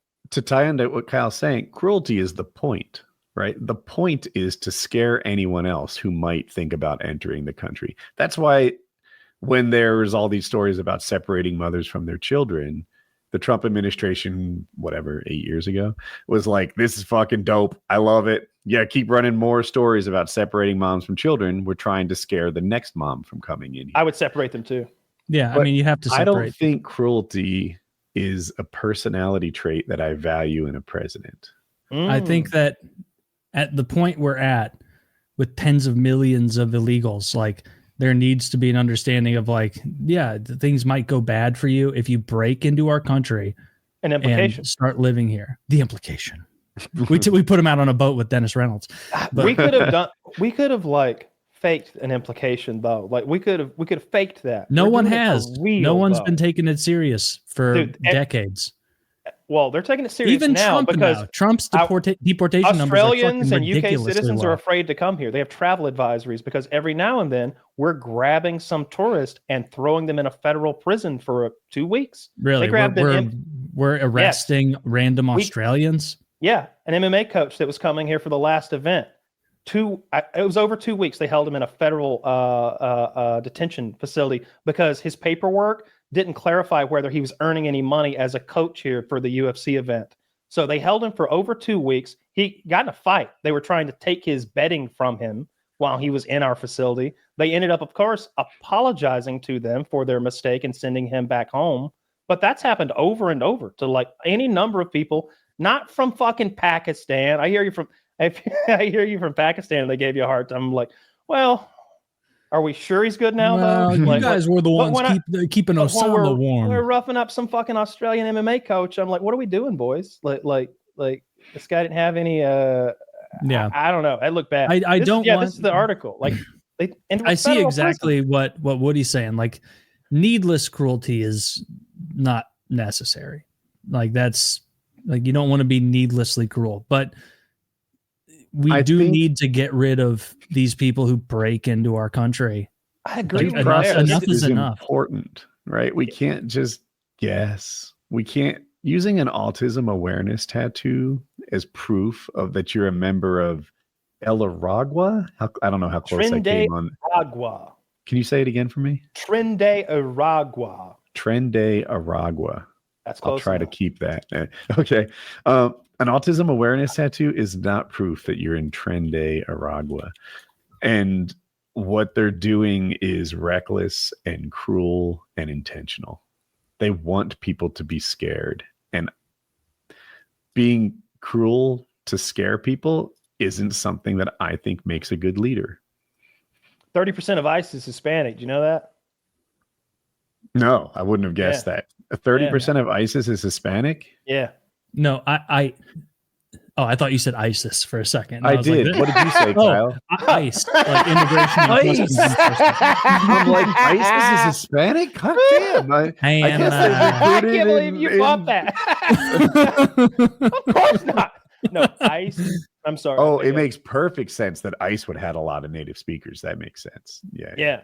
Like 30% of ICE are Hispanic. That's yeah. There's a scene in Charlie Wilson's War where the rough CIA agent, sort of rough around the edges CIA agent yells at his manager and he's like, you got rid of every fucking native speaking Pakistan in the CIA? How smart is that the people speak the language of the country that we're investigating in? And I was like, they're first generation Americans. They're citizens like you and I. And I was like, oh, damn. This guy makes a point. Now you're going to have fucking some Swedish looking dude investigating Pakistan who learned the language academically. First generation. Well, I guess the way to do this is a much would more be patriotic person than the average fellow like me who's been here so long that you can't even track it. I could see that. I would rather see them send the autism tattoo guy just back to wherever. It would be so funny if, like, a year from now, they're like, autism tattoo man, most devious criminal in Trinidad. But, like, yeah, I would rather. There should be a sense of fear in regard to breaking into a country. If I break into Singapore, I have no illusions that they will treat me well. I'm going to be getting caned, and they're going to be making fun of me for being overweight, and they're going to be doing all sorts of things. Like, that is what a country does. Like, you can't just break in. That's ridiculous. But I see the point you're making here, that this guy doesn't seem, just from this article written by someone who is an immigration activist, to be like a Tren de Aragua or whatever. That we use due process before we throw people for life into an El Salvador supermax prison seems like an obviously good idea. It really does. And look, where I am on this is like, I wouldn't mind so much if we accidentally sent someone to Honduras who shouldn't have been sent there. And they're like sitting there at a bus stop in Honduras, like, what the fuck was that all about? Honey, well, this you're is not crazy. Gonna believe where I am. Yeah. Dinner. Why didn't they send me back to Ottawa? He's there with a stick and puck. He's got a senator's sock cap on. Yeah. See, if that happened, it would almost be comical. But right. this it'd be a good story. But they have a concentration camp in El Salvador, and the idea of it is sound for El Salvadorians because their country was being taken from them at gunpoint and knife point, and they took it back. And and now they have an incredibly low crime rate. And when you look at that sea of human flesh that they have chained together in that place, it's hard to find the guy that's a hairdresser. They're all tatted head to toe, like demon fucking horn. Literally, devil horns is the most popular tat. I saw the demon horns guy, and it's like, what? If I were like a hardcore criminal, I wouldn't be like, yeah, and put like fucking devil horns on my head.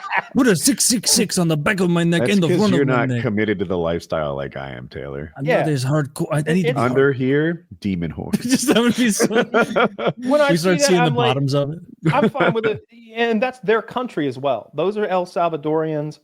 I'm not an El Salvadorian. They can do with their people what they will, especially their criminals. And I want no part of that. But us sending people there, I don't like that at all. And Trump has talked about sending American citizens there. Mm-hmm. Like not just like not in a flippant way either. They've asked him about the president said he'd take Americans too. I love it. And it's like, you do? Yeah, I don't like that. Like, why? Like, citizens should be treated differently than illegals. Our prison system is fucked here, but you are at least filed away. And they know where you are, and they know about your well-being, and there is a chain of paperwork that you can file to get help, to get medical assistance. There's all sorts of advocacy initiatives. You have legal representation every step of the way. Like, that's a criminal justice system. What they're talking about is throwing away the key for realsies. Like they don't know who all they have. They don't know their real names. Part of that's because they're a vast criminal organization of thugs. But part of it is because they didn't really care. They're not letting those people go. Those people aren't serving XYZ sentences. They're being held forever. They're never letting those people go. And that to me is wild. That anyone from here would be sent there into something like that. You tell me they got a big jail down there that's efficient. Great, we can send our people there. But you tell me they have a gulag from which there is no return. Don't send our people there. I mean, the second he sends, no matter what they do, don't send our child molesters there. Like, if he sends an actual American citizen there, that would be fucking outrageous. No American citizen should be sitting there no matter what they've done. I don't care if This is you how committed it's done, treason. though, right? It's done in baby steps, right? First it's them, then it's them, and then it's us. Step by step. I remember I was watching this Russian woman talk about how they lost their free press, and the first thing they lost was MTV. And people were like, okay, so it's not state run, but there's plenty of other not state run organizations. And that MTV one's kind of American, so it can go. And then just sort of closer and closer to Russia, they got removed. First it's MTV, then it's some British thing, then it's some Polish thing, and then it's the Russian things, until now there is only state-run media.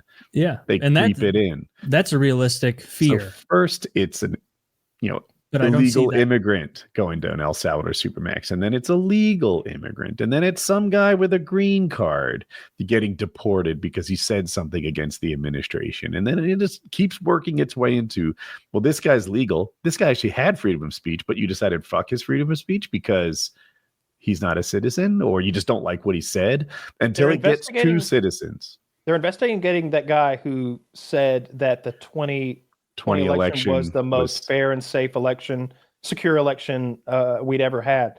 I believe that is his crime, and now an executive order was signed in front of the press to go investigate him. Had to be done. That's it had to be done. Apparently, I'm an addict. That's a deportable offense. Kyle just made a lucky guess. He can't hear it. They don't have any nail clippers in El Salvador. No, they Big Mike, we will. I've been muting it like a third of the time. I'll increase that success rate. It'd be like Flintstone style. They'd have one prisoner who chews nails for food. He's like, you just put them in his mouth. Do you rub them on the? That's what I loved about the Flintstones. They had a dinosaur for everything. I always wanted. They had that bird that you shit in. Remember that? Yeah. that's a Family Guy bit, actually. Yeah. He's like, oh. You think your job sucks? And it's like a big pelican with its mouth open that he shits in. Yeah. The one bird's like a fucking pencil sharpener, and he's mad as hell. Yeah. Anyway, yeah. No, I see your point. They seem to be doing it by the seat of their pants. Everything, like incompetence, to me is the hallmark of the Trump presidency. I remember Kyle even saying, look, I'm really excited about the Trump presidency. I am worried that perhaps he's not good at running a large organization, but let's see where this goes, because I'm excited about where his heart is or whatever. And but now that incompetence thing, whether it be Trump or Hegseth or all the way down the line, he's not hiring the best people, and he himself is just kind of a knee-jerk reactionary, making it up as he goes along. It's funny that we have different, you see incompetence from the other direction that I do, where I see his mealy-mouthed deportation efforts as incompetence, where he made a promise of, we're going to deport millions of illegals because we have tens of millions of them here. And getting rid of them would make housing better. It would make commodity. It would help a lot. And he does this huge song and dance of, we're going to put the numbers up every day so you can see it. And then they start posting the numbers, and it's 548 people were deported today. And it's oh, okay, let's prorate this across 4 years. Oh, so he doesn't even get rid of half the illegals the Biden administration let in. This is incompetence, almost deliberately so. Get your shit together and start deporting illegals. Start doing it for real in big numbers. Stop the nonsense. I think they're trying as hard as they can, because I don't know why they would do anything else. And I see so many videos of people getting harassed hiding from ICE and stuff. And I don't know. I think they're trying as hard as they can. Then they're failing. Then they're that's not a counter argument for competence. Yeah, no, get it done. We know. I mean, the job may millions. just we have this. You have this bar of how many do you want per day? What would be we're cooking now. What would for the be record? 500 a day would be about. Well, see, don't do that. You can't reverse engineer it. You can't say, well, the number that I think it should be is whatever number it would take to do 10 million divided by 4 years. Why couldn't I do it that way? Because that's not how you would expect anything. You want the job to happen. Let's say there's 20 million if it's illegals. A construction site, look. If it's construction, what is 20 you don't million say I need the house built by years next week. You say you want the house built well. It should be 5 figures daily if they're giving a fuck. 5 figures daily, 10,000 people a day. Call it 15, because I don't know how the math works out. Yeah, I don't know how that would work either. I just 15,000 imagine a day.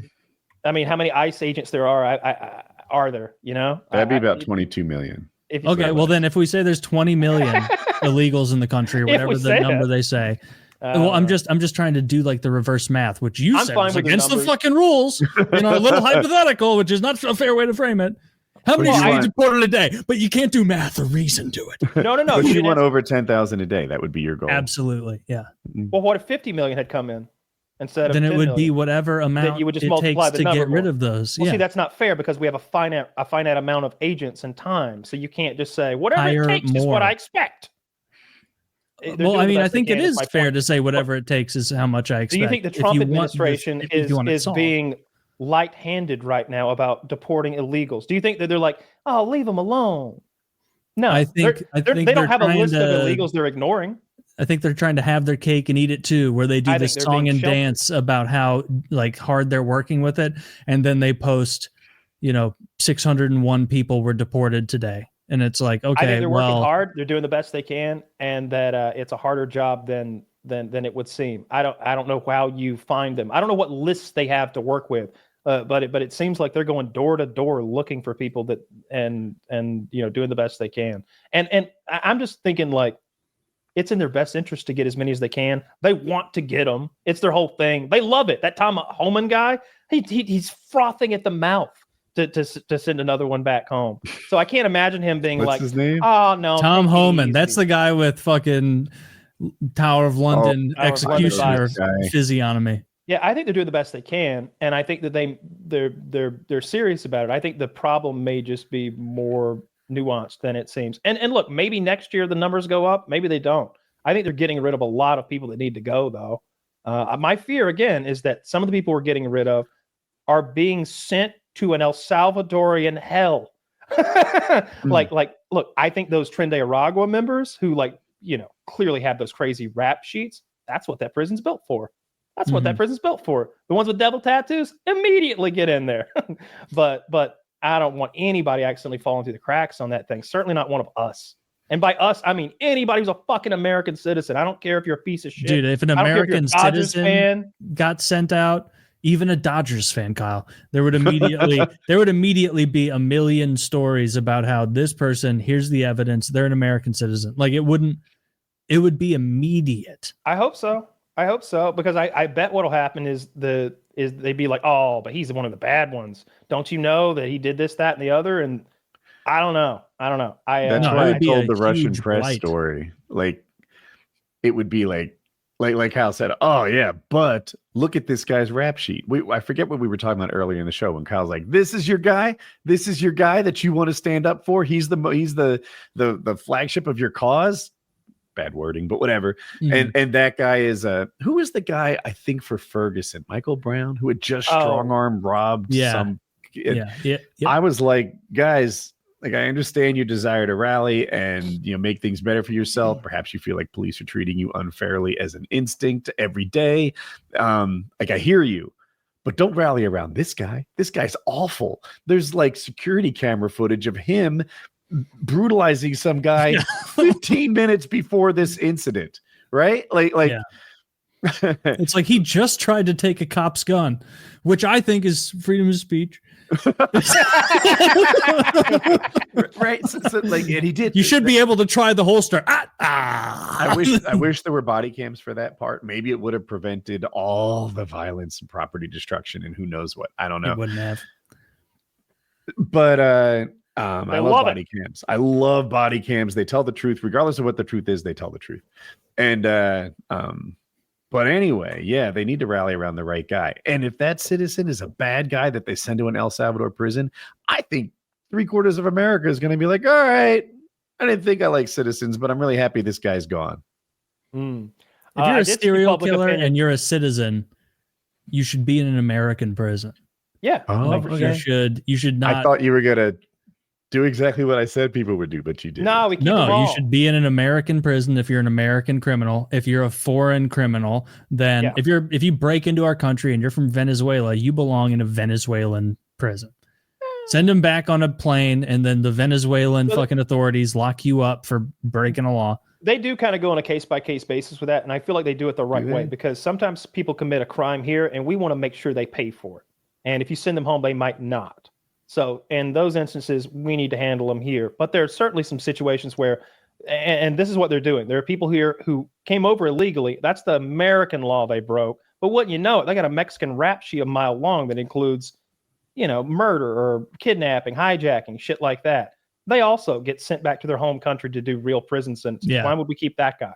So Yeah, I like there being some nuance there. And then on the other end, if it's some like fucking Venezuelan drug monster that Venezuela won't even take, and we know if we send him back, he'll be here next week. He has the resources to do so. He's plugged into a whole criminal organization, and he gets sent to El Salvador. I would think that we would have the power to lean on Venezuela to be like, hey, this plane load we're sending back are violent criminals, and they're all Venezuelan citizens. So take care of your shit. We don't. How do we not have the ability to lean on them? Well, it started when Hugo Chaves went before the UN in 2002, and he said, I smell the sulfur. Satan was just here. George Bush had just spoken. And then he went on this whole anti-Bush thing, and then he joined up with, is it OPEC? Is that Did he say that? Yes.